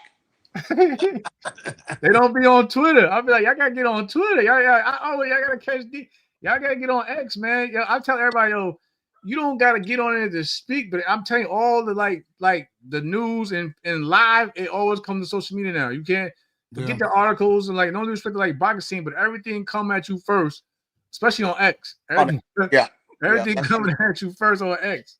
Man, they already sending me messages right now. That's what I'm saying. I ain't gonna lie, they couldn't wait to get the D after the Crawford. They couldn't wait, boy. They killed me for that. I'm like, yo, y'all gotta stop paying him no mind. He just fucking what y'all telling. Y'all keep falling for it. Yeah, they fall for it all the time. They fall for it all the time. Yo, social media be the funny. And they need something. You know, they need somebody to rev them up. That's what they need. Yeah. You know, they need a little extra oil in their engine. Oh hell! What did he say? Oh hell no! They need a little oil cook. You know they need a little oil. I'm telling y'all, for y'all don't be watching. For those that don't be watching, it be D Block and Showbiz for me. You know, they get everybody to 10. I'm like, yo, y'all gotta chill. I said, even if y'all come at them angry, y'all still giving them what y'all still tuning it in. So that's me y'all watching. I'm like, yo, he gets under their skin every time, win or lose, boy. And now with the rematch, oh, you know I'm gonna dig deep on that. Oh my God, we're gonna hear this shit all over again. Yo, you was the first one I thought of. I said, yeah, the rematch. I said, I know he on it. I was on it like a cheese with my cheeseburger, baby. We good. Like, ooh, man, I was salivating. I said, damn, it's been a little cold lately. I need this rematch. I prayed to, I prayed to God. I said, Lord, boxing gods, make it happen, please. But that's what but that's what Boxing Net right now. Boxing Net was selling the most. Now everybody is going back for viewership. Even with this Jake Paul Anthony thing, even my little tweet that it already hit over 2 million views on that tweet. No, it was just for the fact the one when I had the video of just the face off. Yeah. That regardless of what you may think of Jake Paul, he broke the internet far better than because remember you and I all of us was like, yo, look at the numbers that's going on for the post and likes for Jake Paul and Tank. It was barely getting over 10,000. Yep. Yeah, they dropped. Now, you know what I'm saying? Now him and Anthony talking about fight, the viewers and everything's going in the millions or whatever. That's all they go for now was like who can get the most viewership, and these guys gonna give them the bags. I mean, that's a good fight, bro. Anthony Joshua. That's an entertaining fight. Yeah. That's all that is right there. It's entertainment. It ain't no fun. It ain't no fight. It's entertainment. You don't think Jake on Yo, no disrespect. Like I said, I don't like Jake has gotten better, but it's hard to say that Jake's gonna do this. He went life and death with Fury, not Tyson Fury. You know what I'm saying? Yeah. Yeah. And Anthony Joshua is a super heavyweight. That's a super. He's not the average. He is super heavyweight, yo. But and you heard him. You heard him. He said, "I'm gonna break him." I ain't seen none of that. I ain't seen him call Tank like he was calling Tank a dumbass and everything. He gave Anthony Joshua the utmost respect. Oh yeah, the utmost respect. But Norbs and Jamel, remember we were going through that process of saying, I think Norbs made a video on his YouTube account and Instagram, and even on X, where y'all were literally talking about where are we right now with boxing. We have Floyd Money Mayweather, Manny Pacquiao making an announcement to make a fight later this year. A lot of people were like saying, where are we now with boxing? Look at Tank Davis and Jake Paul. Remember that moment right there that we were living through? And this is why I tell you I believe in the. Remember, at one point it was Mayweather Mike Tyson. Yeah. But I remember Norbs talking about it like, man, where are we at? Like, what's boxing? But I tell you this: if you believe in the boxing gods, they're gonna be like this, man. Shut that shit up, man. We're gonna give you Shakur Stevenson, Teofimo Lopez. We're working on that Virgil Ortiz versus Boots Ennis. We talking about. I think we're getting there now because again, I really believe that. Jake Paul, like me and Norbs was talking, I think because of the just from all the feedback from the Jake Paul and Tyson, and that just got shut down. I believe in that little time period for him looking for somebody else. You know, it had 1,000 names. Yeah, Edgar Berlanga, they went for Ryan Garcia. I think, like I said, in terms of like the boxing guys, the network, which is Netflix, was like, yo, we not doing that because we already had a bad turnout. We wasn't selling no tickets. So we damn sure everybody was killing us on our ads and promos on social media. You gotta fight somebody that's gonna be worth. That's gonna have everybody tune in. And like I said, so when I put that tweet out, it's 2 million views already, and that's just one tweet. You know what I'm saying? And I'm not really boxing media, and so you know what I'm saying. Just from him even taking that chance because I felt like he had to because like you said, the boxing guys was like. Nah, we're not going for no. We ain't going for no exhibition. We're not going for no circus. We're not going for no circus. That's why they said 8 rounds, but it's a real fight. But it's 8 rounds. Now, they're not playing. They putting too much money behind these fighters to be playing around with these crazy ass matchups. Netflix was like, look, you want this check? You better bring us a real fight. And everybody paying. Y'all think Anthony Joshua was the first pick at the Tank for sure? Come on. He already mentioned it. He said we went for Bud. Damn. We went for. You said try to say Ryan Garcia was scared. This one he mentioned all the little dudes. I know. I saw that. That's crazy. Bro, the crazy thing is everybody gonna tune in to watch Anthony Joshua. They yeah. They try to tune in to fucking Drago and Creed too. Yeah. That's why they tuning in. Shit. Damn. Yeah. Now Jake Paul say he's Rocky Balboa. That's what he said. What? Yo, but I'm gonna tell you right now. If Jake Paul somehow wins that fight, everybody gonna say no, don't say it. Norbs, don't say it because he's gonna say because he's suing people for saying certain things. Yeah. I'm not saying that it is. I'm just saying. I think the more pressure's on Joshua because, like you said, you can't go knocking out Ngannou with the first round. and then letting Jake survive any round. Bro, I'm actually scared for Jake Paul, bro. Shout out to my bro Joshua- JC, man. Bro. Tell him, Jay, yo, Netflix ain't giving away no free money, man. You gotta go out there. Me and JC had a conversation on the phone. I was like, he had options. I'm pretty sure that Joshua was not the first option, yo. You can't go from a fight, yo. He was sparring in camp lightweights. He was prepping. He was solely. You can't go from that to I got spar motherfuckers 3 times the size of these motherfuckers in here right now, yo. He had to go. I ain't gonna lie, bro. And he got about 6 weeks. Netflix was like, look, we're gonna feed you to Anthony Joshua. He gonna knock your ass out, and everybody gonna watch you. That's what they pretty much said, bro. Man, he said he playing Clubber Lang when Rocky was out there. See, that's what he was doing. He was out there in them gyms playing around, the bubbles blowing, he was on the bike, giving girls kisses and shit. And what was Clubber doing? That motherfucker doing sit-ups by himself. That motherfucker, Clubber Lang trained himself. When y'all look at it, he trained by himself. All he needed was a corner for the spit bucket and a stool. You see, you knew it was real when Jake Paul said, "I'm willing to die for this shit." I was like, "Nigga, you about to die, bro. You're about to die. You're like, I'm gonna beat the brakes off you, bro." Y'all don't forget, he might. I don't think he gonna make it. Like some people don't think he gonna make it in the ring. He might end up like Mick. Mick died too before they got to the ring. Wow. Shit, wow. Bro, did you see the size difference? Yep. You see Jake Paul. Hey, it was the goat. You know what I'm saying? When you look at somebody like, you just like, dang, this motherfucker. That motherfucker. I think that's the first time I think they ever seen it. Shakur was a sparring partner. You know what I'm saying? Raymond Ford was a sparring partner. That's what I'm saying. Now he gotta go. Now he gotta spar some Dudley Harrisons and dudes out there. It was that size, Norris. He gotta go find Lennox Lewis. Oh, hold on, my bad. Can y'all still see me? No, you blacked out. Okay. My bad. Do you remember when he goes in the middle and he starts putting his mouth out and stretches out like he's gonna do some karate, like what's his name, McGregor? That be give or take. Yeah, he didn't do that shit. He didn't do that shit. He didn't do that shit. That motherfucker looked up, looked down, and looked both ways. I almost believe that. That's the first. Yo, look at the team. Look at no disrespect. Look at his partner. Look at his partner in the middle. He looked like the facial expression says it all. Yo, the body language says it all, y'all. I don't care what y'all keep saying is rigged. Yo, Anthony Joshua's like y'all keep saying it's scripted. If I'm Anthony Joshua, yo, my reputation's on the line. I gotta get this man. Listen, I don't get paid overtime. I'm not here, you know what I'm saying? If I still want to be, if Anthony Joshua wants to still be in the mix in the heavyweight division, he can't play with his food. You gotta get him out of here. And think about That's why I said credit. That's why I said credit to Jake Paul for taking this, because I don't think Anthony Joshua coming in to play any role. Bro, think about this for a second. Let's keep it real, right? Jake Paul, by stop it. Uncle Turkey, right, got a lot of money invested in that Tyson Fury fight versus Anthony Joshua.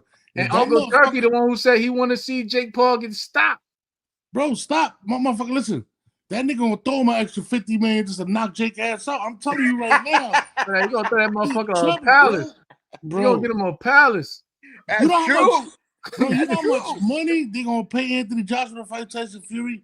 You know he better knock that motherfucker out.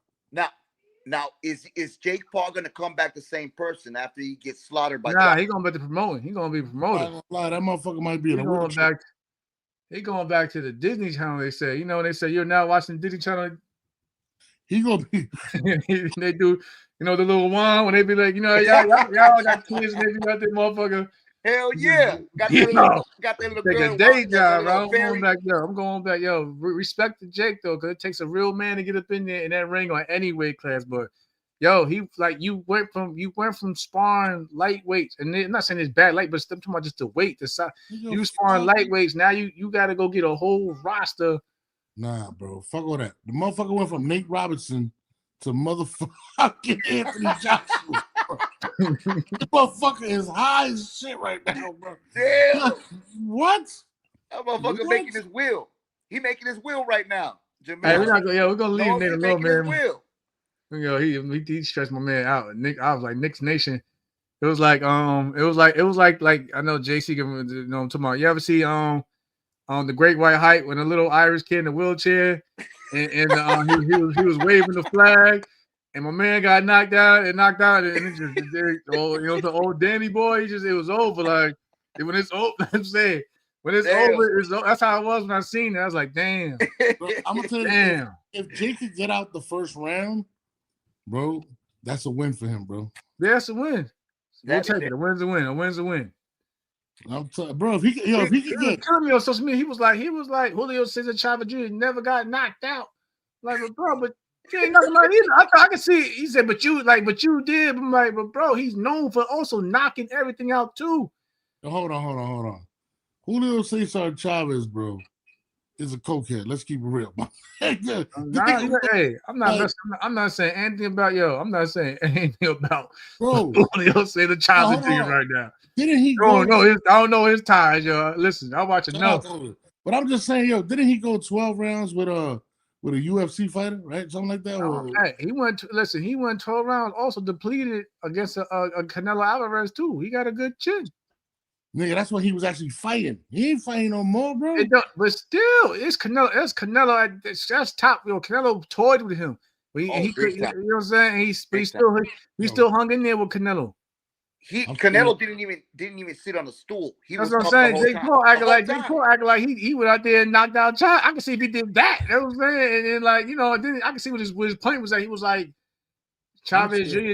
never got knocked out, but you did. Like, but bro, like I can understand if you stop, bro. But Jake gonna need Logan to jump off that top rope and hit Anthony Joshua with something, bro. Man. That's the only fucking chance he got, bro. God damn. Bro, I'm telling you, that nigga finna die.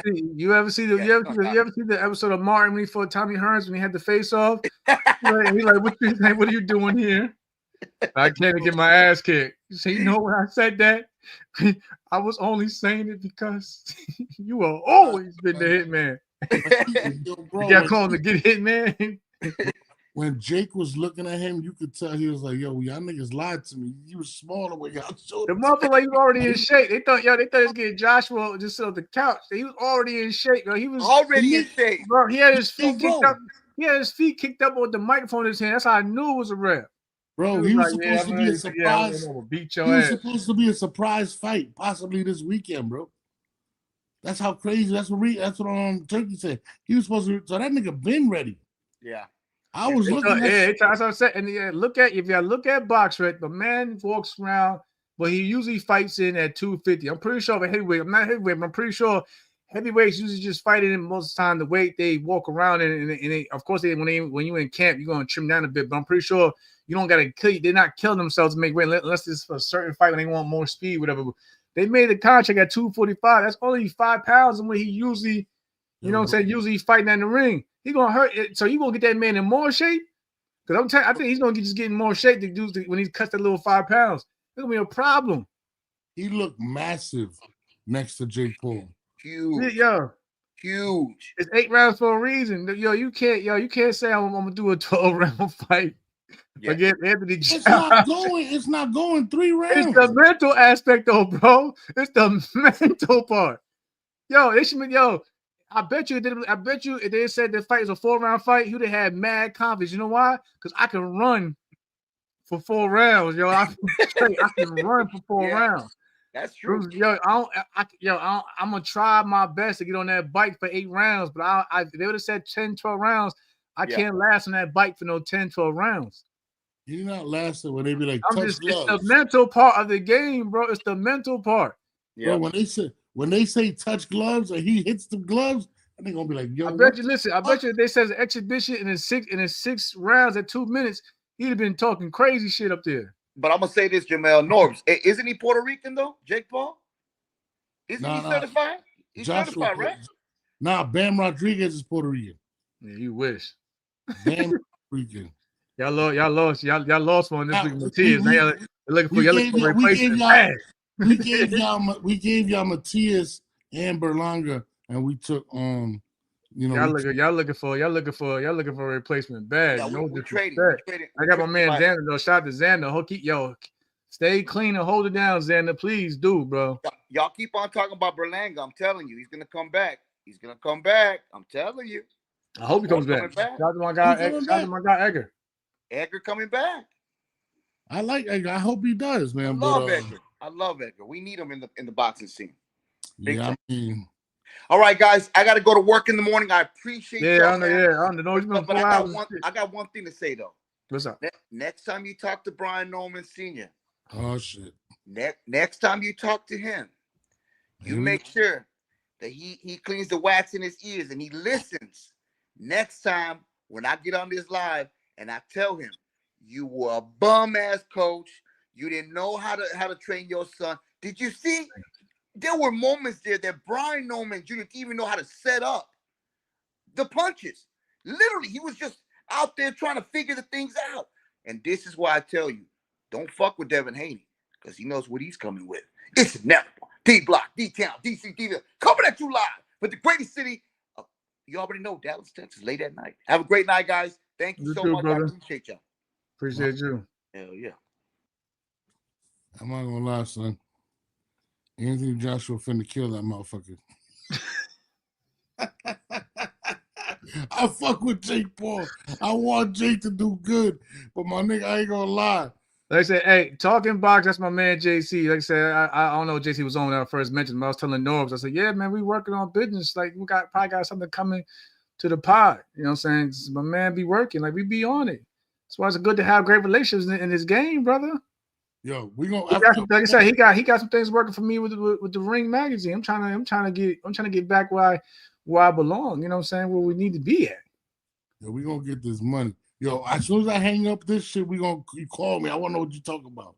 I got you, man. Yeah, I got you. Like I said, J be working. J be working, yo. I want to put a prayer out. We gotta pray for my man Jake Paul though.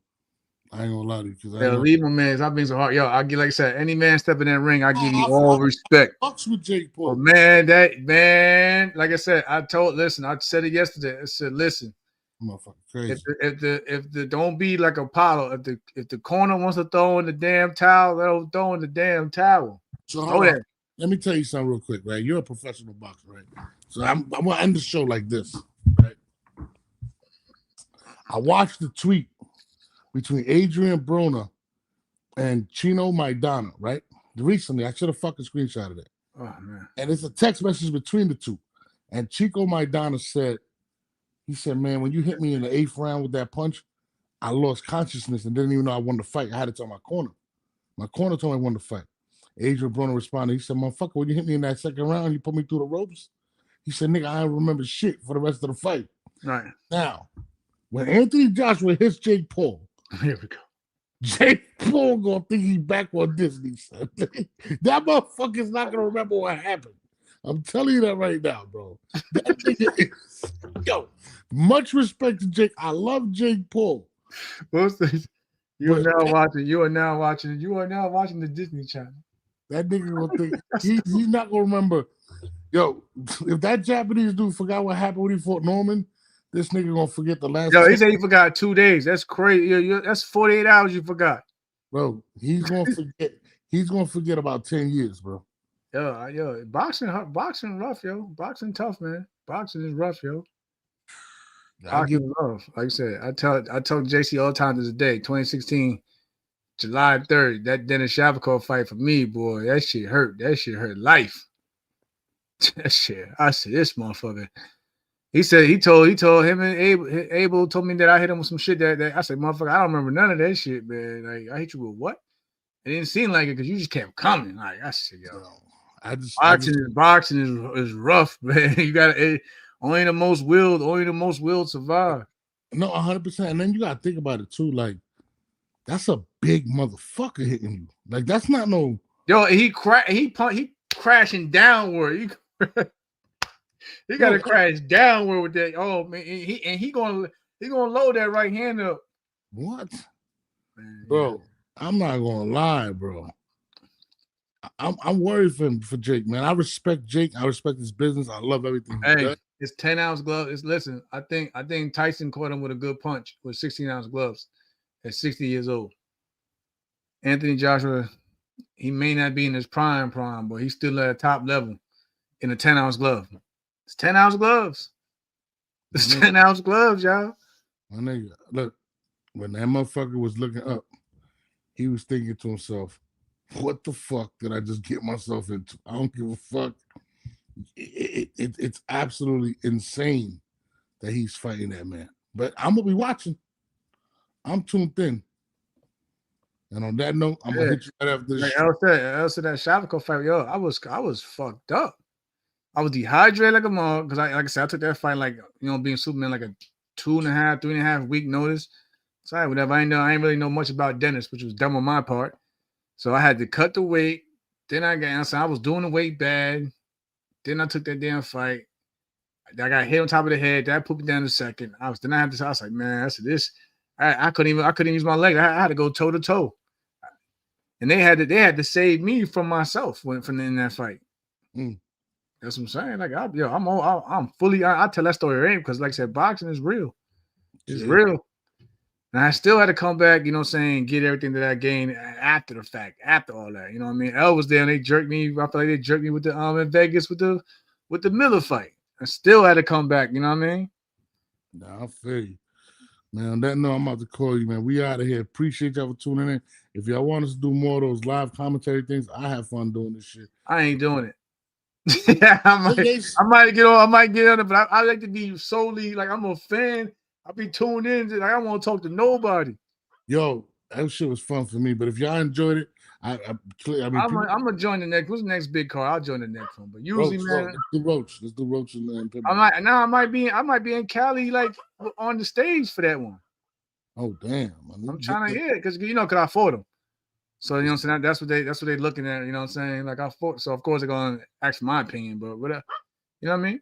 All right. Well, I'm setting up things. But I'm setting. We gotta set it up. We going to the next level. Let's go. It.